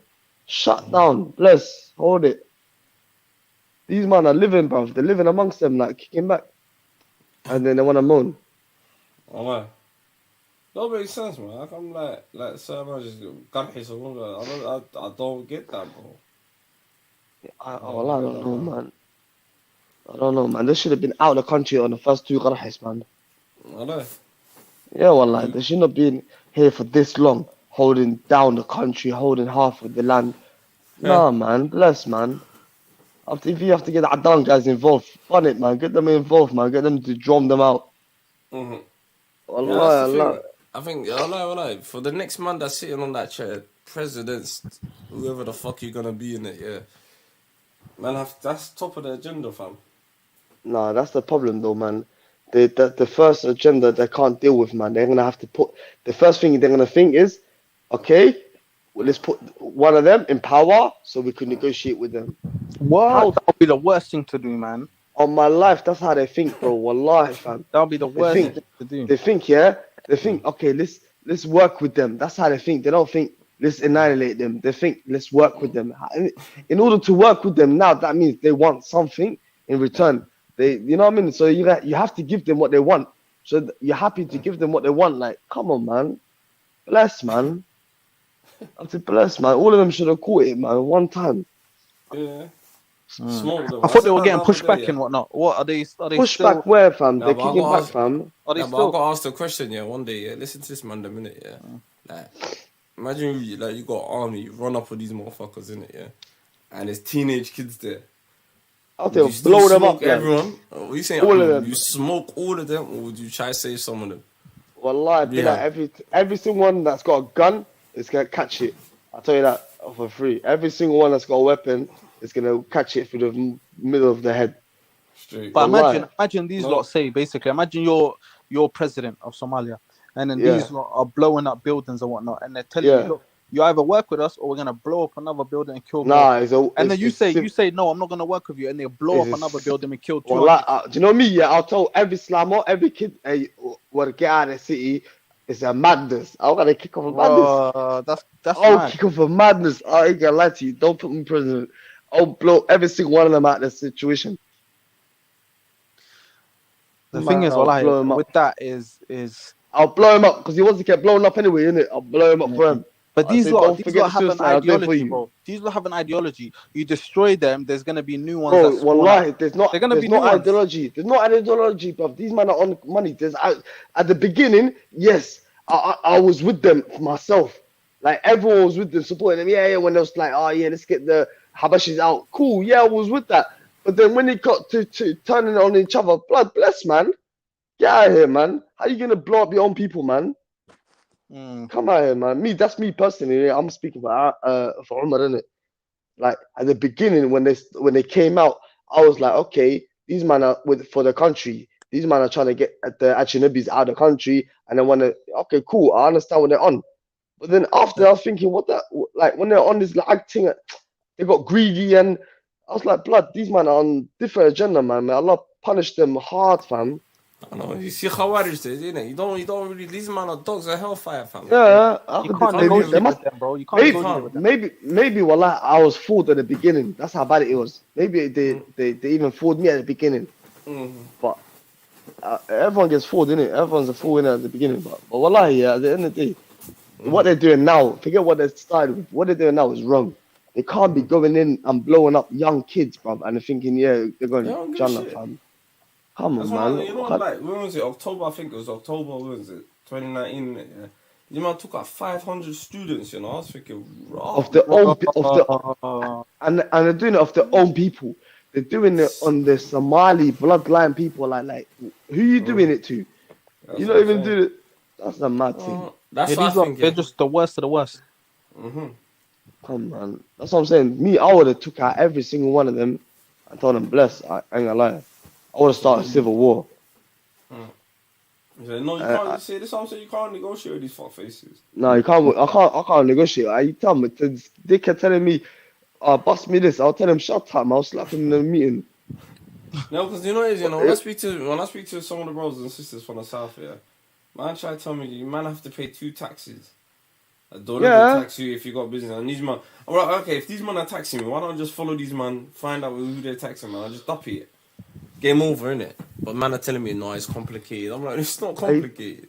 If man are trying to tax every business and tell them, oh, we're gonna do this and that. No, wallahi, they're not helping the country. Wallahi, one thing they're not helping the country. They're not helping the economic of the country. They're not helping the country one single bit. The ag side of it, they're not even helping it on the deen side. They're not helping. They're confusing people on the deen side. They're killing Muslims. So how can you even follow them? You know what I mean? So they, and again, do you know what it is? You see pricks like this as well. Do you know what they create as well? Umar and Musa, they create apostates as well. You know, that's the deen to come behind. Yeah, of course, bruv. Yeah, of course. Slightly, fam. Like some people will feel, they give them fuel. If anything, they give them fuel. Come on. But that's me in it personally. I don't know, man. I can't negotiate with them. But when I speak to my South people and that's what they say to me. Like what Khalid said to me. Like these presidents, they negotiate with these people. That's why they are here this long. Look how long Al Shabaab has been known, bro. Al Qaeda got taken out. All these men got taken out way before them, bro. These men are surviving to this long. Come on, man. There's something behind it, man. Me, that's why, yeah, one thing I'm happy that, you know me. I'm not even gonna, but I'll keep my force myself. Nah, for me, it's like, nah, but for me, these guys could come anywhere as well, you know, don't get it twisted. No, 100%, but wallahi, yeah, in terms of like why Somaliland wants to be alone, I can understand. I'll tell you that. You know what I mean? I hear that. I don't like for me, it's just the thing needs to be sorted out, fam. I don't know. I see a lot of people that come on the show and they speak mad like, oh no, we should still be one, bro. Bless, man. Bless, man. We tried that, man. We've been trying that. Well, I don't mind being neighbors, man. You get me? If we have to share, shah, we share shah. Apart from that, bless. Salaam alaikum, alaikum salam. Now, for me, I'll tell you the truth here. It's like there has to be some type of conversation, Omar, about these men, because these men move ruthless. They're moving Who's that about? bro. Shabab boys. Nah, man. There's no more talking. Wallahi, billah, I tell you, there's no more talking. If it's not a straight takeout, then bless. I don't want to hear it. Wallahi, how long have you been trying to talk with them and bless them and negotiate with them? Come on, man. Even America can't even get involved. They can't even drum no one in that side, bro. Wallahi, if this is ISIS, they would have drummed them niggas out. That's what I'm saying. I don't know, man. They love it, man. Everyone loves it, man. The West, I don't know. Sometimes I feel like the Western society, they love us going through it. They enjoy it that way, going through it. They enjoy it because I know, like, even the Romans and that back in the days, they used to enjoy, like, they used to set the enemy up against the enemy. You know what I mean? They'll set them against it. They'll make them fight each other rather than them fight them. Like it might suit them. That's what I'm trying to say. Like it might suit them watching them blow each other up rather than them do it. You know what I'm trying to say? For me, I don't know. For me, it's just like man just need to wake up, man. If the whole thing is like, it's like at the end of the day, I don't like to see loss of Somali blood, no matter where it is. Do you get where I'm coming from, broskies? Would you not say that's a big part of why Somalia is not moving forward? Or is I think it is because look, at the end of the day, if there's no peace and stability, you're not getting foreign investment. The people ain't safe. You're getting South Africa. This Kenya bullshit. You get where I'm coming from? So that's true. Look at it from all angles, bro. It's like if there's no Nibet Gilio, like you're saying, I'm from Hargeisa. I think my brother, he's from Umar. He's from Borama, innit? Old state. Most is from Hargeisa as well. Yeah, we already know what time it is, innit? So it's like we're from the north, majority of us. Like man can't add me. Admin Nibet Gilio is a big team, fam. Because the other day I'm just reporting a story like 4 people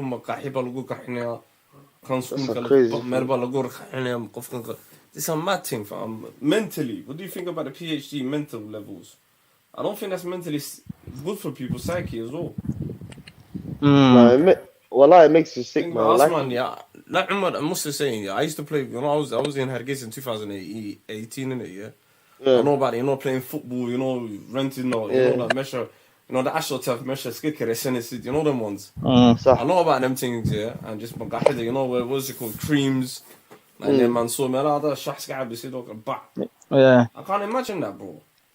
Yeah, well, I think that's the thing is in Hargeisa they don't really have that fear that they do in Mogadishu.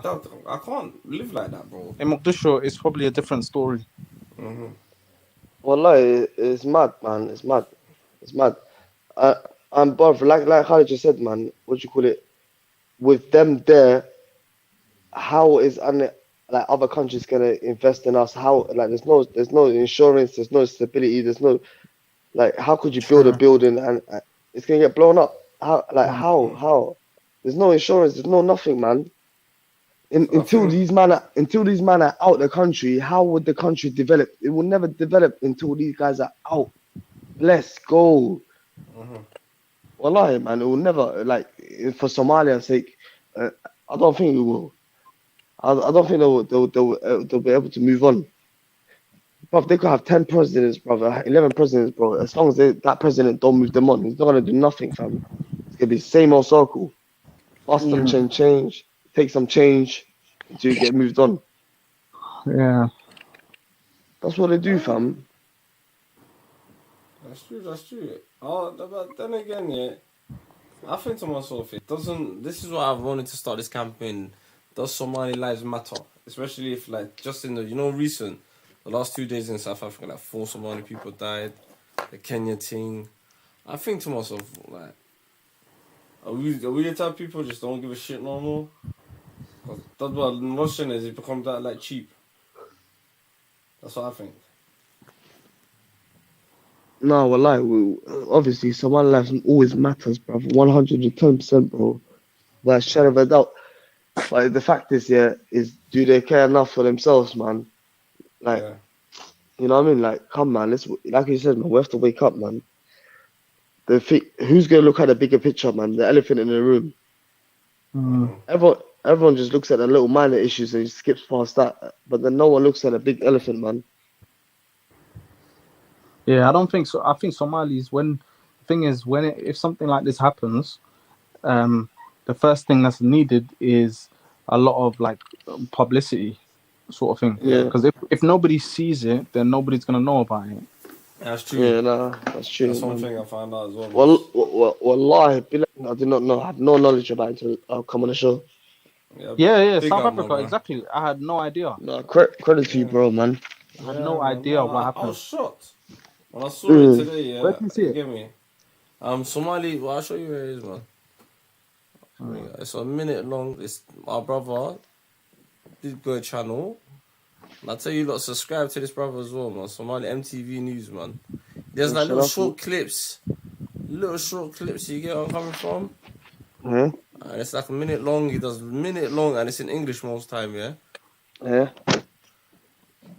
There it is. Let me bring it up for you.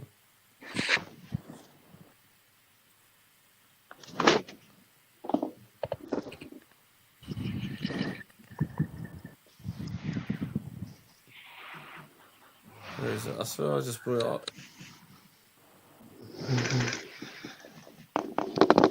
This guy's banging document. I know, it's a 2 minute long. Tommy Fury, can you see it?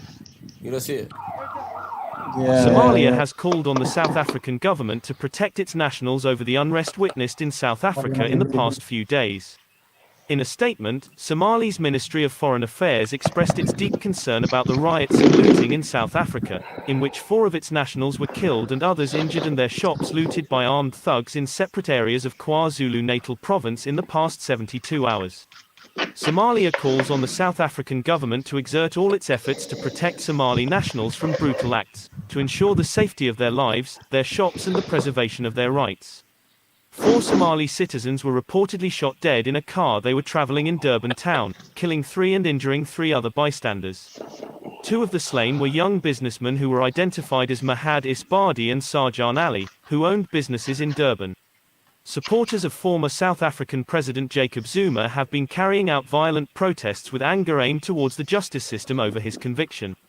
Reports indicate that properties belonging to Somali citizens were looted during the violent protests in Johannesburg and Durban. Violent groups also set fire to businesses and mosques in KwaZulu-Natal, Durban. South Africa's President Cyril Ramaphosa is today expected to have a consultation with leaders of political parties, to develop a society-wide response to the violence and destruction witnessed in the country. Most of the violence is as a result of the sentencing of former President Jacob Zuma for 15 months due to contempt of court. Yeah, man, so during these riots, 4 Somali brothers, innit? And in this space of the year, that's about, I don't know, 38, 36 Somali business owners, most, and Umar, are being killed just in 2021. Mad. Yeah. 4 in the last couple of days during the riots. No, that's what I'm saying, man. That kind of shit is crazy, man. And that's probably the things that we just know about. Imagine what they're not reporting as well. I like imagine, this was. But then again, I'll tell all the Somali business owners, get out of these hoods that you're trying to make money out of. Yeah. Because the other place said, there's an area in Johannesburg. What is it called? What is it? Mayfair, Johannesburg, innit? Yeah. Yeah. Even Mohammed, the brother from South Africa said, nah, that area is too posh. Habadallah, high start. So, yeah. Do you blame some of the Somali brothers as well? Like, because some of them are setting up, the shanty towns as well, Some mad areas. Yeah, some poverty. I don't know, man. And plus, what you gotta remember, these men got their independence in 1995, That's man in the 60s, man, high son, innit? Yeah. Yeah. There's a big difference. Like, the apartheid was dirty, bro. Don't get it. The only thing worse than apartheid, I've say, was this thing that's in Palestine right now, isn't it? Yeah. Yeah. But these men were doing that as well, man. They were doing this. They was doing, what's it called? What's the other thing, man? They were doing, what's it called? They did something else, man. Eugenics. They were doing a lot of eugenics. They had programs in, the movie. But they were doing some mad eugenics where they were trying to wipe out ethnic, people. They were ethnic cleansing, they were controlling birth rates and all that. Yeah. Some mad eugenic, innit? Yeah. Till 1994, That's why I kind of look at Mandela as a bit of a. I would have just told him, Hoidin was wasn't kakabaha, bro. Straight. Yeah. But then again, Zimbabwe, Mugabe tried that, and look at his thing. They're trying to say he failed or some shit. Because Mugabe told all of them to bounce. Sometimes you gotta tell these people, they're not back, bro. Well, you have to, man. That's why if the British told me today, get the hell out of my country, I wouldn't mind. You know what I mean? That's why I was asking everyone, 2 million, would you take 2 million and bounce? Yeah, well, I told you last time, remember? I told you in a heartbeat, bro. I'll leave. In a heartbeat. Bro, there's some guy, There's some guy, Speaker's Corner, he was talking about this. Can I send a video? Yeah, send me the video. If you send me the link in the back chat. Okay. Or you put it in the chat, yeah? Let me upload it. Yeah. Hey, what was he talking about? He's basically he's some black guy. Someone told him something about get out of the country. He was speaking for a couple minutes. Oh, it was the funniest thing ever, man. Bro, if they told me get out of the country, wallah, I'll be like, okay, cool.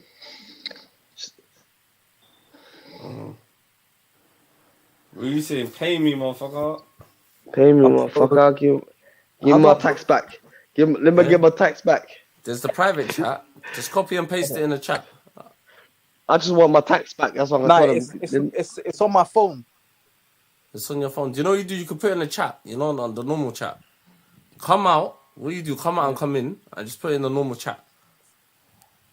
If you want. If that's easier for you.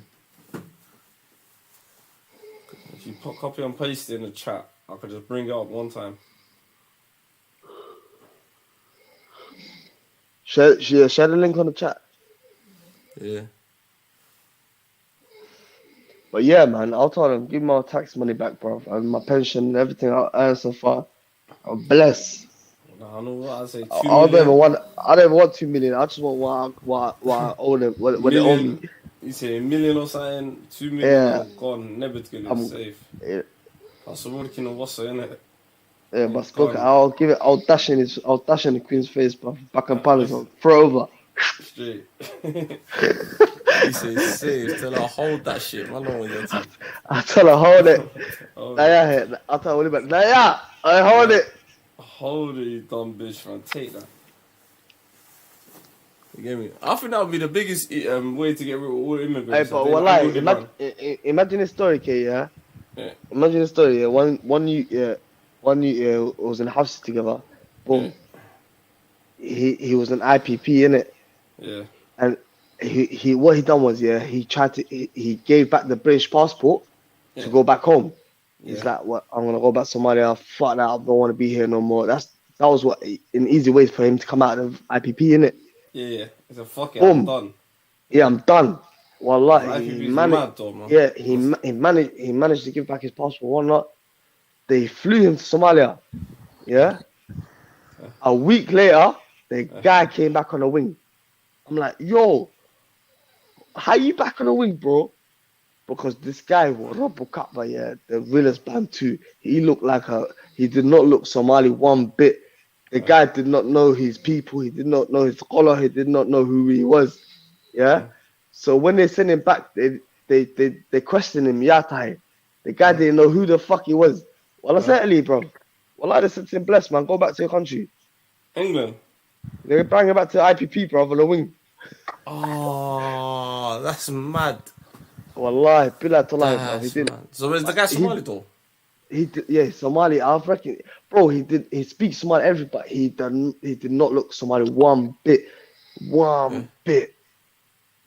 But you know what I mean? You know what I mean? Eli knows, innit? Yeah, but that's the worst thing though, man. Fuck IPP, man. A couple of my soldiers, IPP, but yeah, miskin, another. 99 Bro, years. I don't know how to upload this thing, man. No, do you know what you do? Yeah. Have you got a copy and paste? Have you got a copy and paste? Have you got a copy and paste? Copy the link. If it's on my phone. Yeah, it's on your phone. Go to the video that you want. Copy and paste it. Okay. Then all you have to do is just come out of this, go into the normal chat on YouTube, and just because you're a mod, all you do is just put it in the chat, just copy in the chat. Yeah, you have to come out. You have to come out this thing now. Okay, and just post live it. Chat. Yeah, and post it on the live chat. Yeah, and it's not a link to like a YouTube video. It's on my phone, bro. No. You just look. It's on your phone. Okay, let me try and find it on YouTube because I've got it on my phone from time ago. Yeah, if you go on YouTube, the guys. Let me find it on YouTube. I've got my laptop. Yeah. Just send me that link. Nah, but IPP story is mad, man. I know bear man that IPP, but that's a heart attack, fam. It's a heart attack, man. Only one. 3 years. 18 months. IPP. The man's been in there for 11 years, you know. Yeah, wallah, I'm scared, fam, bro. Imagine one Somali brute. Dumb shit. Yeah. Like, imagine one Somali story, yeah, wallahi. This guy, yeah, who was in one jail. And then, boom, he got ill, innit? He got ill. And he tried to tell the officers, yo, I feel sick, I can't move. Yeah. And they assumed that he's lying. Yeah. So they left him in his cell. Boom, lunchtime come, you know how lunchtime is. Boom, they open his cell, they tell you, come get your lunch. Boom, the guy, he can't get out of his bed. They thought he was lying again. They just locked him back in his room. 1 week, yeah, they left him in his room. How about, yeah, the guy got end up with TB. He had TB in his back, yeah. He got paralyzed from his legs downwards while he was in his cell. Wallah, some Somali, fam. Fam, I felt sorry for him, man.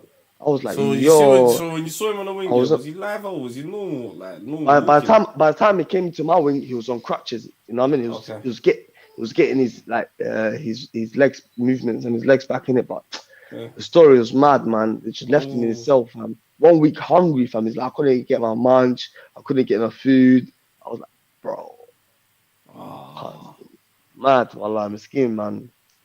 You know what it is? You see, when I was in Habsi, I see some of the maddest, what's it called, cases, innit?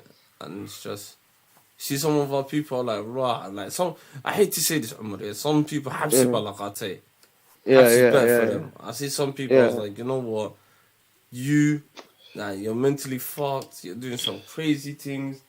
That society ain't for you, bro. No, well, I'll give you that. There's a lot of people that deserve to be in jail or mental home or something. Yeah, you know what I mean? But the way I see certain man, yeah, and I was like, raw. Like I see one sad story, yeah, wallahi, or they win, bruv, yeah, or Somalia, and I'm like, I see him in the medical. I'm like, Abdi, wait, man, like, what are you doing here? And he tell me stories like, he goes, he had issues with his wife. His wife, she started to chill with some other woman. Boom, she was going arose, but in it. She was going out habinki and whatnot. And then boom, what did she do? She called feds. She acted like he was killing her. Boom, wallahi. The guy goes, I came back from night shift. I came home. I came inside the house. She was lying down on the floor. Askar was on the way. Askar knocked on the door while I came in the house. I got bagged. I never seen road. He got 4 years IPP. And he's never seen road again. The guy. I think I might know him. You know, is he a tall guy, dark skin? Tall guy, dark skin. Wallahi. And did his son come jail as well? His son come in jail as well. I know the guy, brother. I know. Wallahi, I know him. He was in High Point, man. I know. Yeah, High Point. That's why I was in High Point with him. Till I see him and his son was in jail. His son's at the bit done, innit? His son's a bit done. I couldn't believe it. His son and his dad was in jail together. That's what I'm saying. Wallahi, that was crazy as well. His dad's in there for trying to murder his mum. He was in there for what, burglary or something. I can't remember. Yeah, his son was in there for burglary and one night. Imagine this. Imagine a mosque. Yeah? He's going to his dad arbor. Wallah, I was in High Point with him. Wallah, I was in High Point with him and his son. Yeah, I was there with him and son as well. Were you there with hate? Oh no, I'll tell you offline. We were offline there. Yeah. I know that name still. Oh my god, I know that guy. You know, Wallah, I was in High Point with him. Wallah, light skin. Yeah. Same guy. You know who we're talking about, innit? Yeah. But ask that man there. My man there. Oh, I think my man posted sign on. Did my man post sign? I think he didn't post sign. He didn't post sign. I think you should go on YouTube on Safari copy it. Bro, I got it on my laptop, but I ain't got it on the thing.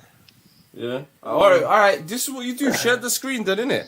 Are you on your? Oh, do you know what you do? Just email it to Khaled, innit? No. You see screen share? Yeah. Yeah. Go to screen share at the bottom of your screen. Play the video, and we can play it from your thing. That's even easier, bro. Okay, cool. See on the bottom here where it says mic, you got your camera and everything. If you're on your laptop now. Yeah. Yeah. There's something called screen share. Can you see sharing the screen? Okay. I was on my phone, but I'm gonna go in through my laptop. If you go through the laptop, that'd be much better. We could just play it straight from your laptop on it straight away. Cool. I'm gonna jump in through my laptop. Yeah. No, Umar, you know, wallah, I was in jail with that guy though. Still him and his son, and he got IPP. Yeah, it was an IPP for the Hajj. I was shocked. I was sitting with him in the medical. Yeah, he's telling me the story. I was like, yo. And I was on a wing with his son. I'm like, yo. I was thinking, bro. That's a mad story, lad. Imagine a guy and his dad, you know. It was. And the worst thing was, his dad. When I was there, his dad was asking for the son. And his dad, you know. I know. Were you on your laptop? When I was there, switch off to YouTube. Let me turn off YouTube. Yeah, as I was saying, his dad was recommending officers to, was asking officers, can they bring my son to me? I was there with his son one time, and the officer came to him, and they're like, yeah, your dad has recommended, was asking for you to go on Unit 5 with him, and the guy refused. I'm like, why would you refuse your dad, bro? You idiot, fam. Bro. I lie? IPP, bro. I know. IPP, bro. You might not see him. Yeah. He's in the kiss was a bit of a nuts for him. Oh, nuts, man. Because your dad's on and if you don't know, everyone who doesn't know IPP means you're on 99-year license. Yeah, well, that means gone. The jail lets you out when they want you to go out. You can't fart and make a mistake, fam. How about that? You can't. Every minute you're going through your it's disgusting. Some guy, some pussy. Do you know who introduced that? Some guy called David Blunkett. Some blind, what's it called? Used to be labouring a blind guy. And then he wrote about it. He goes, that was one of my biggest mistakes. Hey, Khalid, how about this year? When I landed, the Odega was going for his parole. Yeah? So he was going in front of his parole when I landed. Wallahi, every Somali that was around here, they were telling him, up to you, listen, just tell them you're good. Just tell them you feel remorse. Just tell them, you know what I mean?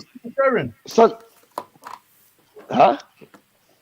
Am I screen sharing or what? No. Do you know what you do? Yeah. Can you see it? Look, there's the mic, the camera. It's shared. Now you gotta press screen share. You have to press it. Share screen. Yeah, go press share screen. Your finger will pop up, must. Yeah, enter screen. Yeah. Window. Nah, enter screen share. Yeah. Yeah, is that No, press it, didn't it? I did. I pressed it. Share screen. Share Yeah, screen. Something happened. Something happened. I don't even know, bro. Look, your thing will pop up. The little spare box will pop up, yeah, with your screen, your thing. Okay, let me try this. You've got the video up, innit? I know you got the video up. Yeah, that's not a problem. It's you see the toolbar. You see where it goes. Leave studio in share screen. Camera. At the bottom, I click share screen. Yeah, share screen. Click it. Yeah. So when you click it, does it give you a little option? There's a little option thing. It says press. It gives me the screen that I can see, and then press it. Press it, innit? Press it. Yeah, that's what I'm doing now. Follow these steps. Oh, it's telling me follow these steps. Yeah, follow them. Very easy.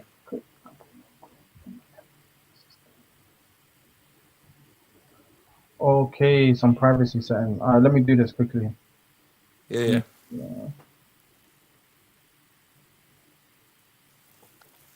But that's what shows you. Imagine this, yo. So imagine this. Imagine his wife, though. Yeah. That stupid mistake she made, innit, yeah? Yeah, wallah, I'm scared. She fucked him up, bruv. And then she fucked him up. She fucked him up, man. The IPP, she got a man. And the guy that, when I was seeing him, he was on diabetes. He had brother, he was going through it from wallah. The words he used there was, that's what he said to me, fam. Wallahi, bruv. You know what I mean? But that was sad, fam. I ain't gonna lie, because when I was there, yeah, like I said, yeah, bro, the guy was going for parole. He was gonna go see the parole, so everyone's gassing him up. Everyone's gassing up. You know, like back in the days, yeah, there was a murder back in the days. If you remember Camden, Allah Naharis to Mahdi. Yeah, Mahdi, Allah Naharis. Yeah. Do you remember Onai? Yeah. Onai was in the high point woman. Yeah. These man was telling me, yo, like we're speaking to this guy, or they were chatting to him. Bro, the guy went into the parole. Bro, but he was Somali, didn't it? Somali, that's the thing with us, with pride, innit? We tell the truth, bro. We never done he never done what she's saying she's done. So he's still adding it to his story. He's still telling them, fuck this bitch, bro. I didn't do what she's saying she did. You know what I mean? Like, bro, and then they're like, no, do you feel remorse? Do you feel sorry? Do you feel bad about what you did? It's like, fuck what you lot saying. Like, I don't feel no sorry for this girl. Like, I didn't do nothing to this girl to feel sorry. Like, but, and the thing with him, think about it, he didn't do nothing though, most likely. And he didn't do nothing though. And the thing about it is his son is telling me he didn't do nothing. And the worst thing is, the guy can't speak some English, and he's got no translator, and he's going in front of the parole with no translator. So he looks bad. You know what I mean? I know. I'm scared, bruv. Wallahi, man. Give me 1 second. I'm just gonna go grab some food downstairs, innit? Yeah. Yeah, do you think, bro? The Uber Eat guy just come. 1 second. Say the name. I think it's working now. Let me try again. How do you think, bro? This thing is just confusing. Let me try again. That's good.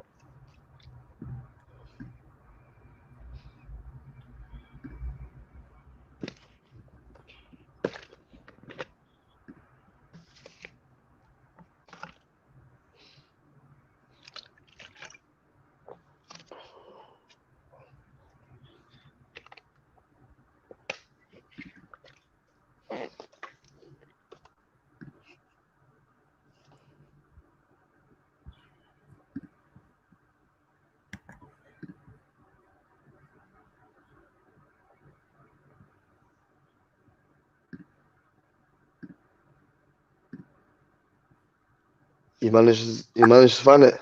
Yeah, let me try it right now. Hey, but try it.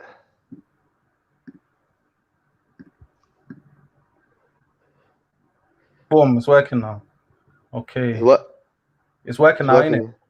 I can't see nothing. Can you not? No, nothing at all. Okay, 1 second. It says streaming on the phone is sharing your screen. Try and click off it and click on it again. What? Come out of the chat and come back in? Nah, click on my thingy. Can you click on it? You're in the show. Everyone can see you. Stop screen. Wait, it says it's working now. Sharing your screen. Yeah, sharing, man. Wait, let this guy come back because it says it's sharing. Wait, let me check on my phone. Hold up.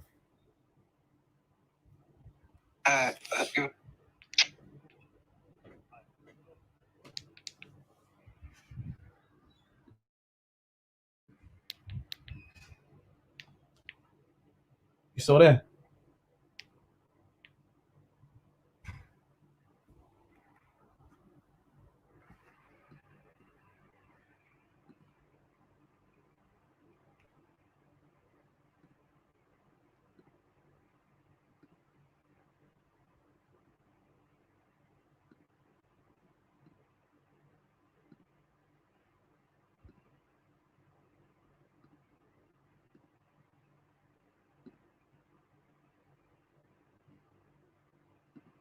Frustrated.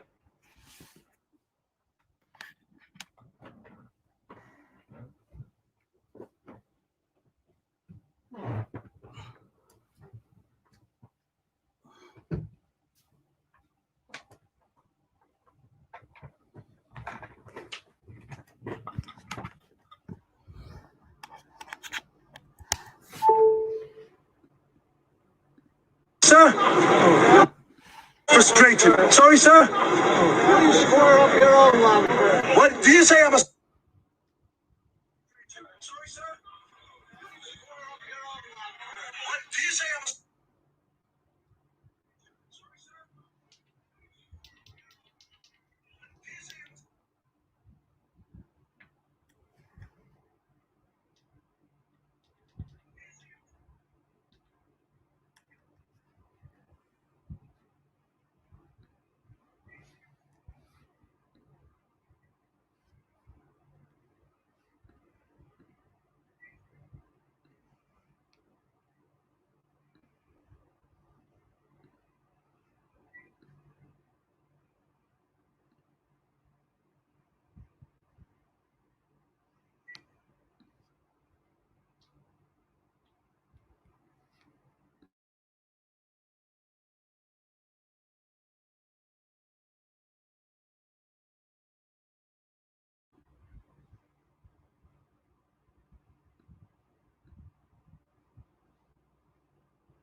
Hello?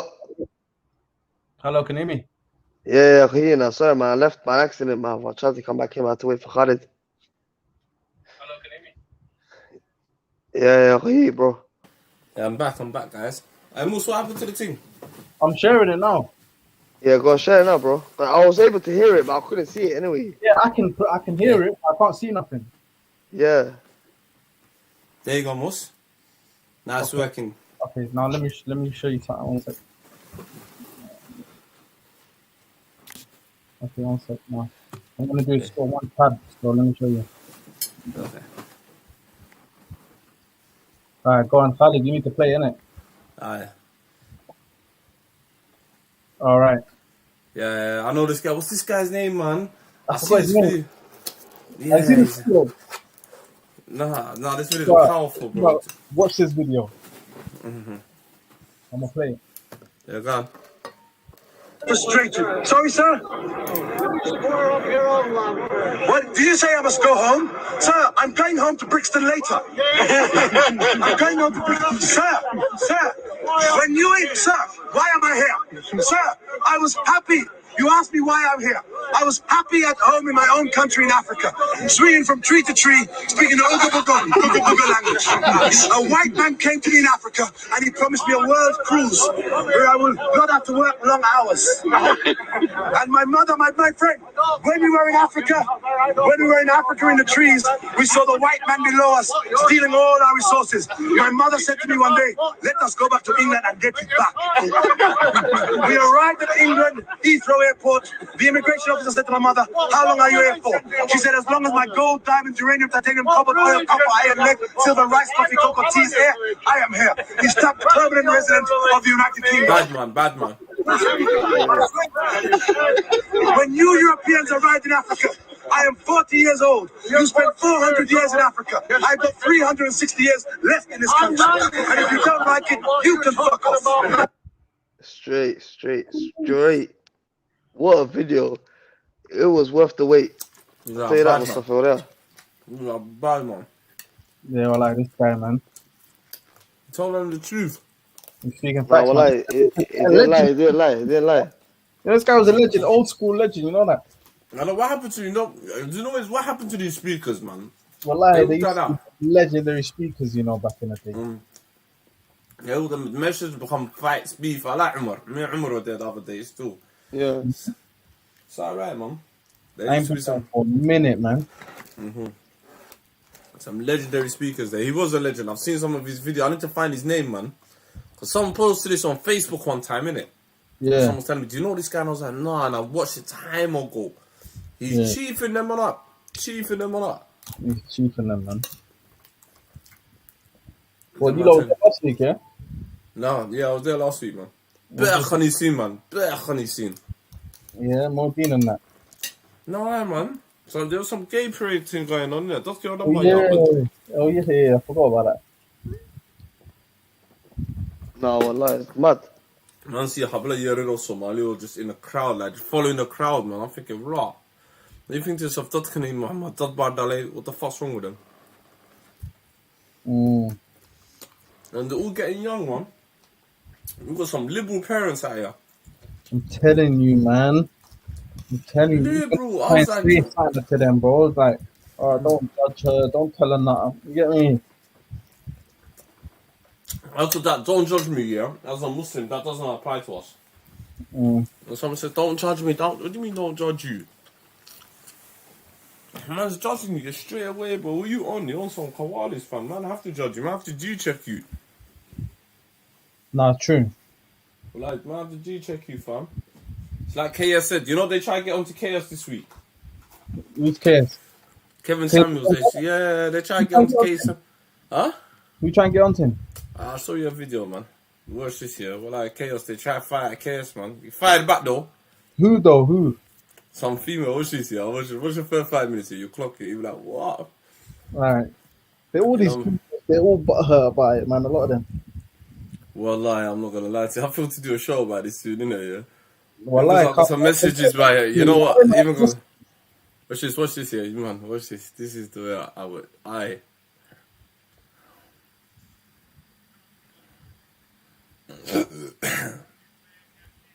Watch this. And now we have Kevin Samuels to let them know, and I think that he's since. But, yeah. So it's like. But I just can't listen to another evaluation. But yeah. So it's like. But I just can't listen to another evaluation of another woman's dating situation. Think about it. Let's watch a 5 minutes of it. Yeah, and I think he's a terrible person. Okay, we could talk about that, but I just have a lot of friends who like watch this shit over and over, and I'm like, bro, at a certain point, don't you feel like you've just learned enough about like unhappy women who are like having a hard time dating? It's not like the clips at first to me, like they were jarring to see, but like building a brand on shitting on black girls, like I don't like that. You really think that's what it is, though? 100%. I think some of the advice has been, so I would say conducive, but like for the most. Telling the truth is shitting on women these days. Telling the truth is shitting on. Hey, man, what do you think about that?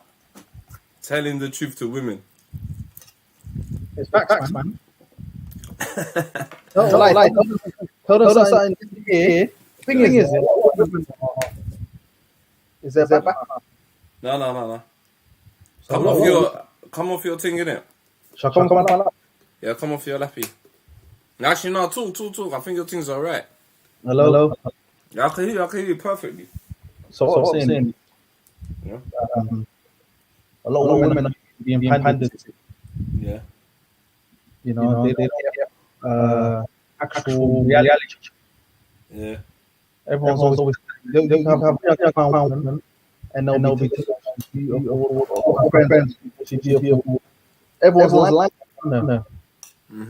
I beg you, do you know what you do? Come on, yo. Jump on the laptop. Yeah, go on the phone.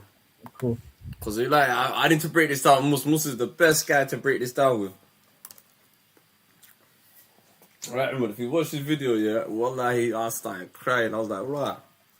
Yeah. Was it a crazy one? I've been watching this. Yeah. We're gonna watch it. Yeah, Mus, you're back. Yep. Yeah, perfect. Much better. What's going on? Yeah, Ahmed's telling me, the people in the chat telling me, turn it on, let's hear it. Let's commentate through it. Go on. We'll commentate through it. You keep your mic on as well, innit, yeah? That's his name, Ishmael Belgrove. The guy said. Yeah.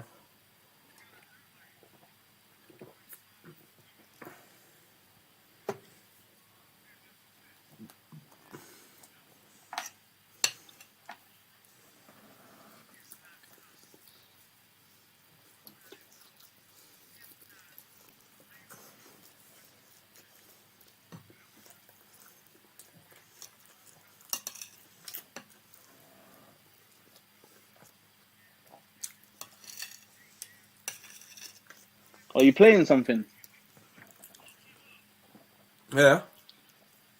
Can you hear the video? You hear it?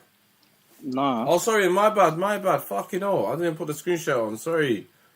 Yeah. Sorry, my people. Can you see it now? Yeah. What's this? What's this? Tell you. You not hear it now? Ladled in with a bunch of superficial sweetness. But I want you to understand that every one of my critics that keep talking about this tone stuff, notice the tone when they speak about me and the desire they have for me. It's like, oh, I don't like what he's saying, but I can't wait till somebody fuck him up. No, your most viral and salacious shit is really talking about women badly. Right. And I don't like that. But don't you think that the women that he's shitting on, they deserve it? No. Really? No, I don't. I think the point that I was so easily able to call from the Kevin Samuels thing was just these women are being raised to not understand what the fuck is going on. They just really telling girls they're fat, looking like a linebacker, shit like that. That's fucking nuts. The women that he says that to are the women. Telling women that they're fat or looking like a linebacker is fucking nuts. So what are we supposed to say? What are we supposed to tell you, ladies? That when you're 5'8" and 230 pounds, that you're gorgeous, that you're what every man dreams about. See, the problem with the women like this and so many women in the danger zone have is because they're coming to a very hard realization right now that out there in the world, many of them did not have or don't have what their mothers and grandmothers had. That's a man, a dating life. Women in the West worldwide are coming to the conclusion that their PhD, I'm a PhD, and everything else doesn't matter a hill of beans because the very men that you want, the high value men that you want, don't see you. You're invisible. Most of you lack femininity or your body count or whatever. And the fact of the matter is it's no criticism. Now, I'm going to say Adam did a good job here basically flipping up and saying, well, what about when women do have to do it to men? I want you all to focus on this person. They all act like they haven't seen my show. And I'm going to judge based on what they say, not what I think. You're talking about somebody based on clips. But you're going to say he's a horrible person. No, ma'am. Women like you just don't like the truth. And the truth is, you made your choices. Just like men make their choices. And men deal with the consequence of those choices. What women are starting to find out is they're not really ready to deal with the consequences of their choices. That's what freedom is. Freedom to win, freedom to fail. Who think that they're going to... Hey, Mus, what do you think about that?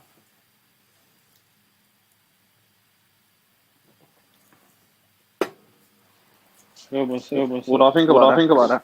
No. They say women's choices. I think it's true. I mean, they wanted equality. Here it is. So if they say men are this, men are that, so should men say, well, you have to be in shape now? Man don't want to deal with a 5'8", 200-pound woman. I mean, if a guy's not attracted to you, he's not gonna talk to you. Hello. I mean, what's not good is lying to somebody. Mm-hmm. saying it's fine. It's fine. But do you think these women are? Do you think these women can be responsible? Can they take the criticism? Are they used to it? And something you said, yeah. I mean, no. This woman in the danger zone doesn't have something her mother and her grandma had. A man. What do you think of that? I mean, it's true. I mean, it's true. You speak about this all the time, though. Mm-hmm. That's true. Let's carry on. And get some, like I've seen these women who are like 300 pounds saying that they deserve a guy who's making, $1 million a year and shit. And it's like, that's not going to happen for you. Like, you are crazy for thinking that this is how the world works. And for him to have to even tell them that is pretty shocking to me. It's just shocking to watch him speak that way because I don't really see the caliber of woman he could get. Like, I don't. Let's knock this shit out of the park right now. Ma'am, let's be honest. You're you, I'm me. I've never had a problem getting any caliber of woman I want. This is the same sign language shit that always goes on. Well, who is he to say that? The women I deal with, if I were to bring them on camera, would shut your mouth quickly. Adam 22 has seen them. But again, this is what women in this... They always go back to, wait, who are you? See, it always comes to the ad hominem when the truth comes out. Well, let me see your pedigree. Let's see your PhD. Let's see your ranking. Let's see who you date. See, I will never, ever expose the women in my life to this madness because I could put an angel on this screen and somebody would find something wrong with her, especially women who hate the truth. Honestly, they sit back and watch this program and laugh. They're like, wow, these women really believe that he's not on my level. Really? Really? I may not be your cup of tea, but let's not act like my tea does not get served. Anytime. I'm to the point to where women are so willing to suspend belief. And I've actually heard women who are straight up fours by any stretch of the imagination. 300 plus pounds. Talking about who you think he is. He don't even look that good. He ain't even in that. How good does a man need to look for you? But again, it's the same stuff. Criticize the man, insult the man. And gentlemen, I need you to understand why they get so upset. Because I advocate for you. Because typically, a man like myself is supposed to be selling she's a queen, she's a goddess, she's a this, she's a that. I'm supposed to be saying the things that they want to hear to sell books and t-shirts and things like that. But because I have the nerve to stand 10 toes down, flat-footed for men,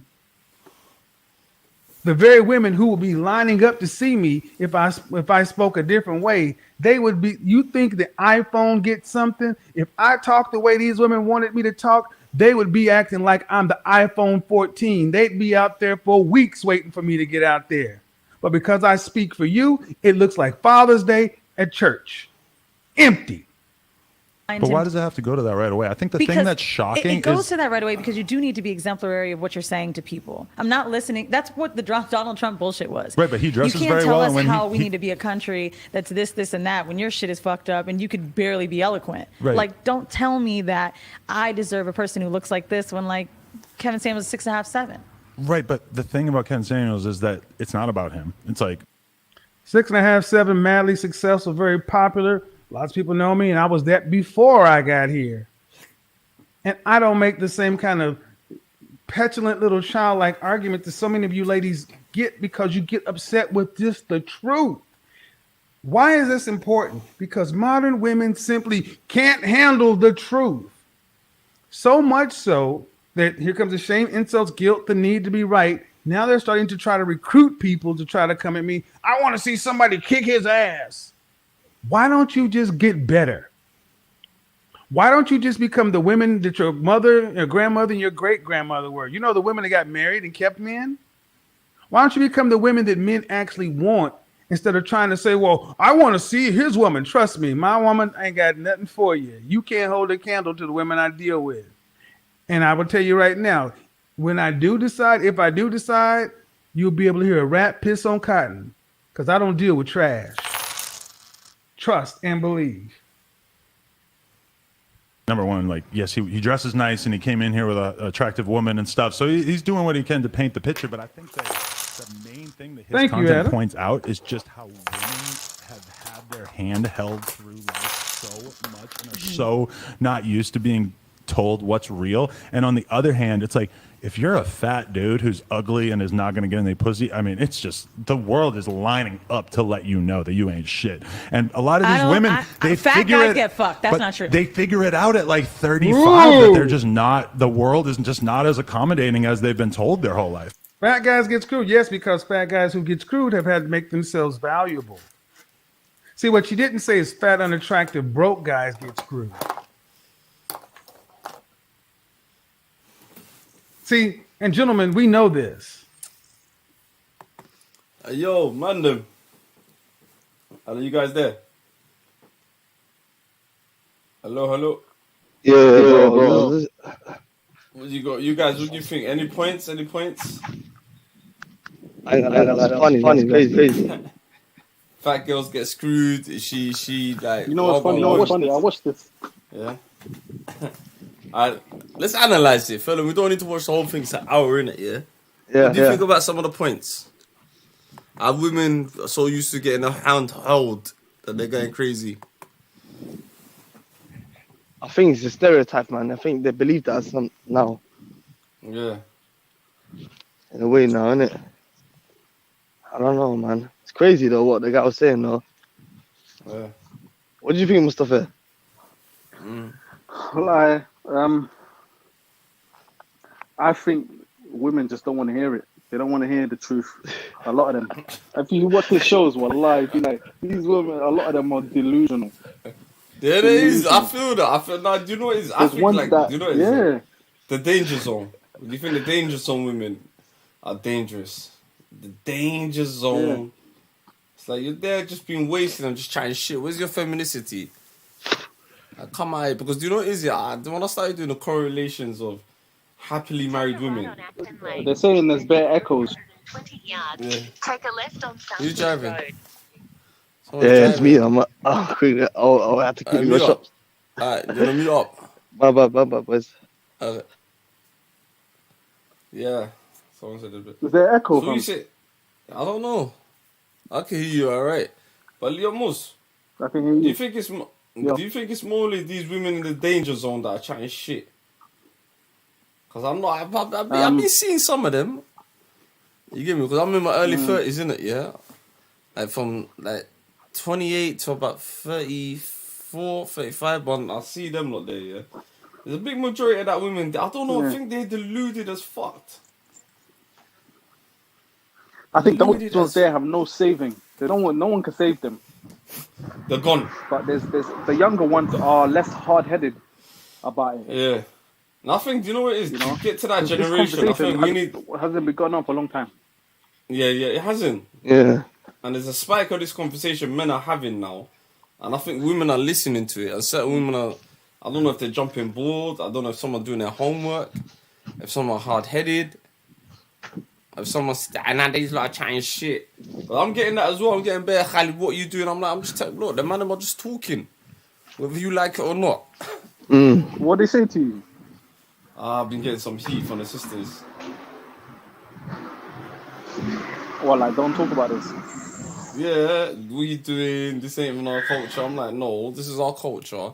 Shit in our culture has changed. You like out here blabbing your mouth left, right, center. So what the man am I gonna talk? If there's statistics, there's facts. But these are the same girls that if they're the, you know, if there's somebody on YouTube, a girl talking rubbish about a guy, they'll be the first one to co-sign it. Yeah. Am I lying? No, they will. Yeah, you're 100% right. You're right. They only want balance when a man's speaking. Yeah. And I think, you know what it is as well? They used to, you know what's it called? Simp men, yeah? You know the team simp? You know team simp? That's on this. You're right. Yeah, you're right. You know? There's a lot of men that become that way, innit? And since the phenomenon of like people like Jordan PD, like what's it, Fresh Fitness, it's time to be like, Yeah, it's time. Like, yo, girls, let's. All right, you want to be this? I'm independent. Let's hold each other accountable, innit? If you're that age and you're just sitting there chatting shit, all right, cool. You go find yourself the 1%er that's gonna look after you. I lie. Yeah. You hear me?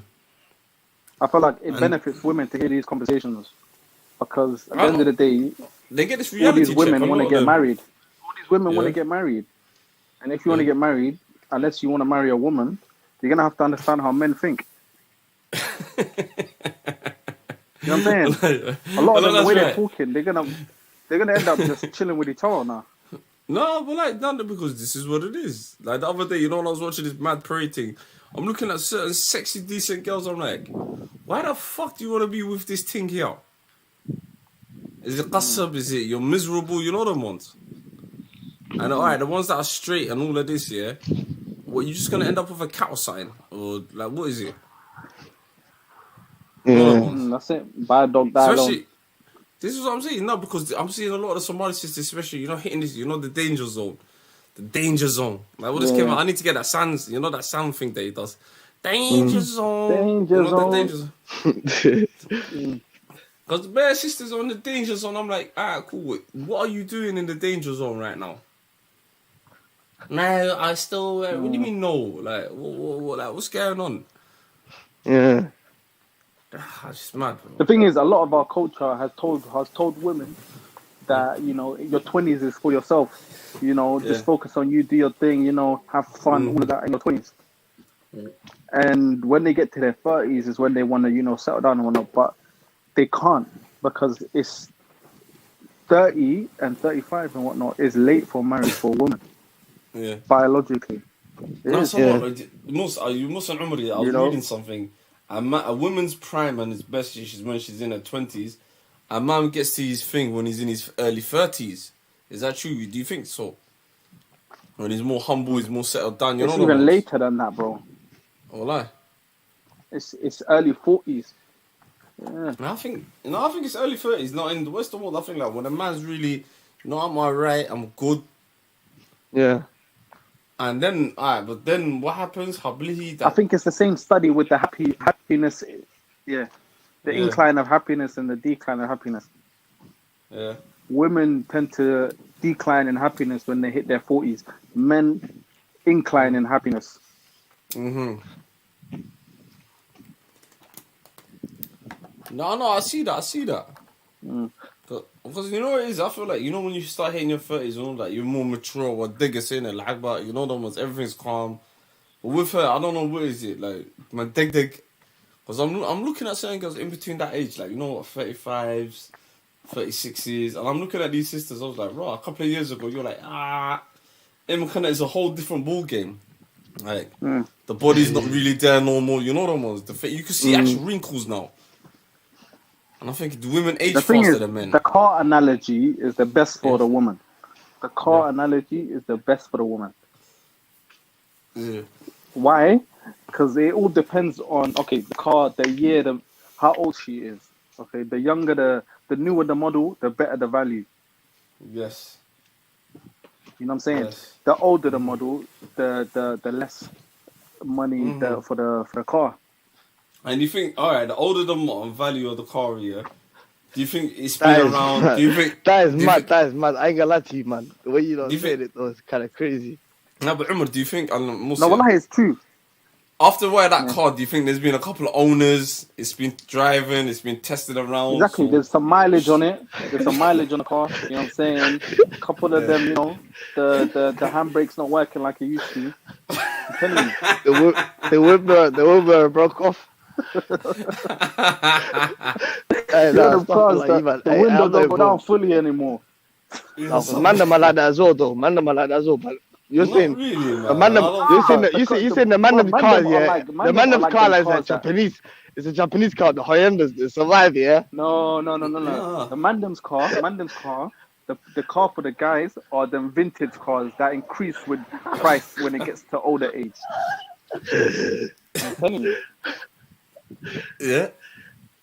No, I think so. Yeah, I think that's it. You That's what it saying? is. Like, no, would you? I think the best analogy for the man them is like wine. The older you get, the finer you get. You know them ones. Fine wine. You know, the older the wine is. Yeah.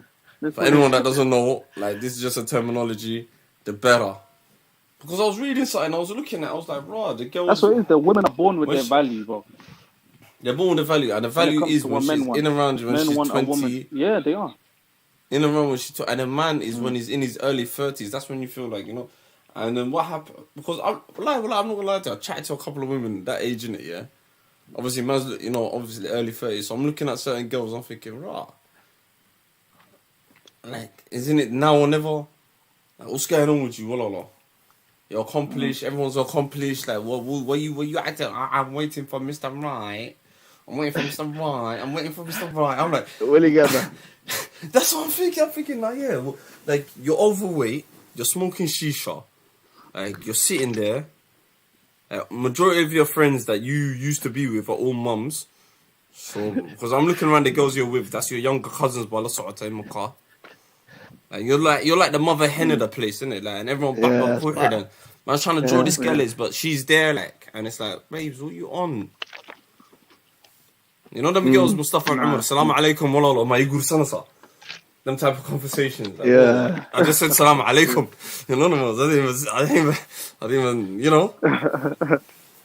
Yeah. Oh, that's crazy, man. Yeah, no, it's mad.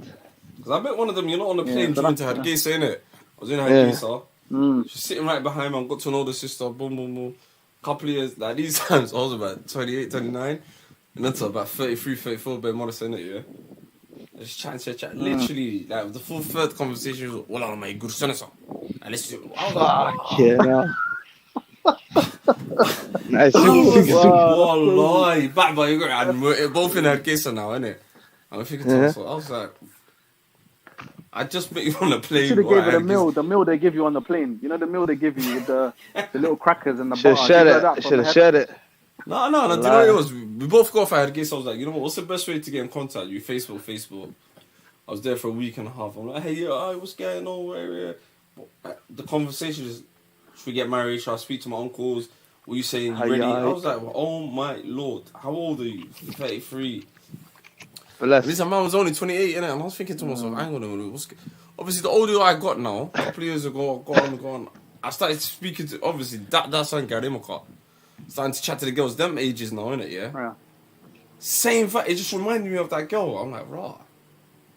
Is it last? Do you know what I'm thinking to myself? Like, last chance saloon. What is going on? What do you guys think? Is it the West? Because then I looked at that study where it says women in the West, in this Western country, are unhappy. Majority of them are unhappy, and it's age 28 to this. Yeah, but you know what? I feel like they're women. unhappy. Yeah. Why? It's because they're trying to force this Western life, yeah, and also trying to do the culture at the same time, and that clashes too hard. Because when they get married, when they get married, they try their best to do the culture thing, but they also clash it with the Western life, bro. Whatever they see on TV, man. You know what I mean? That's my point of view, boy. I just think a lot of them are just unmarried, bro. You know what I'm saying? A lot of them are just unmarried. Women will be more happy with family and children and things like this. Statistically, it's proven. When a woman's at her happiest in her life is when she's nurturing, caring, and she's around kids and children. That's at her but peak. they've been given a false reality. They've been given a false dream that, you know, working and, you know, having degrees and making some money will make you happy. But that's not the case. You get me? I was chatting to Born Rich, the American guy. He was like, in the early 2000s, they were proper pumping, you know, Miss Independent. You don't need a man. Like, men are shit, men are trash. But yeah, again, how comes you're miserable without a man? How comes you are miserable without a man? Like, us men, we could survive all day long. You know them ones? How comes you are miserable without men? The majority, well, sooner or later, you clock it when you start chatting to them, like, you know, chat to the, you know, the high, what should we call them, the mileage, high mileage numbers, yeah. Try to talk to them, Musa, you man, yeah, you clock it. You're like, what the fuck is wrong? Nothing me, to high, you know, no ones. That's what I'm saying. Don't expect if you're in your early 20s, don't expect you'll get the same caliber of man when you're in your early 30s and mid 30s. You can't. You know what I'm saying? You're older now. Someone tried to you don't tell look me. as good as Some you girls are think. trying to tell me. Some girls are trying to tell me that's when you get high sex drive. I was telling her, shut up, now, yeah, man. Get out of here, fam. Well, for a woman. Yeah, when she's in her mid, going towards 40s, mid 35s. That's when she gets like a good sex drive. And I was like, what? I was like, no, but your sexual. I was like, your sexual market value's gone down, though. That's the problem. How can you get that at that time? Yeah, that's got nothing. That's got nothing to do with that, though. They've got nothing to do with each other. Their sex drive is got nothing to do with their market, value and whatnot. The sexual value market is. Let's be honest. Was it from I'd say 19 to 26, 27, 28? Yeah, 26. 28. That's the cutoff point. From there on, what all is just. All right, you're good. You're yeah. And then when it starts clocking on, and I don't know. What do you guys think? I think the thing is for men, the reason why we delay it is for obvious reasons. We cannot marry broke, can we? Or we cannot marry. Men are not really fully themselves in their early 20s, are they? Men grow into themselves more during their 20s, financially and personally. So that's why men delay. A man can't get broke. Man can't afford a family when they're 22, bro. It takes time for them to build up themselves personally and build up themselves financially. But women, they don't need to come with that. All they need to come is things that are inherent to them. Yup.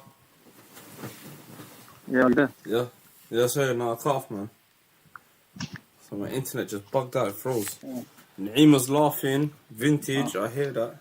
What were you just saying? The sexual market value of a woman. Starting route to W3. Whoa, Head north on South. Yeah, W3, yeah? He's acting. He's in Acton, he's active. He's active in the W side. He's saying Donnie grew up in North, living in Acton. Slipping in Acton. I thought I was on mute, but it's that, my brother. That's Acton, innit? Yeah, W3. That's like Hammersmith, Acton on them sides, isn't it? Hammersmith W6. Yeah, man. That's W6. Oh. Yeah, I wouldn't even know around them areas. I know I'm straight. If it's not got an N on the postcode, I don't know, man. Even me, but like, I'm from around here, fam. I'm from North, man. Everyone I'm from around here, fam. Are you one of them guys, you see, since you moved out at the ends, are you one of them guys you just go in and out? You don't know no one around there, innit? I don't know no one around here. I don't want to know no one around here. In and out, wallah. In and out. That's how you gotta be, man. Yeah, Musa, I might have to do a show this week about, the age of women before they lose the plot or something. Something mad like that. Well, we could do a good topic. I don't know how to contact you, though. No, we're gonna go offline soon. Give me about another 10-20 minutes here. You might just stay online. As soon as we stay online, I'll give you my details, innit? Give Omar my details as well, innit? Yeah. Yeah, no, but I wanted to get into that subject, man. What's this, guys? You guys are absolutely terrible. 30 or 32 is not too old. What's this guy on? He's calling himself Mr. Cool Boy. What did he say? Yeah, Mr. Cool Boy. Any guy... any man that has to call himself a boy at this time of age, at this time of night, I don't know, man. 30 to 32 is old for marriage, biologically, for women. They get high-risk pregnancies at 35. Now, I say 32 is, if she's accomplished, settled down by the age of 32, I'll call her Samin. Yeah, you're going to be one of them. She's not old in age, though. She's not old in age. She's just, but when it comes to marriage, if you want children, if you want these things, that's when it becomes more difficult.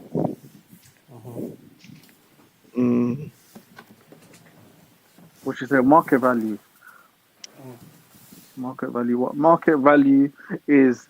What type of person Sexual. you can get? No. Your what you bring to the table. It's heresy. Your sexual market value. That's what it is. Now let's not sugarcoat it for them, yeah. Or chirkadi. هذا واحد اللي كان يصير وإيج تهاي. فإذا قبتيت, you know the ones. We're not playing around, sister. Here comes the insults. All of the insults. In narrow Somali-minded. I don't know. Let's see. Why do you come on the panel? Why don't you come on the panel and have a conversation? Come on the panel, man. Naima's there. Let me put this in there for them. Come on, girls, man. Let's see what you have to say. I'll do this topic on. I'll do this topic on Saturday for us, innit? Yeah. I don't know whether to tie the sexual value market of a woman, something along them lines, innit? Yeah. For the hormones and why, I'm trying to correlate why are modern women unhappy. That's the main thing. Are modern Somali women that are not married in the danger zone, you know, across them things. And we'll be precise with it. We're not sugarcoating. What have you said that's wrong? I don't know. What have you said that's wrong? This is the problem. Even the other day, I had a big debate in a private group here. Oh my God. I was like, no. Man, not talking, innit? There's 150 shows about women. Like you said, Musia. Then I've got books. There was a guy called Derek Jackson, motherfucker, was gassing women up and he got caught cheating. Derek motherfucker Jackson. You know Derek motherfucker Jackson. He was the Panda King. He was the Panda King. He was the Panda King, yeah? And every single one of them loved him. Everyone was like, I need a Derek Jackson. I hate Cameron Samuel. Cameron Samuel's telling you the truth. The truth is out there now. Derek Jackson, people like Derek Jackson are your enemies. Come on. They are lying to you. They're not going to tell you the truth. You need to take the truth, no matter how hard it is. Yeah. Excellent. Ahmed. I've got Ahmed saying another thing on it. You know what it is? Jump on them, X, man. I'll run another half an hour. Jump on. You get me? Stop being shy, fam. Get your bored ass. You get me, but. Then come on, man. Yeah. What did my man say? Someone who panders doesn't want growth. Someone who panders to you doesn't actually want outcomes for you. They want you to feel good about yourself. This guy Derek Jackson. It's about outcomes. Yeah. He made books. He made money. This men are dogs, women this, that, icon. Bruv. It was a business. That guy was fucking. Yeah, he was fucking some next thing. Some girls like, yo, man, I swear he's a married man. We're fucking here. We were mashing. This guy made money. We're just dissing man them. You men are dogs. Any man that cheats. I should look up to. And then he made a video about himself. He met like in a third person. That's when I said this guy is serious. No one can fuck with this guy.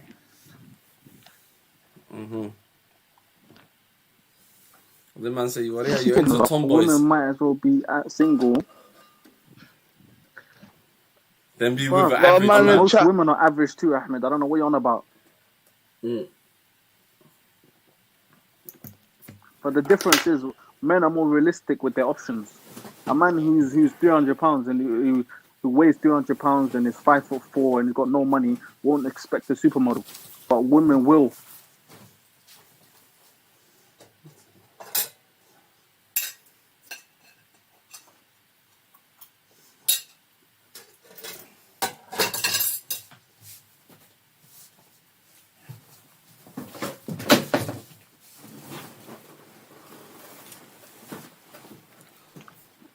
I don't know what type of sympathy pussy Maverick's looking for, though. I don't know, man. What did she say? Average what? Average Abdi, you're punching above your way. What can we say, Miss Hersey? Wow, they're excited. I beg you, jump on, please. Let's see if you could talk to an average Abdi and hold your own. Yeah. She can't, man. I don't even think that's a guy, man. I think that's a you know them ones. You get me? Ahmed's trying to make a book. He's trying to sell a book. I'm telling you. He's trying to be the next Somali Derek Jackson. Derek motherfucking Jackson. He's trying to be Somali Derek Jackson. I don't even know where. Queens and whatnot. What did Miss Hassi say? What the hell is he saying? Yeah, What? nigga, She goes, you queens, women, you queens. Niggas ain't shit. them type of bros. When did man become like this guy, bro? I don't know, man. Is he trying to hit some internet pussy? He's trying to get some internet pussy out of here, fam. That's what he's trying to get. I'm telling you. The monkey should do Straight after he jumps in, he's gonna say, "Everyone, jump into a private chat." Yeah, he's on one today. I don't know what he's doing, man. He's doing. That's not even captain. What's that? Arir Ibn Somal. Yeah. Oh, that's a fake name. That's a Dir Ibn, so I don't know. Yeah. True though, what he said is true. Saying what women have deluded standards. Can't even argue about that. That's true. But why are these standards? Is it, when it comes to dating, oh my god. Is it movies? What's made them like this though? No. It's obviously their desire is from what they see everywhere else, what they supposedly see in movies and in social media. That's not true. Yeah. What do you think of this statement? But them themselves let's be honest. Do you think of this? Let's be honest, yeah. Men are dying while women are surviving. The fuck is that? Somali men are dying while men are dying while women are surviving. I don't know what that means. I don't even know what that means. Miss Hilty, what did Miss Hilty say? They are not deluded standards. I don't know. They are delusional standards. A lot of these women are lucky to have a man that's got all his limbs. No, he's talking about man dying. I swear down, a lot of them push themselves too high, bro. They're lucky a guy got all his limbs, and they should be happy to have him. Yeah. 100. Do you guys think this number thing serious though? That like there's more women on this earth, so about roughly. No, that number thing is not a lie. It's not a lie. So So if every man on this planet was to get married, one woman. Yeah. Do you know how many billions? Like I think about 1 billion, 1.5 billion women are gonna be left. Yeah, that's why there's a couple. You know what I mean? For the man that can handle 2, the man that can handle 3. Like bless them, innit? So he says a reason. Yeah, there's a reason for that, bro. There's a reason for everything, wallahi, man. Like bless them for if you can handle it, handle it. That's the biggest lie Ahmed said. In this day and age, men need women more than women do. Who builds everything? Is it women or Ahmed's men gassing, man. Such a lie. Ahmed guy's gassing, man. Tell him bless, man. About women meet.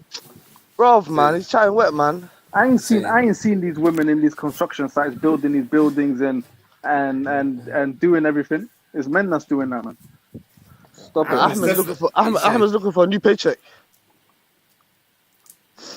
Yeah, exactly. He's trying to sell books, panda books. Yeah, man. About fucking women. Now, trust me, man. I'm not against women, fam. I'm for women as well, fam. Yeah. But don't be gassing it up too much, bro, Ahmed. I lie. Now with me, I'm for, do your thing. Allah. Hi. 1 second. Hello? Assalamu alaikum, can you hear me? Alaikum, yes. You know this voice, don't you?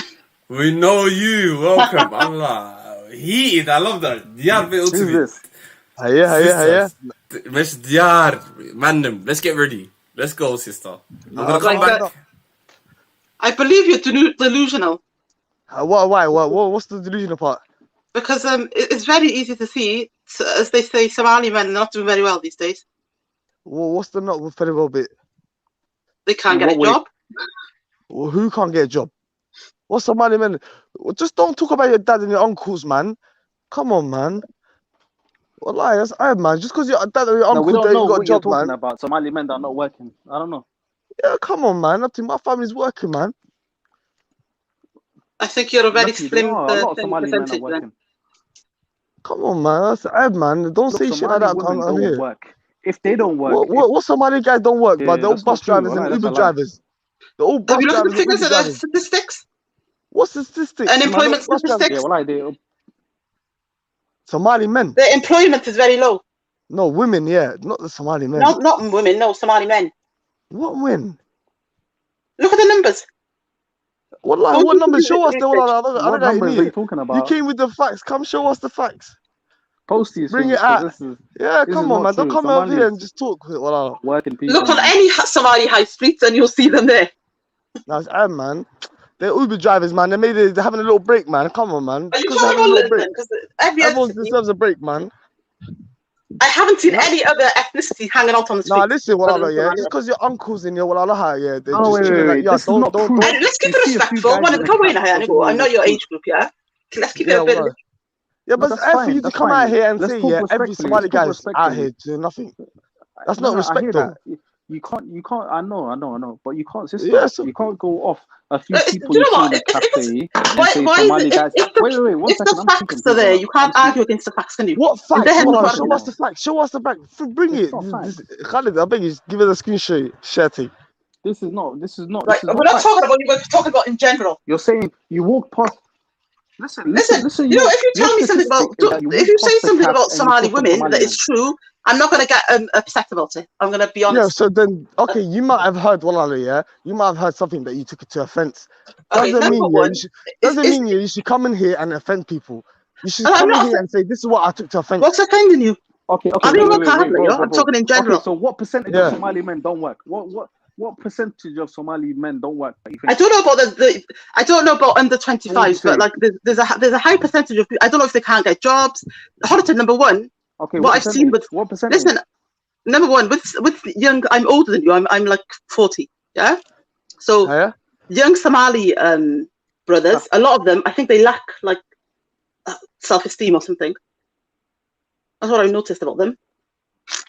Sorry. When you talk about young, what age are you talking about? Are you talking about 17-year-olds, 16-year-olds? Are you talking about 30-year-olds? Are you talking about 40? What are you talking about? It could be across the board. Well, for women, let me come back in. I was going. Well, you make a statement about women. I'll tell you if it's true. Then I'll agree with you. I'm saying okay. No, what the brother said. What the brother said. All right, let me make a statement in it. Yeah. I'm more than women. Somali Hoyo, Somali Mama, yeah? Yeah. More than women. Modern Somali women, 28 to 35. There's a scale of modern Western women. Why are they unhappy? Ones that are not married. I think, to be honest, a lot of the like work and the responsibilities falls on the shoulders of those women, doesn't it? I think. It depends. You choose to work, you choose. Obviously, because there's a statistics. Women is more naturally happy. When I'm talking about happy, guy, content when she's in her mother, and you know her natural. I agree. I'm not. I disagree with that. Okay. I agree with that. No, but you said Somali men don't work. We want to get to that. Yeah, well, that's what I want to get to as well. I feel like we need some stats. We need Walal. We need a bit. You came in here and was so adamant, bro. We need a bit more than I walked past a coffee shop and I saw some Somali men sitting there. We need a bit more substance to the argument. Yeah, please, Walal. I'll respect you. You're my sister, but at least come with some facts, man. Don't come with just huddle. It's not. But what are your statements about women? Are they factual? No, but what the brother said was, if a girl gets married at a later age, it's harder for her to have a child. That's something that's scientifically proven. Well, it's what's there to argue? Well, what is you saying a 30-year-old or 30 they're old, are they? No, it's not old, Walalo. It's not old. Yeah. It's just that they might not be able. There's a slimmer chance of them having a child. That's all he said. There's nothing wrong with that. That's something that the doctors say.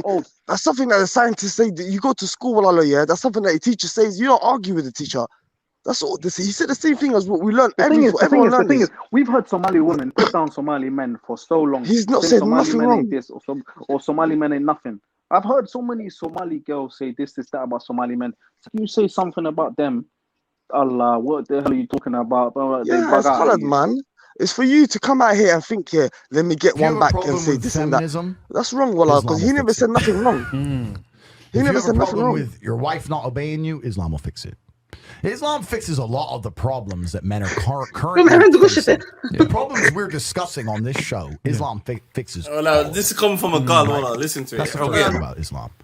And I'm not a Muslim, right? If I had to choose a religion, I would, because I live in an Orthodox Christian country, I go to the Orthodox Christian church. I donate $20,000 a month to the church in the country I live in. The church in Romania is very powerful, and I like having church friends. So I give them a lot of money, right? So I would guess I'm an Orthodox Christian. But if I had to bet on one religion as if I were betting on the stock market for the future, you have to bet on Islam. Because Muslims are intolerant.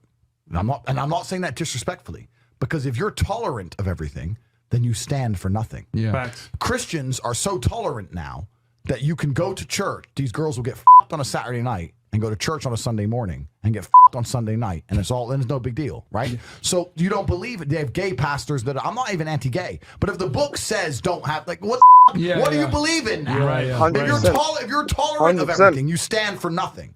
100%. I can walk through London with a T-shirt saying Jesus is gay, and nothing will happen to me. If I did the same thing with the Islamic prophet, I'd be dead before I got to the You get shot in the head, fam. That's how much they believe and respect. Watch And I this. respect Give it 5 people minutes. Watch who this. stick up for what they believe in.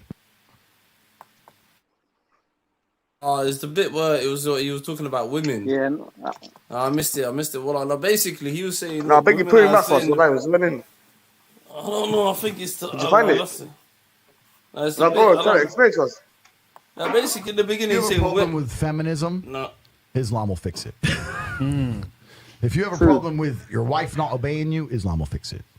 Islam fixes a lot of the problems that men are currently facing. The problems we're discussing on this show, Islam fixes all of them, right? That's the first thing about Islam. And I'm not a Muslim, right? If I had to choose a religion, I would, because...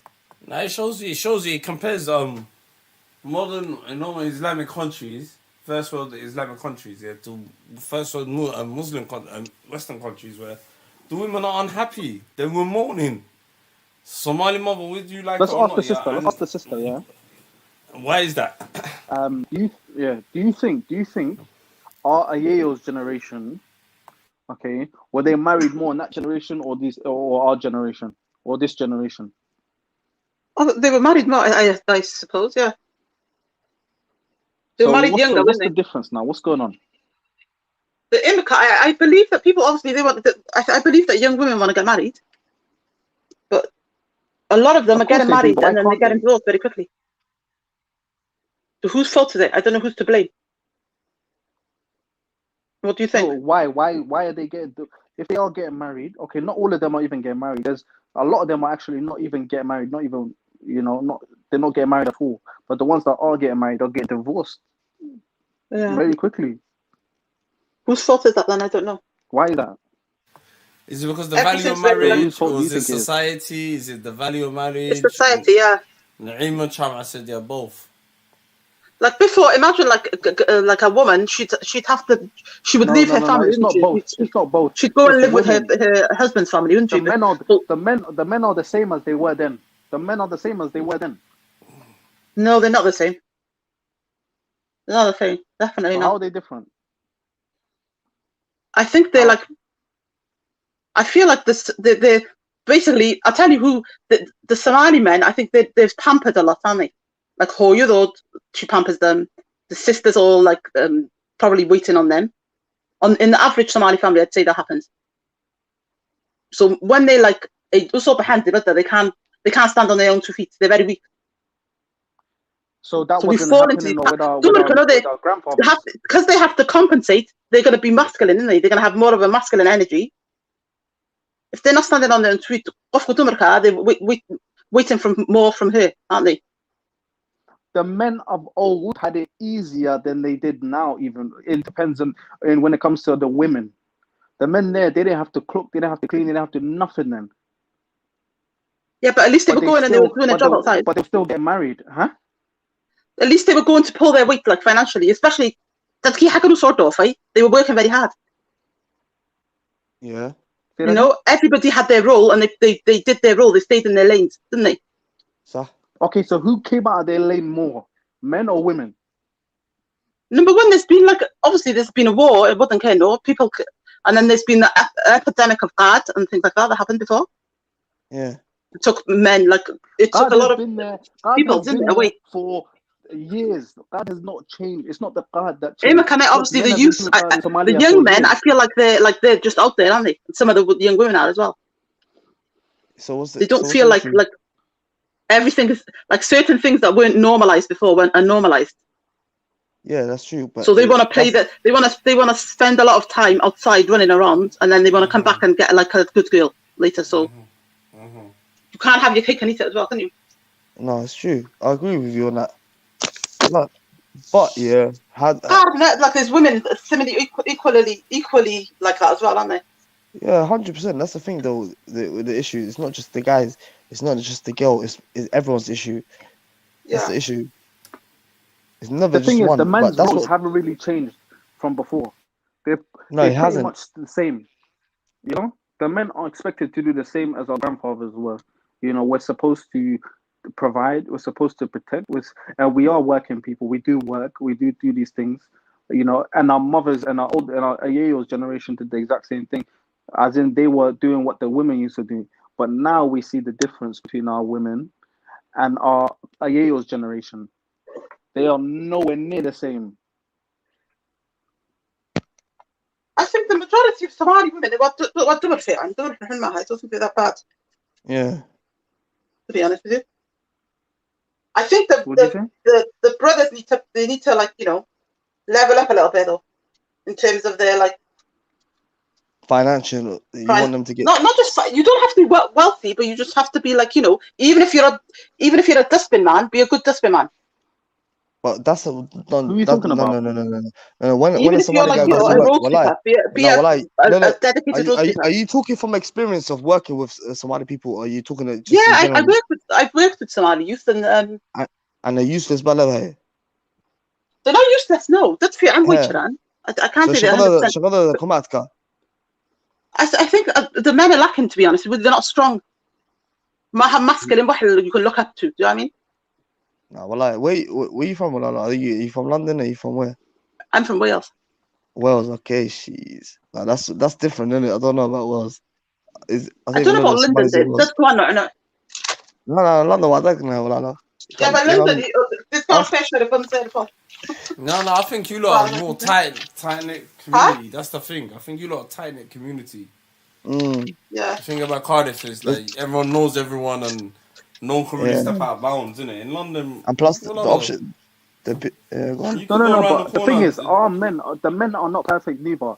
The men are not perfect neither. There's no doubt about it. We can talk about that as well. But I feel like that's been pressed for years. We've been spoken about the men and the faults with the men, and the Somali women have been criticizing Somali men, but no one's spoken about Somali women and how they're not like the Somali women that of old neither.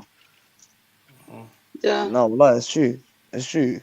You know, it's very true. How many Somali girls you see, they shit on Somali men? I won't lie to you. They shit on Somali men. No, well, the sisters just came and tried to shit on all of us from Wales. No. This ain't nothing compared to what you see out there.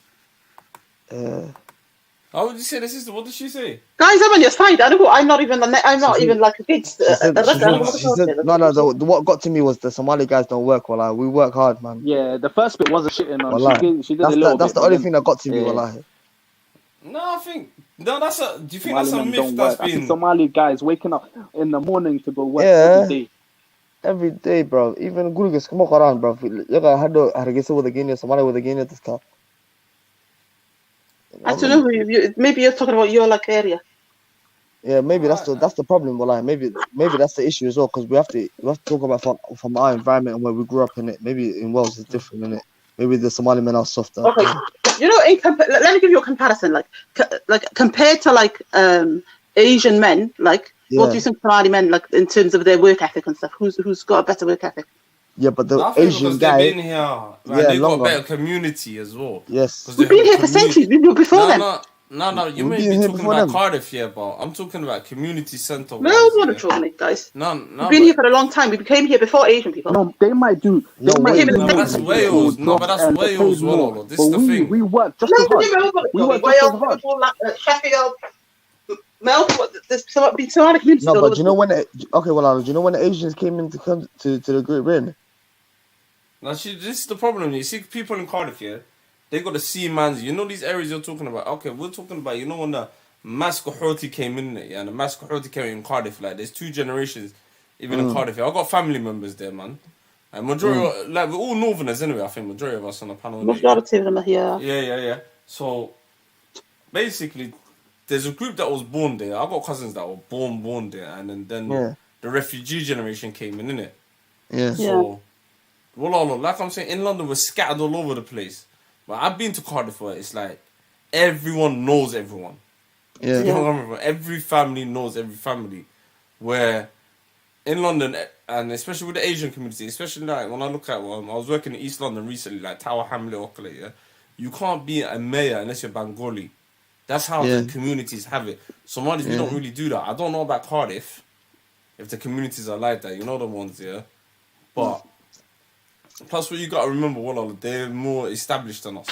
I feel like some of the immigrants we're getting there right now. But not at mass numbers, because I don't know. I think we've gone backwards, to be honest. Do you think so? We're less respected now. I don't. No, the thing is, we're not more. Maybe business. I don't know because I think Cardiff. Because I think like Yalki in the media shouldn't remember EBA. They become 90% drug dealers. In London, it's about it's all over the news. But for a small like group of people, it's like record and we do all the rubbish things. To be honest. I think because we're out county lines, drug dealing, but that's a hand. No, that's a handful of people. Who does that? Who does that? Somalis. They seem to be like quite highlighted. No, I think we glorify. There is a thing. We have to be honest as well, innit? Yeah. If you look at, if you come to North London, if you go to anywhere in London, majority every block in and you're a Somali bar tagging. Yeah. That's true. I've noticed that. That's true. Yeah. We cannot deny that, Imaka. If you live North London right now, all around my area, you're The thing is, they're so stupid. They don't understand that you're never gonna make any money, are you? It's a mugs game. I don't understand how they want things now on demand. Yeah. Basically, they don't realize that you're gonna be running all day. You won't get anything. But do you know what is Walala? A lot of that, is a phase, innit? A lot of that, inshallah, it's a phase. And I'll tell you what, there's other like the girl, like a girl would go through a phase where she wants to go away, make up, and go out and do her thing. A guy goes through a phase where he wants to trap. You know what I mean? No, but then again, there's two different things. They usually go out of it. I go out of it. You can't compare those things. Well, it's true though. It's a phase you can compare. Because a lot of times, a girl, I know girls, wallahi, back in the days you would never think, but then now they changed.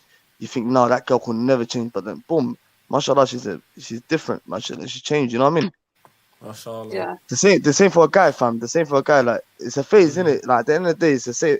Whether he does drugs, whether she goes out, whether she does drugs, is a phase. Yeah, but then again, some people ain't grown out of the phase, like because I think that's true. I think where Somali,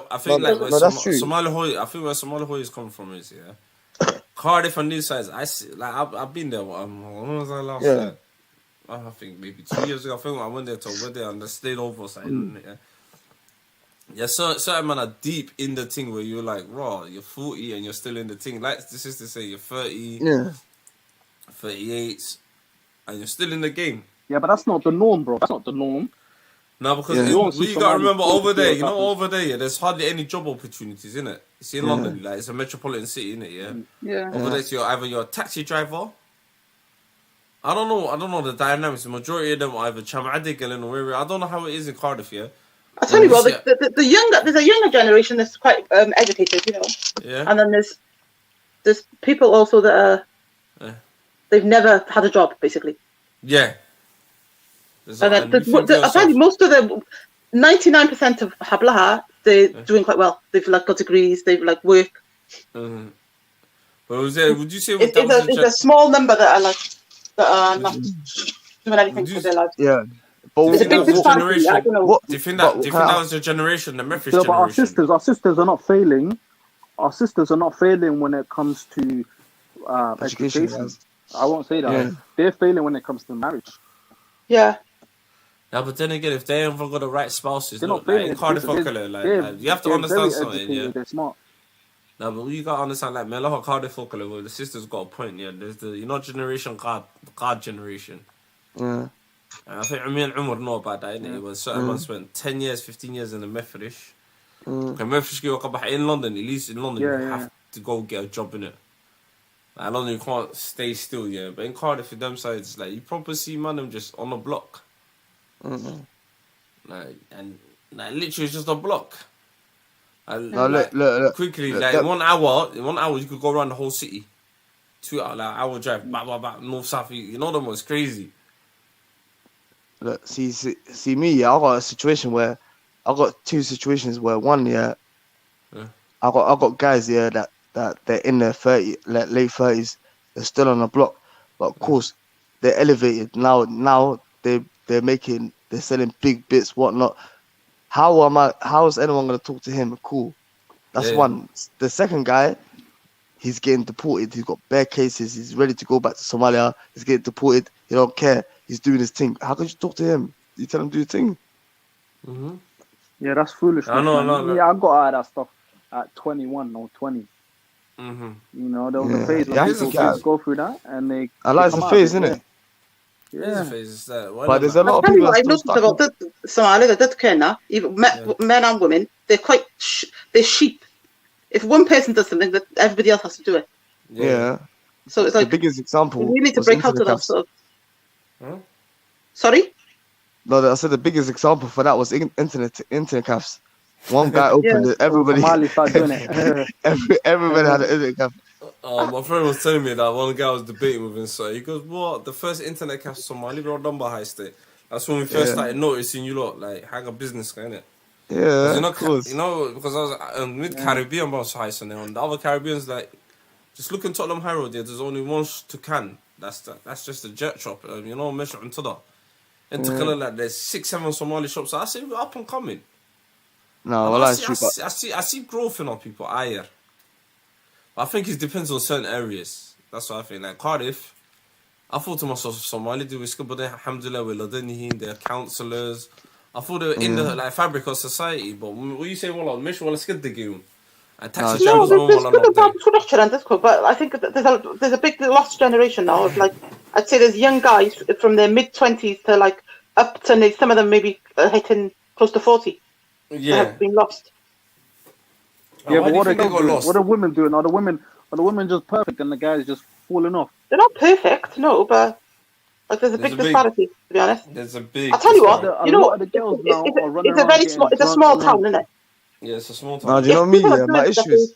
I'll tell you what used to happen before this. If they were even going to a nightclub, they'd go to another city. That's how like it was. Yeah, that still goes on. Anything goes now at the moment. Yeah. We used to aim like everyone, no one gives a shit now. Yeah, no one gives a shit. They do whatever they want. Yeah. It's true. Yeah. Then again, Cardiff is one of the weirdest places though, yeah. It's one of the weirdest places I've seen Somali mixed race, but quick money. It's weird. They got a big mixed race community there as well, Somalis. Some of the world go So Somali, what's the population of Somalis in Wales? I'm not sure exactly. I think the whole area's on smash. Like I'm literally, you know, I used to go there. I went Cardiff before, but so you're from Cardiff? Yeah. No, because when you say Wales, yeah, I've been to Wales as well, innit? As well, I've been Cardiff. There's another small town that's close to here, but there's like a Somali community there. It's about 10 minutes. The villages in Wales, wasn't it? I went to one place called Pendarren. I tell me, you're from North London. You went to that place, innit? Who, me? Yeah. Pendarren, yeah, I've been there, man. Yeah, been there. Like they take you to there when you're in school and all the London schools went there. Yeah, they took me there when I was literally young buck days. Young buck, like somewhere in Wales, like some camping place, and then we stayed there for a week or something. I went to a couple of weddings. I'm not gonna lie to you, and then what was it about a year and a half ago? I went there. See, when you go there, I had family there. And I used to go there early 90s, 97, 96, 95. You know them ones. Yeah. It's different. Like good Somali, I'm not gonna lie to you, the community. But then again, when I went there, like mid 2000s, I just see everyone like I don't know, majority shouldn't you be in? Yeah. I got like because it's a small city. Yeah. You're thinking, how's all the kids like? Either Mefresh or man's on a block. It's one of the two. Yeah. See, I ain't gonna lie, I went there like 2013 as well. Yeah. It was crazy, fam. Everyone's on I see bare Malis on a block. Yeah, Cardiff. All I saw was some Malis on a block, fam. I ain't gonna lie. Yeah. Bare landers. Yeah, just the whole place. I like But there's it. Somalis on the block all up and down the country, though. No, but at least No. cool. At least London, yeah, while do money on it. Like I that can see you know that guy's on a block. If you don't know, then you don't know. Yeah. You think it's some That's the down good down, thing. just I chilling. know. Yeah, that's the good thing about London. But there, it's just, boy, you're thinking. Like the sister said, imagine it's No, your but mid-20s. Somalis here are So you're becoming 40. big rappers, though. Yeah, but I think that's degenerate thing as well. I think that's going to Yeah. grow a whole heap of degeneracy. Even, you get me? So it's kind of crazy. Mm. You get I'm me? not But against yeah, it. getting back to the topic, what's I'm wrong rooting with for why Somali can't guys. we? That's what you know. You say, No, I love sis? that. I said I love that, I'm sis. rooting for Huh? Somali guys. I'm not like against them. No, I love that. I we love love you, that. sisters. No, sis, we love each other. I think the thing is, Yeah. I think it is, yeah. I think this generation Yeah. just need to communicate. One time when I can say, you know what, in my heart, are we da. And then if we're not a majority guy, which I don't think, I think it's been overplayed out, sis. Somali men were cinema failed. What do you mean? Like, the majority, I see success, a couple of more the successful one, I can't know. But I come from family all boys, so I can't speak for everyone, innit, yeah? Yeah. The majority of the man them call like alhamdulillah, you know the ones, the brothers I see, you know, but you know the ones. But I think the best thing was Chadka, you know the Chad band. Yeah, Yeah. alhamdulillah, that helped a I lot. think Now in the UK, we need a yeah, shisha ban, bro. yeah, I think the Shisha band should I'm be telling you, next. fam. All the sisters are in there, fam. I'm telling you. You lock Sheesh, it I off, thought you're that was gonna like see there them just walking on the street, not knowing where to go. I know. Nah, And balloons, plus, you balloons. know, They're on a balloons now. now the Shisha ones, yeah, look, you see them are still in here, but little do they know, majority of them, wallahi, I hate to say the sisters. Like I said, the danger zone, the majority of them overweight, being on the pipe bit abayan. It's like after a while, and it's like, and you still want to talk about men are trash, so that doesn't make sense to me. I've never been a shisha person myself in it, so I wouldn't know. Alamos. Oh, she left. That doesn't make sense. Did she leave? I think she caught. No, I think She just bounced. connection. Oh. The connection. Okay. Well, what do you think of that, Mus? But The majority of them sisters, what'd you I'm say? saying, Say that again. I'm saying the majority of them sisters, they're all like a bit chunky or heavy on the heavy side, innit? Yeah. All single, all in the I danger feel like zone. they don't, you know. They don't look after themselves, and then you want to sit there and just have a pipe and say, I've got a degree and I'm doing well. No, I think it's been promoted to them, you know, that people like thick girls and whatnot. So, you know, when they're overweight or when they're fat, they just say they're thick. You know what I'm saying? So they just change the terminology to make them feel better. So you say, all right, danger zone, overweight, and I'm in a shisha bar. Is that lethal combination? That's a combination for single life. Is that the Holy Trinity? You know? That's the unholy Trinity. That's the holy single life. Who's got a dad's body though? No one's got no dad bod. No one's got that anymore. Man, go gym, fam. And the thing is, even if man them are overweight, women don't really care as appearance as much as men do. If you actually want to get married to a guy, appearance is one of the main things. Women will set that aside if you're, you know, making some good money and men will never put aside how you look. Never. You think so? Well, so what about them men that say, what about them guys that say, like, obviously we all know them guys that say, nah, I'm interested in the personality, that's what matters. I'm not saying personality is a bad thing. It's a very good thing, but you're not gonna have a personality and you don't like how they look. Personality is secondary. Do you think so? Because some people say it looks fade, or is that just a simp way of saying nah? Jama needs to come online, bro. If looks fade, why don't you know what I'm saying? If looks fade, why does that mean we don't have no standards for what we want? So what we could go for a girl that looks like Precious and we should be happy about it? Oh, you know, I clocked the Precious you're talking about. Oh Lord. Yeah, go pull up a picture of Precious and let them know what I'm talking about. No, but then again, this is what I'm trying to say. Yeah, this is what I'm trying to say was, like, because I'm noticed that, you know, Because a couple of the men, they went to a shisha bar recently. They're like, "Hey, you want to tag along?" Yeah. I was like, "Nah, man. Man's gonna get them like like danger zone, overweight, and and you're gonna talk to me and just suck on a pipe all day." Like, that's why I agree with you. The shisha But a lot bar of them needs to go come there in. kind of wanting to get to some people. Yeah, They find the trying to get a husband in a number. shisha cafe. Yeah. And a guy who hangs around shisha cafes himself is a loser himself. Well, I be like, if a guy hangs around shisha cafes, he's done out here. You say he's minimum spending £40 on shisha. A good night, every night, just on flavoured tobacco. Boy, you can't say that £40, man. He needs to pay his rent. He ain't got no money. Jeez. You say so. You say you blame the shisha lot. Huh? Then I'm gonna say the shisha lot. You blame the shisha lot. Me, I don't even What, blame the the people that shisha make lot. the place?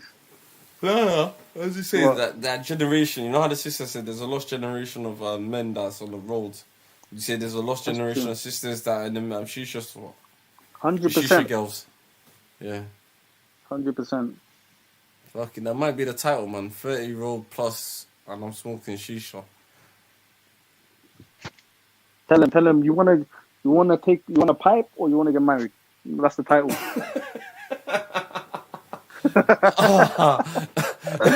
That's it. Would you put a pipe at your house though? Would you let the thing smoke a pipe in the house? Fuck that, man. No way. No shisha, man.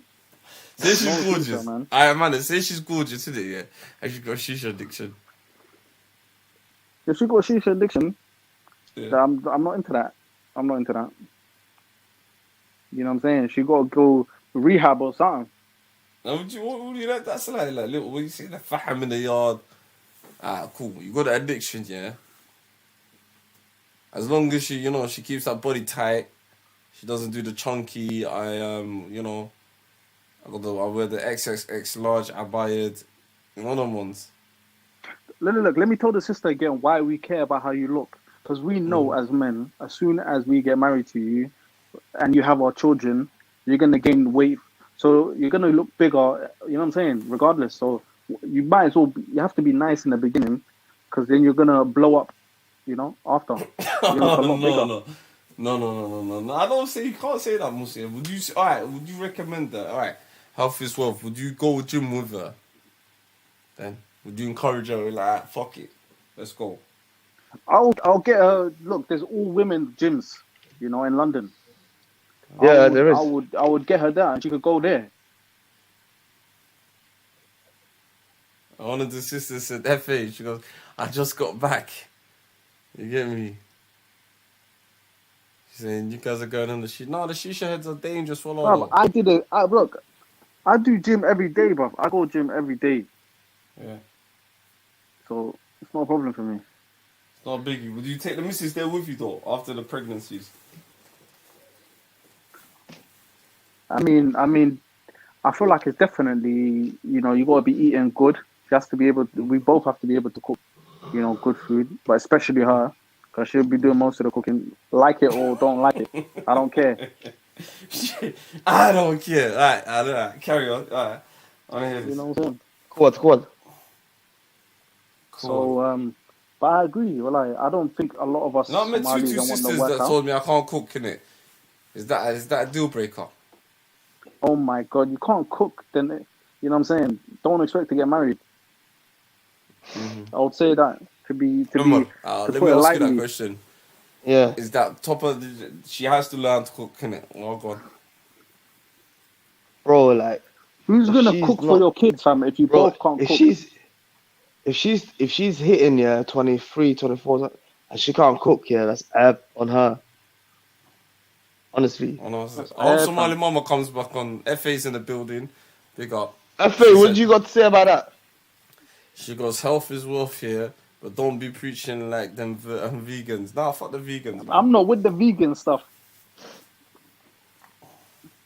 Nigga, I eat meat, man. Beef, chicken stick, safari curry.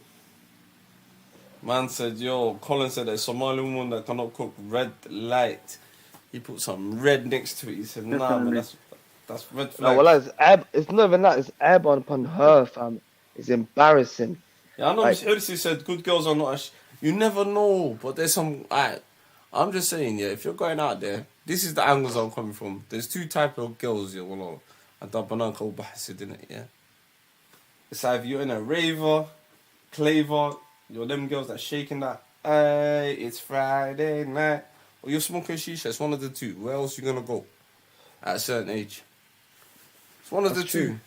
And you know what they say about drinking, girls, they're fun for a little one or two, but you can't be bringing that back to...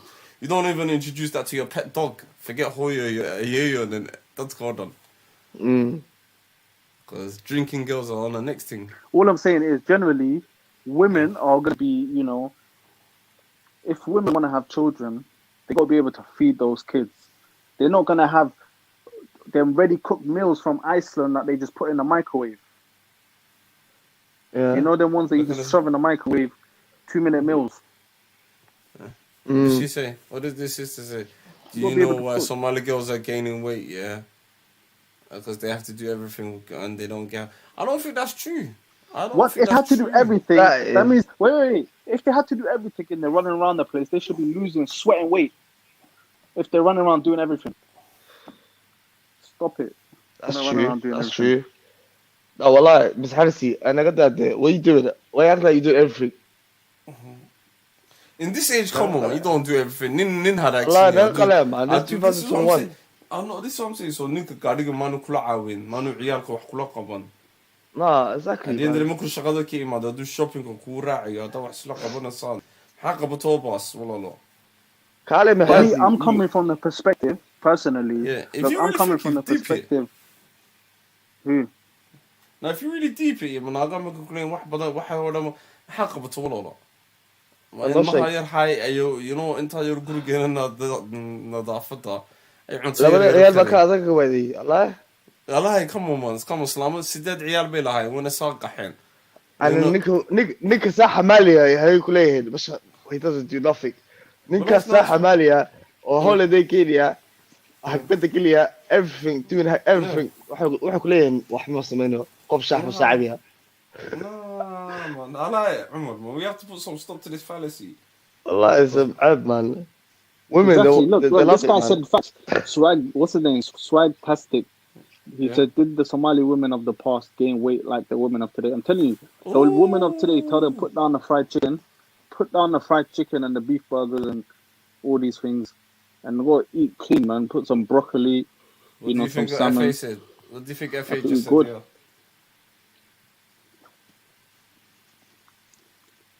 Okay, this is the thing. I'm coming from the perspective that I'm paying. Okay, ask all the sisters in here.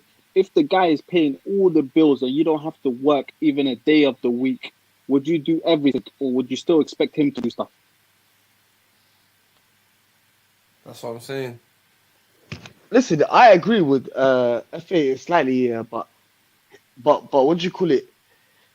What does she want? What does she want? She wants the man to work the whole week, yeah, and then come home and cook as well. That's what I'm saying. No, I could cook. I don't get it. I've been cooking. No, I get it, but what she's saying, do you expect the man to go work, bring the money, bring everything, bring the bit, whatever, yeah, home, and then on top of that to cook for himself as well? So that I can cook for myself. You don't need to worry about that. You still cook. No, that's not wrong though. She should. A wife here, if the guy's bringing home the vegetables, the cake, the whatever, the girl should put it together, fam. Or if the girl's bringing it home, the guy should put it together. Vice versa, fam. I don't mind how it goes. No, none of them.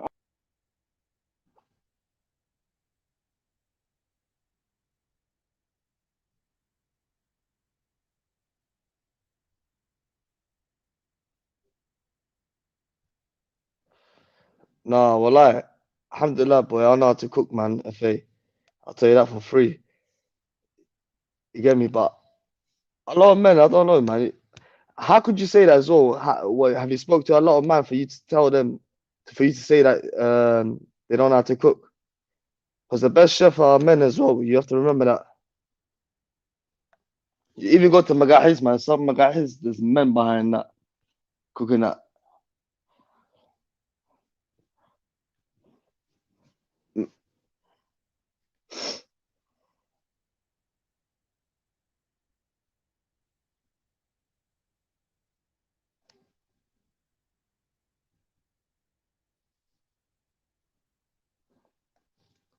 Me, I definitely think it's 50-50, innit?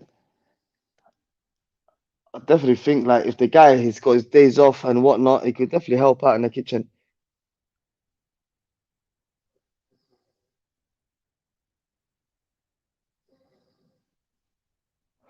100% FA, but I definitely believe look, if the guy is off, if he's got his week off work, yeah, definitely get in there, cook a little meal, help out, even do the dishes. If he can't cook the meal, at least help out, clear up, do the dishes.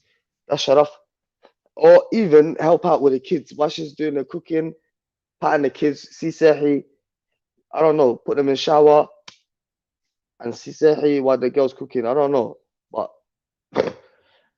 it's definitely teamwork. You can't expect a guy to come home from work slaving hard for the family and then to expect him to do the madness.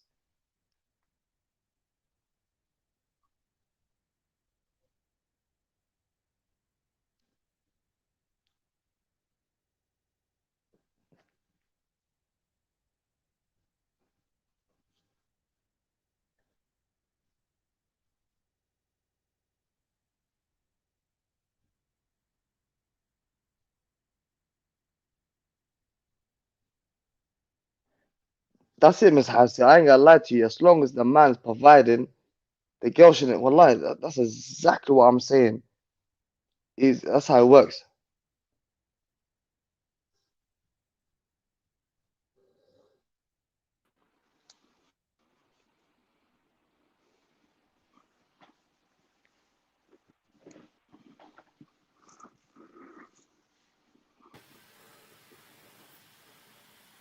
Bro, what happened? I got kicked out. Something. Listen, I was trying to speak, fam. Look at the way they're talking about cooking. Can you hear me? Yeah, we can hear you. Wallahi, when I went to Somalia, yeah, and I walked in the kitchen, the women were pushing me out. They're like, what the hell? If you want anything, you tell me what you want and we'll make it. Don't come in here. Yeah. But here, it's like all women here will cook for us in contempt, fam. They'll spit in your food, fam, for making them cook. No, don't say that. That's they're talking like contempt. They'll be angry at you for them cooking. Why would you want that? You want someone that's like, but I don't even want you to. I think me and the thing got understanding. Would you man ever switch though? Say if the team even Miss Hassi as well. Would you say if the color weren't right or anything? Yeah, or you type of brother to be like, fuck that, man. This was shit. No, wallahi, I would not say that. If they actually were trying, bro. If they were trying, even if they're not perfect, wallahi, I'll eat it with a smile, even if it tastes like shit. Yeah. I'll just tell her at the end. They're trying, bro. They're trying. Instead of arguing with me, fighting with me, they're trying to make it. Bro. That's all we want. We want them to just try, bro. Yeah, they get better along the way, man. So no, I was just wondering, like, because certain man, I've seen certain stories, I read the stories, where man would just dash the plate.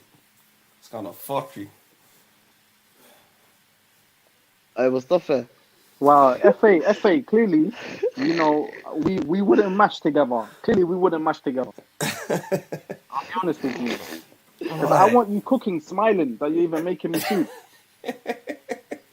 But you do it in contempt. Wallahi, she'll be pissed off over the stove. I'm gonna beat it up, like,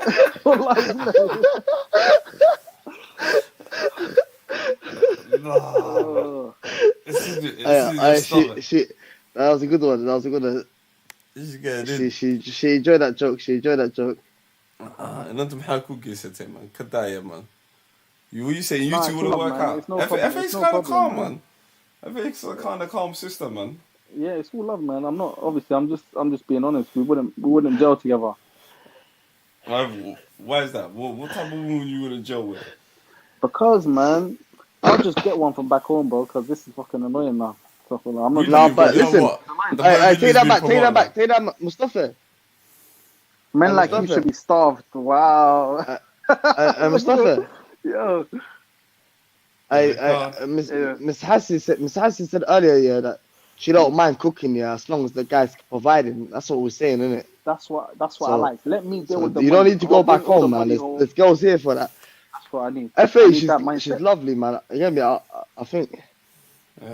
It's just the entitlement for you. Okay, it's just the entitlement for me. That's what she's saying. Okay, for me, it's just the fact that you're not even willing to do it.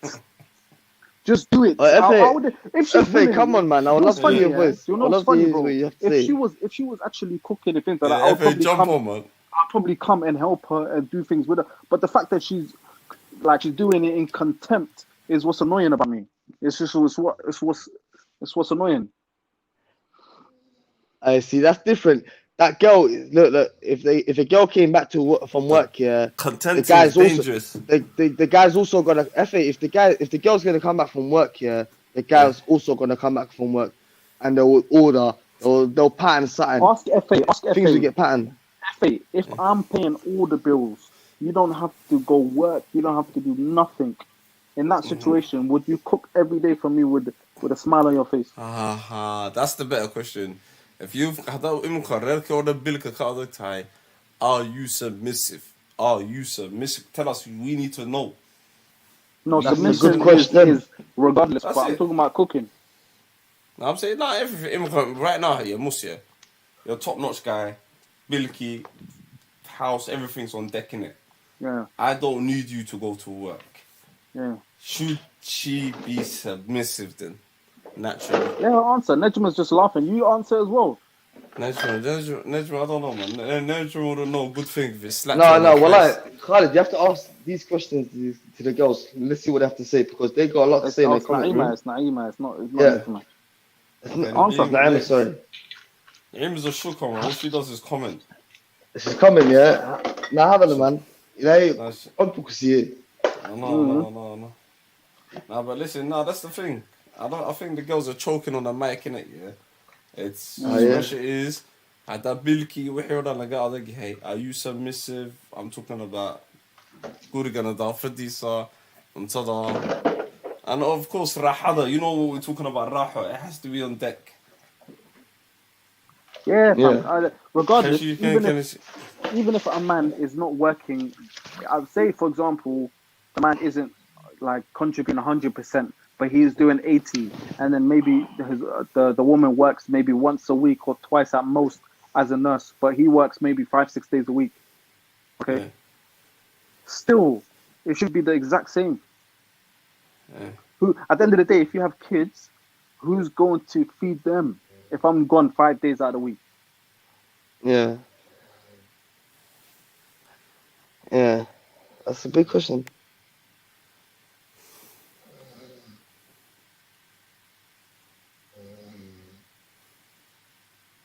I'm submissive as long as you don't expect me to be the chef. It's common sense. Yo, man. You know what's funny? I say the opposite. If you just said to me, I want to cook for you, I want to do this, I would probably help you. I would help you and I'll deal with you. But the fact that you're arguing with me, wallahi, if they're actually happy about cooking and things, I understand. I understand FA's situation. I understand. FA's situation is, don't ask me to do it. I will do it. Like, don't mention it. Don't expect it. Like, okay, don't expect it. She wants you to infer it. Okay, just buy the pans and the pots and put it in front of her and just look her. How about Miss Hersi? She said doormat, or what's it called? Mutual respect. It's not doormat. Wallahi, do you think our women back home were doormats? Is that what you think? I lie. And they enjoy it. You know what? This is the thing why these are smashing it. Yeah. I'm not. No, you see the ones back home, yeah? My cousin's telling me, bro, he got married here and he got married back home. He's telling me he's living his best life. Alhamdulillah, the submissive, you know, the levels of submissiveness. Do you know how they enjoy, you know, the shut off. Yeah, they enjoy the shut off of being married over there. Do you think these women in the West have lost that? Yeah. Do you think they lost that lifestyle, like? The level of romance over there. I was thinking, right, he's telling me everything. Up to you. They live in the best life, you know. What women are you talking about? No one's back home. Like, No, she's talking about FA. They living their best lives. Well, I don't know what woman has got workers for them. I don't know. I don't like this perspective. I don't like this perspective that cooking for your husband is a doormat. It's like we have to fight just for food. No, but it's going work and providing for them a doormat. Is that a doormat though?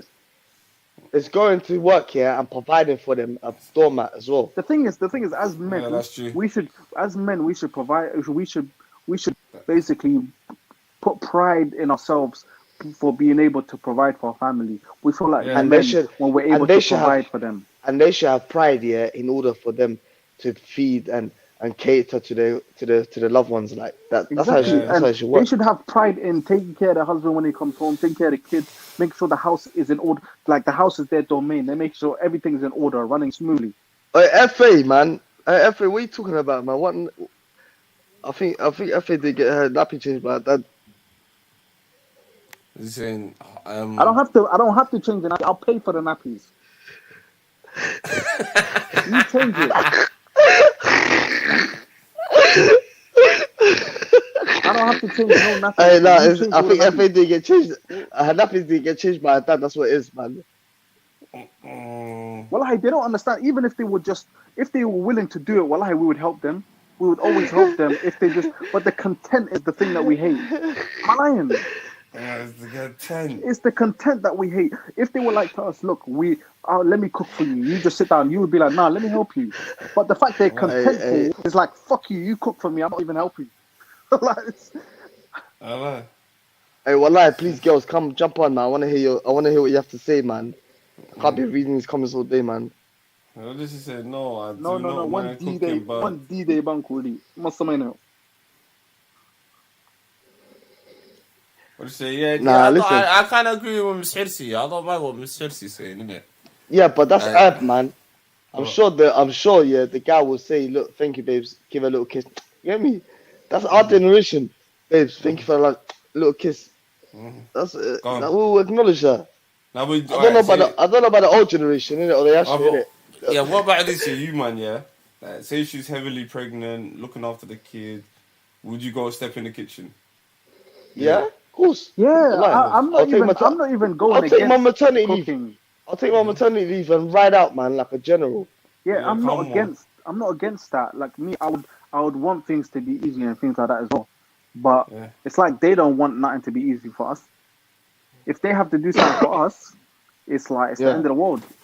For the time that cooking, we're having a debate about just being alive. We need food to live, and who's gonna cook? Let's be real. I'm the one. If I'm the breadwinner, I'm bringing the food. Someone needs to make that food into a meal. Hey, FA jokes. Hey, what? You're not cooking for your husband, yeah? Hasid, man. He's starving, innit? FA. Hasid, man. Wallahi, we're gonna put him on the channel, man. Tell him to subscribe. Wallahi, tell him to subscribe. No, we need Mustafa to tell him the raw one. No.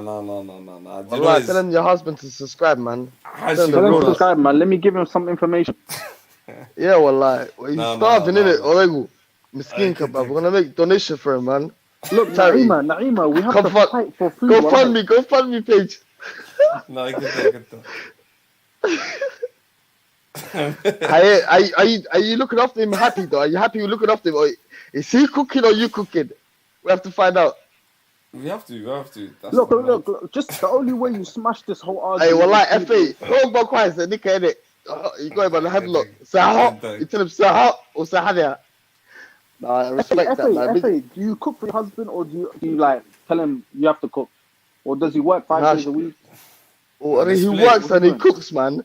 When he works, he cooks and he brings it. No splitting down the middle, man. This is what FA and I can hear. She's gonna work. She's gonna make him work, pay the bills, and she's gonna make him cook. So you cook for him all the time. He don't cook at all. So you argue with me then? Allah, what's the point of all that madness? Are you happy cooking though? No, we have to ask that. Are you happy cooking for him? Do you cook with a smile or do you cook with a screw face? Yeah, are you happy cooking? I was about to say, do you cook with a smile or screw face? That's the new one. That's the lingo jingle. I'm done. I'm Nah, gonna ask that. 100.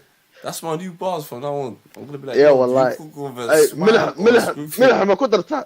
أنت ملح ما قدرتها. Man can't You deal with leave that. something out. You hassle him. It's annoying, wallah, she said. Nah, FA, man, I feel for you, wallah, shay. FA, I feel for you, wallah, shay. See that, Nika. No, مليون مسكين كوير دقيتي. أنا تفرات كقاضي ما مسكين كده إسكا حيساتها. Yeah, Nah, wallah, you're doing your thing. Whatever works for you, innit? I ain't gonna. yeah, wallah, that's true, man. MashaAllah, Allah bless you on your marriage, wallah, I promise. I agree with you. No. You know what's funny? I can cook. No, wallah, it's true, wallah, what she's saying. cook. It is true. It's it is no the main problem, thing. and I think it's good to know how to cook because me personally, Yeah, wallah. I work out innit, and I can't eat the stuff they eat at the house all the time. So I have to cook my own stuff. That's fine. I know how to cook, but it's not that I don't know how to cook. It's that just like you can know how to work, but I would still want to provide for you. Yeah. Why don't you have the same kind of energy? That's what we're asking for. True. Well, and for what are you saying? For the love of Christ. Oh, sorry. For the love of Allah. Oh, she's trying to troll us. FA is calm, man. We're all busting jokes. Well, I was busting jokes as well. Yeah, Don't take anything I said personally. We're playing. What I'm saying is true. I'm not lying. She's cooking all the time.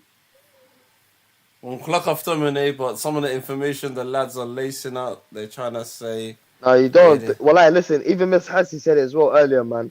It's good to say thank you, innit? You gave me a little mat. And Okay, don't demand it. That's common sense. It should give you a little mat on the forehead. You hear me, baby? Thank you. That was a sweet meal. Yeah, well, if you're a nice woman who's feminine, who's not argumentative, happy on the ass a little bit, and you're just happy, well, we would want to make life so easy for you. Yeah. We would want to help you with everything. We would come back home tired from work, and we'll still help you. What are you saying? What are you saying? Bring back femininity.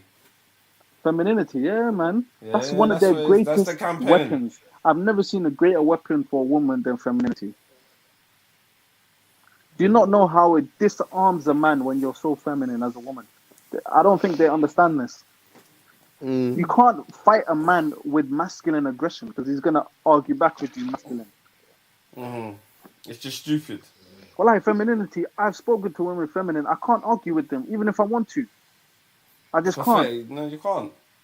Well, I agree with you. No, that's what. Oh man. I thought in the sister Hennessy. You asked another question. What's she asking? I thought she's going to sleep, but she wants war for life. She wants that smoke. No, عادي. No, we're doing. Do you notice we're doing justice? Let her have the smoke here, or they're gonna ask her راح يستوى. Let him sleep there. Whoever راحوا عن عدو you got here, take it out on us. You get me? Guys, I'm just busting jokes, wallah. You gotta know that, guys. What are you still asking me questions? No, wallah, she's real. You know, we're good, you know. So I like that girl خفت in your car, man. I like. I love that one. Like one of some of the sisters, some of them recorded, but for the kuch you be like, yeah, wallah. Try joke with them, yeah. It's scary, fam, up to wallah. Some of them can't even bust jokes in them. Now you guys, would you not think? The only word a girl with sense of humour? Huh? Wallah, that's the best, man. I tell you that now. Wallah, someone that could bust jokes with you is the best, man. Up to you. I don't want no one too serious, man. I try to bust a joke and she's taking it to heart. I like it, man. Yeah. Well, you're saying something. What I'm saying is, the only word, the main word a man wants to hear from a woman is yes. Yeah. That's it. Keep saying yes. General. Keep saying yes. General. You're going to succeed in your marriage. Promise you. He says, do this. What, the woman? Can you do this? Can you help me with this? Yes. Learn how to say yes. But that's the hardest thing for them.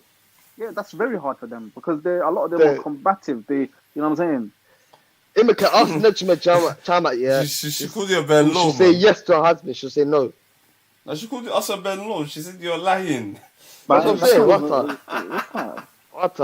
Ben Law. That means you know. No, I know what that means. Imika, yeah. Like that. No, we got what she said, man. But don't worry, Ben Law, yeah. Say nothing. She come online. Imagine this here. Just what you're saying, Musia. All she has to say is yes, yeah. Straight away, the girl says, no, you're lying. What do you think of that mentality? That's mad. Allah is mad. What can I say, bro? What can I say? That describes modern women. Does that describe modern women that we have months? Is that them now? Well, Is this modern the women, man, they've done dilemma? it. No. That's the dilemma, man. Come on. She said not bend low, man. Yeah. FA, you like to fight, Adogu. You like to fight, innit? You like to fight. Oh my God, no, for no reason. Should we go to the park? No. Just for no reason, innit? Just because you could say no. She's saying no. Imagine someone saying yes all the time. Is that boring? Oh, that's what I'm saying. They want some. That's why this just proves that arguments is entertainment for them. It is. Arguments is Hey, entertainment. Harta, let's make dua for the FA's husband, inshallah. Inshallah, may Allah give him patience. May Allah give him patience and sabr, because he needs a lot of that. I think he's got that in abundance. He got that in abundance, mashallah. Come on. Yeah, wallahi, FA, you got a sharaf nigga, man. Wallahi, sharaf nigga, fam. I'll tell you that. No, we want you to agree with us at all times. We don't want you to disagree. Hey, Naj, Naj Machama, I need Somali classes. Wallahi, you're not lying. I'll tell you that for free. I'm the first to admit it. I'll go to the first class. I'll pay for Somali classes. I'll pay for me and anyone else wants to come with me. I got like 6 niggas. Why? What? We can't talk Somali. Tell her come online and talk to me in Somali, innit?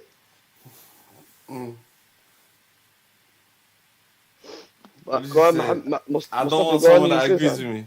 The sister says, I don't want someone that agrees with me. She wants the dagal, innit? No, the thing is, she likes to debate. Should we get white short? The number one is what yellow, yeah? Should we get white sugar? Nah, let's get brown sugar. Let's get white. Just to fight. Just to fight, wait.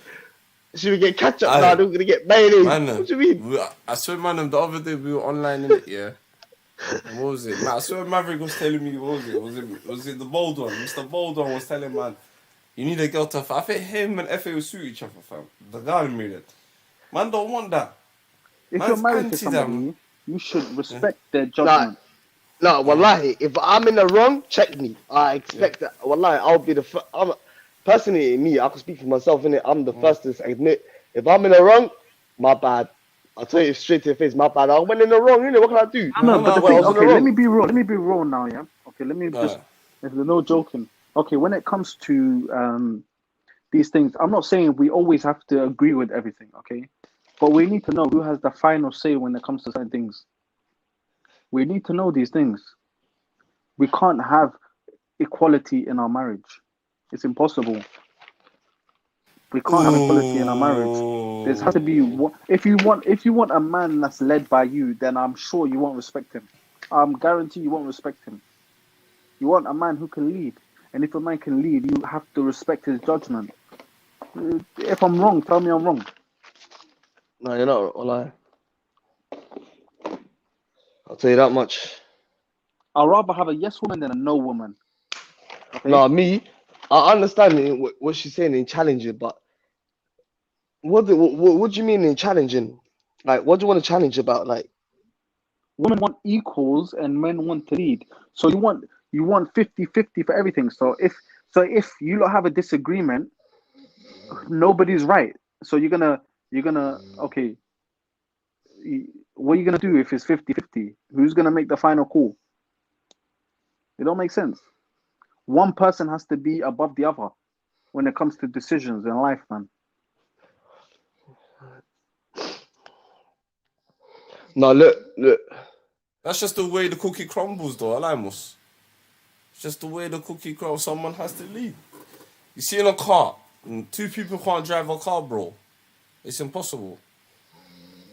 Now, see me, I think in that sense, in this day and age, me and my wife could sit down together, and if it's something for my son, say if it's something for the kids, and I want to send my son to a school or whatnot, me and my wife, we could sit down together and decide, okay, look, this is the best situation for him, whatnot. We could decide amongst ourselves and then agree upon it. You know what I'm trying to say? What's best for the kid? You know what I'm trying to say? Because a lot of the time, yeah, a lot of the time I'm gonna be at work, yeah. So if she has to deal with the school stuff, it's better that she does what she needs to do, and she goes to a school that she's easier to. No, but she still runs it by you, though. She still runs it by you. No. I think that's where Muslims coming from. Obviously, your wife should not do a decision without you. Neither should you go do a decision without your wife. You know what I'm saying? No. That's what I honestly. No. I disagree Like, with that. I don't think you could. Okay, like in this country, in this country that we live in now, yeah, UK, yeah. Say you got kids now, yeah. You cannot you can't take your kids abroad without the wife's permission. When you get to the airport, when they take you to the airport, they'll make sure that they got a note or some sort of thing from the mother. They need permission from the mother before you could take that kid to abroad. You can't. I need to Google that. I need to fact check that. Well, I'm not even trying shit. Whether you got the birth certificate or not, you need to ask the mother its permission, bro. No, that's fine. That's fine, bro. I'm not saying there's not going to be difference of opinion, bro. We have two human beings together. There's going to be difference of opinion. The only thing I'm saying is, if you're a woman and you choose a husband, do you not think he's rational? If you bring your opinion to him and he has a different opinion, but maybe your opinion makes more sense, then he'll say, okay, we'll do what you said. But if it's different and he says, okay, what I'm saying makes more sense, I'm going to do the one I said, don't fight him over it or kill him for it. Yeah. Just listen. That's it. Yeah. No, that's agreeable though. I agree with that. That's something reasonable. If she's got a better view, you ride with her. If you got a better view, you make her stick with you. But she has to ride with you. Yeah, yes. That's logic. But look who made the decision though. Yeah, but that's what I'm saying. What are you saying? Who came down to the decision at the end? It came to me in the end.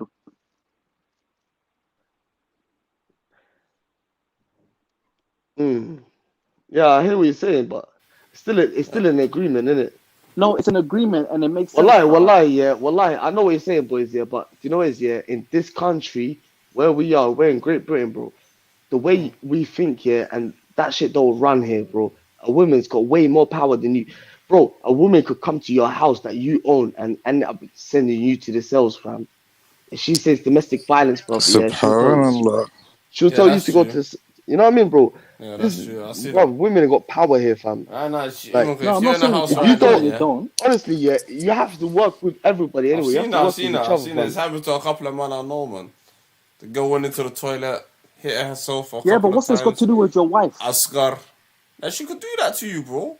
No, but if you have a wife that it happened to Emmett as well, you get married to somebody. No, but only shaitan woman can do this stuff. Yeah, if you get married to somebody. Yeah, but women, shaitan can easily influence women.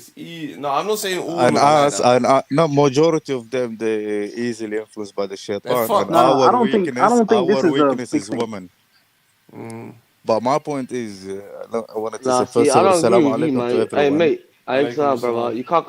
Let me tell you something, akhi. It's not about my thing or whatever. You listen, akhi. You can go to Mars, yeah. You can go to the moon. You carry on with your religion. Wherever you go to, forget I'm here, gal controlling this. Listen, this gal even they respect your religion, fam. They build mosque for you, fam.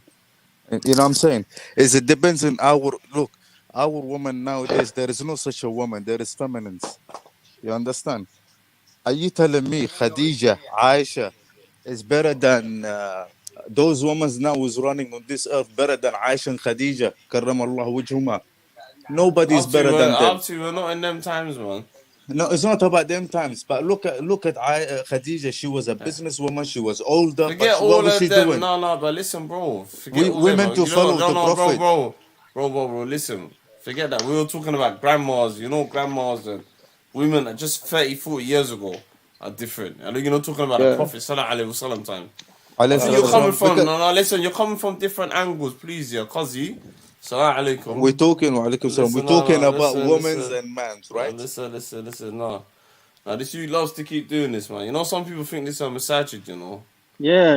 This is look. We know what you're saying, but. No, safe. No, I'm telling the brother safe, man. No. I know the guy. We don't carry on the conversation. Some weird like I was saying, boys, like I was saying anyway, like I forget what the guy was saying anyway. Well, like I was saying, anyway, it comes down to the decision where, at the end of the day, yeah, she might have come up with the idea, but you might have agreed with it. It still works as a team. It's a team, innit? It's a team. It's never like a dominant thing, It's man. a team, bro. But there's a team It's a leader. team. Do you know what they say? Do you know what they say here, bro? Yeah, wallahi, this saying is the best saying ever. With every great man, there's a great woman. What was That's it? With every bullshit, good man. man, there's a great. Wallahi, it's not rubbish. bullshit, bro. That's Wallahi, rubbish. I'm telling you, wallahi, I don't believe. Bro, I got raised by one. I got raised by my mum, fam. You know what I mean? Yeah, we all got One raised by our woman, mothers. fam. Yeah, but one woman, there's But where no was dad about, fam. was the man there? No dad What's about. it got to do with your saying? That's got nothing to do with your like saying. women are strong. I'm just trying to say, yeah, women can be dominant and can be strong and can. No, women You know are what I mean? strong Like, in the things that they're strong in. like they. Women should not like, be men. Look, this is Hey, how go the on. world worked for thousands of years, bro. Women get married to a man, and the man is in lead in the marriage. Like, this is how it is. Women, the thing is, they said there's a saying, yeah. Look, the man is the cover of the woman. The man is when it comes to the cover and protector of the woman. If someone bursts in the house, there's no equality then. If someone's gonna hurt her, there's no equality then. It's me gonna die for her. I face it, mashallah, I could tell Bokarad raised you. Yeah, mashallah.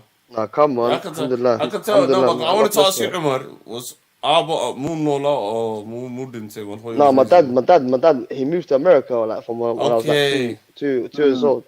He done his thing, innit? He done his thing. He went out there. I hear that. So, he had to raise kids by herself. But that was Oh, a he raised- necessity. I wouldn't say that's toughness. Would you say that's toughness, or would you say Yeah, but she had to do her best job? she done her best. Wallahi, she had to do what she had to do. That's what she had to. You know what I mean? She had to do what she had to do. And No, wallahi, of that's course, what she it had is. to do what she had to do, but a lot of us are raised by just single parents, single mothers. You know, this is a lot of us. There's not just a few of us, but let's be real.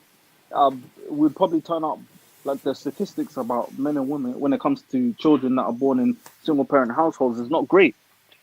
So that means a man is a valued part of an upbringing of a child.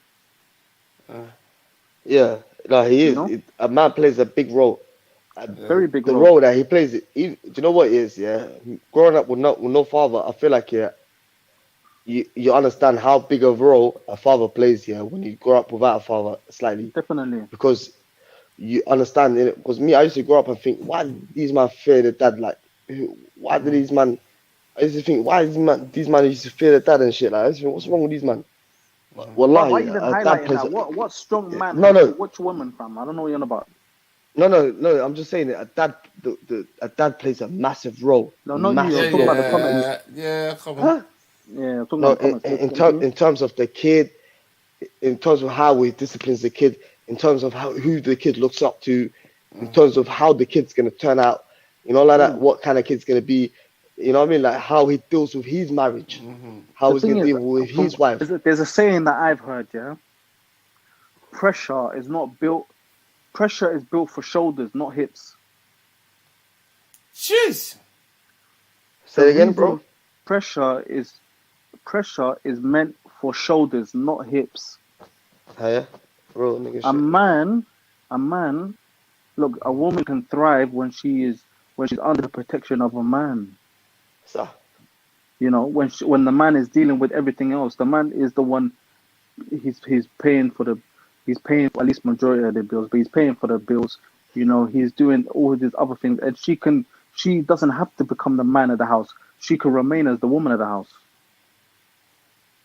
You know, she can remain as the woman of the house, taking care of the kids, being actual, like nurturing the children instead of, you know, trying to do both, trying to be the working person and be the nurturing carer. But the nurturing caring woman doesn't really succeed in the workplace like that. So it's a conflict of interest. Yeah. But well, that's how I grew up. I grew up with my mum. Used to go work and come home and cook. Look, you know what I mean? Of course. Look, no one's not giving credits to what's it called, single mums. It's a very hard job, but it's not. Single moms, no, they deserve. They of course they deserve a lot. But the ones I don't respect is single parents that choose to be single parents.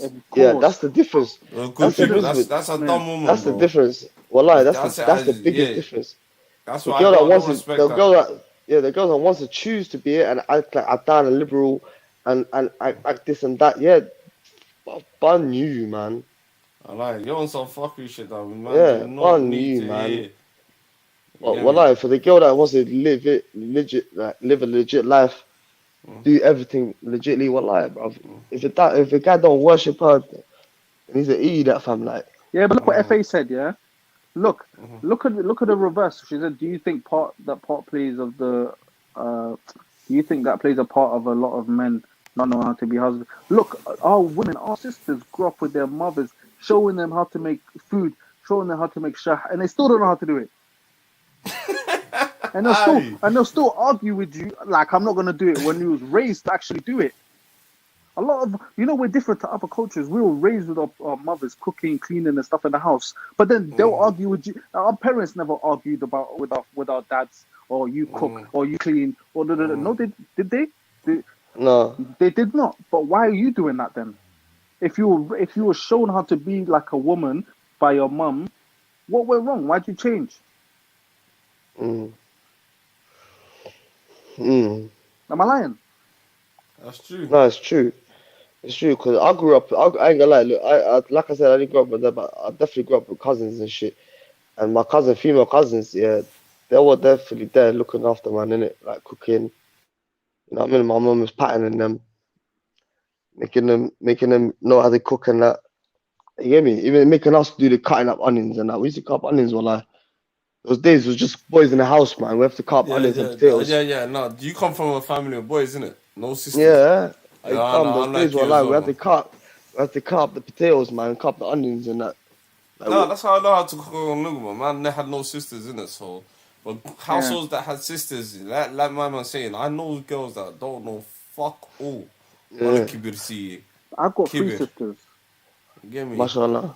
And I grew up in a house with my mum. And my dad was there.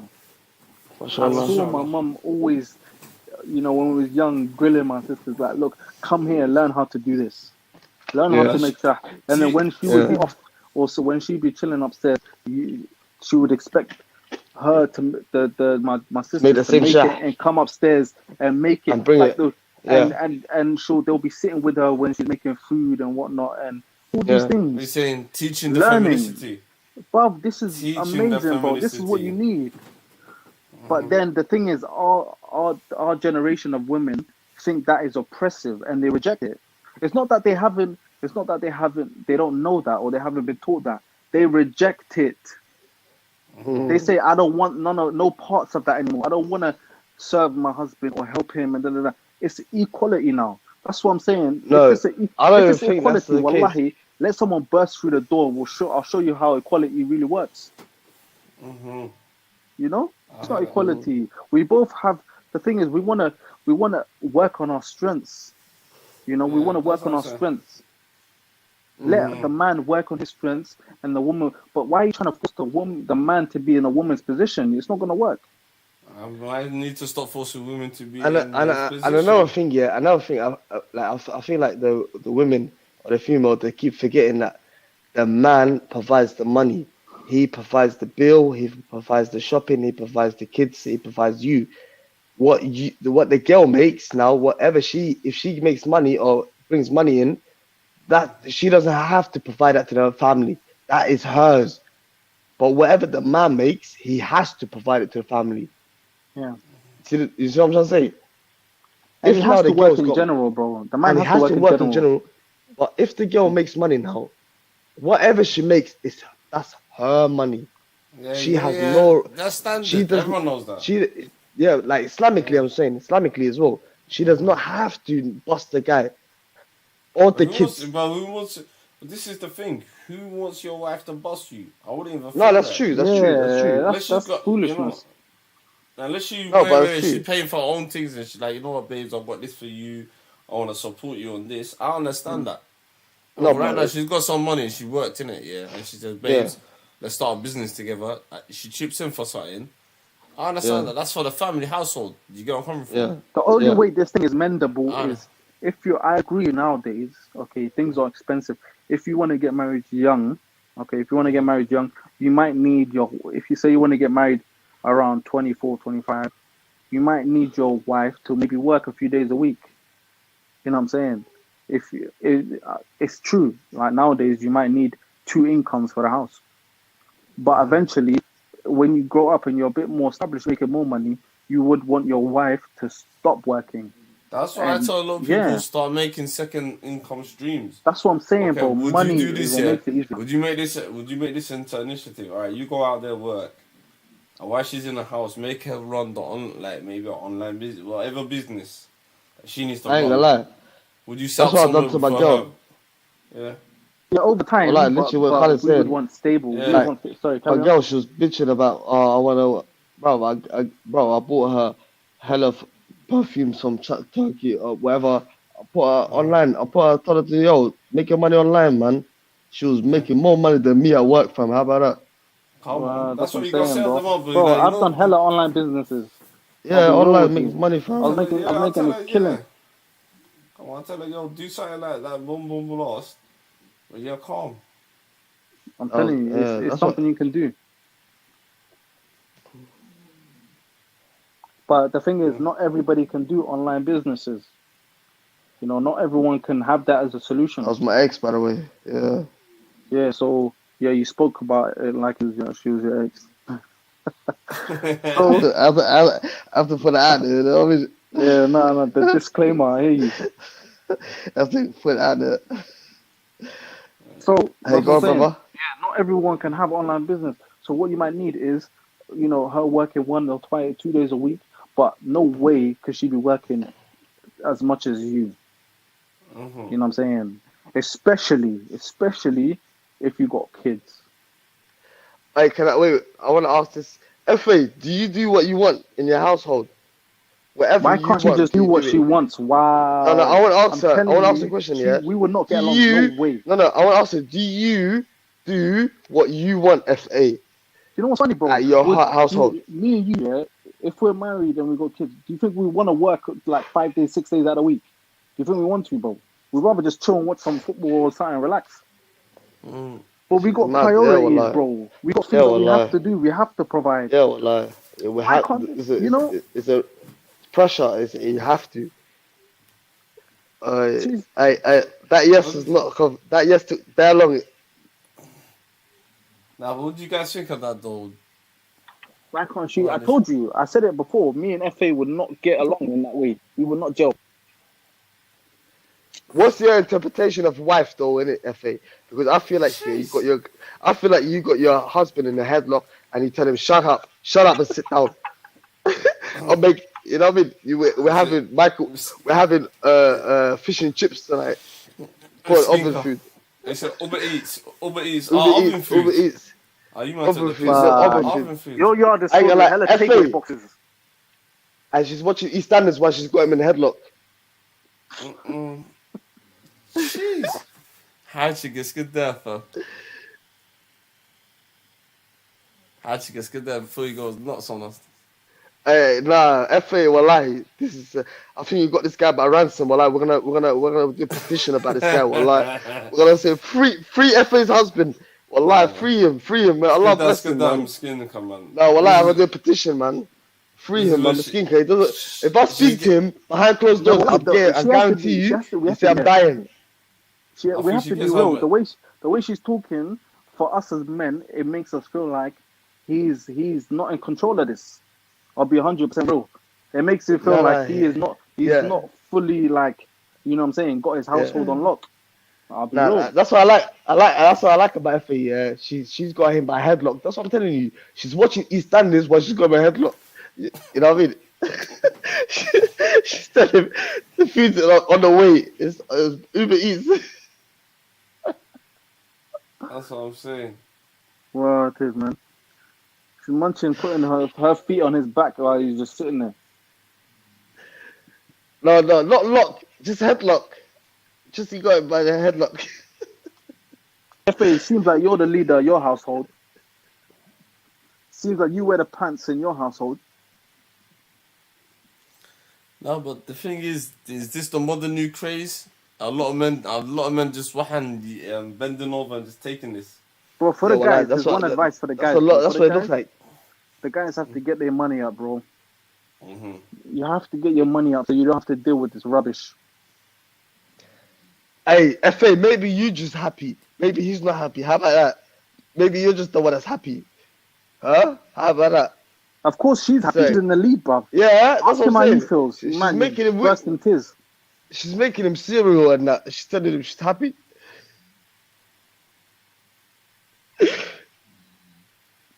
Like, FA, well, she's joking. Nah, FA, we're joking. You man, stop. Like, she's laughing as well. She's busting up, man. She's jokes. She knows, man. How many people are watching this live anyway? Why not? 18. About 18. 18. I don't even know. At this time, you know. Yeah, I'm gonna run it for another 20 minutes anyway. Still make it 6 Catch hours. me when FA, bust me in it. One of your friends, FA. Jeez. No way. But make sure If your friend she's acts like cooking. you, hell no. No. How do you know she might have some submissive friends? Bro. Birds of the same feathers flock in the same groups. Hey. Jeez. Alright, FA, take care, man. We was joking around though, wallahi. Well, I take care. Well, I get out of the hole if I said anything out of line. Samhanakum, you know, it's all jokes, innit? And plus, Inshallah, you know what, FA, I'll find, inshallah. I'm gonna do a juicy subject here. Inshallah, well, that's true. She's gonna be pissed off on Saturday. Who, I'm gonna FA? pick a mad topic, yeah. God damn it. What do you say? Some of the brothers think this was a massages, man. I hate people that do that, you know that. They try and take it a bit out of reality and into, you know. Now some people, do you know, they can't flow in conversations. MashaAllah, FA's been mad for 12 years, you know. FA's been mad for 12 years, you know. May Allah bless her for another 12 years. Hey, MashaAllah. Allah bless her for another 12 years, man. Another 50 years, man. Yeah, wallahi. Yeah, it's working, man. Send me the manual. Send me the memo, whatever you call it. Now that man is working, well, 12 years strong, fam. She's holding it down. But go on, boys. Sorry, Khalid, what was you saying? No, I was just listening to. No, it's just, you know, I need to teach people. Some people I feel like they can't communicate in this world, innit? You know where I'm coming from. Some people think this ain't no misogynist, bro. That's true, man. It's true. Plus, I know some people. The worst thing me will talk about this the other day. You know when you know certain people's life, you're not even about that life. You're not even a scholar like that. Well, allow it. Allow it, man. Because I feel like some people. The problem is, I feel like some people they use it as they don't have nothing else to, ideas, flow, conversation. No, my are you comparing? I was baffed. Are you comparing Aisha and them? What you on, bro? SubhanAllah, yeah, that's mad. There's no women like that now. Come on, man. I don't understand men like that. He's comparing the wife of the prophets. Come on, man. There's a big difference, bro. Yeah, the wife of the prophet. You know what we're talking about? We're talking about the women of Yayunikin. Yeah, that generation is a big difference. Come on, man. Yeah, man. Some people like I clocked it. Yeah, people like that. I know you for nearly 10, 20. I don't even want to talk to people like this in real life. I know you for 20 years. Forget what I'm doing online because now do you know is when I tell people you gotta change your perception of who you're talking to this world. No, well that's true, man. And people like that need to realize the deen is something subjective between you and your 5 pillars. If you want to talk about the only message you can talk, you know where I'm coming from. It's just common sense. Because some people she clocked it. No, do you know it's across some people, they can't articulate themselves. Come online, man. Naima, come online, man. What are you acting funny for? Naima, let's go in on Naima now, man. It's Naima's turn, man. No, we got some juice Naima, come online, man. Online. We got juice for them on Saturday. What's your issue? Why can't you come online, Naima? You got your husband next to you as well. Is your husband next to you? You said that's a new excuse now. We're gonna let FA. That's the FA one. We let FA. The same excuse. Don't get me wrong. One of them are lying. Nah, I believe FA. Well, like if whoever says that, I don't believe her. Your face ain't showing though. No, but wallahi, listen, Naima, yeah, we're gonna go on private soon. So I want you to come on so we could all go on private. We're gonna jump off this and go So on once private. we go on private, there's no internet, there's no online thing. I like how they tell it, please, man. Yeah, we're gonna jump online. The link, just press the link here. We're gonna be come offline. online now and put yourself on mute. And by the time we go online, I want to hear what you have to say, man. You got a lot to say, man. Backstage. I will such it that. You get me? Off tomorrow. I'm off tomorrow, guys. Life goes on. Come on. Allah. Yeah, my brother. Nah, today's been funny, man. No, well, it's been great, man. I like it, man. Nah, it's been a good show, man. I'm not gonna lie to cover the lot. Lost hours and jokes. Yeah. Yeah, no, it has it. Well, it has, man. And boys, well, I do apologize if I said anything out of line, man. No, I don't think no one said that out of line, man. I did. I swore a few times. I'm not really someone that swears, to be honest. Nah, if you have to swear, man, it's Khalid's support, fam, man. You get me? Khalid blesses it, man. I know, man. Like, you see with me, the only thing I don't like is Walid, kids, 18, right? That's the only things. Apart from that, everything else is calm, fam. Apart from that, everything is calm. She's lying, bro. Sorry, my husband. She's capping. Cap. Hey, Naima, got jokes, stop it, you know. man. Your husband, you ain't got husband. Slay up, Naima. You don't have a husband, please stop it. Hey, Naima, slay up. But we got the Saturday madness coming on. At least tell me you're gonna come on Saturday. Yeah, I met Naeem on a comment, man. I wanted to come to life, innit? You know what? Yeah, she commented on one of the streams one day, like she cheekily checked it out. She's like, what? Wow. She said she's a yes woman. If she's a yes woman, she would have had no problem with everything that I said. But clearly you had a big problem. No, wallahi, yeah. Mustafa, shall I tell you who agreed with you? Miss Harsi, yeah, she said. She goes, I don't mind cooking. She goes, I'm happy to cook. Yeah.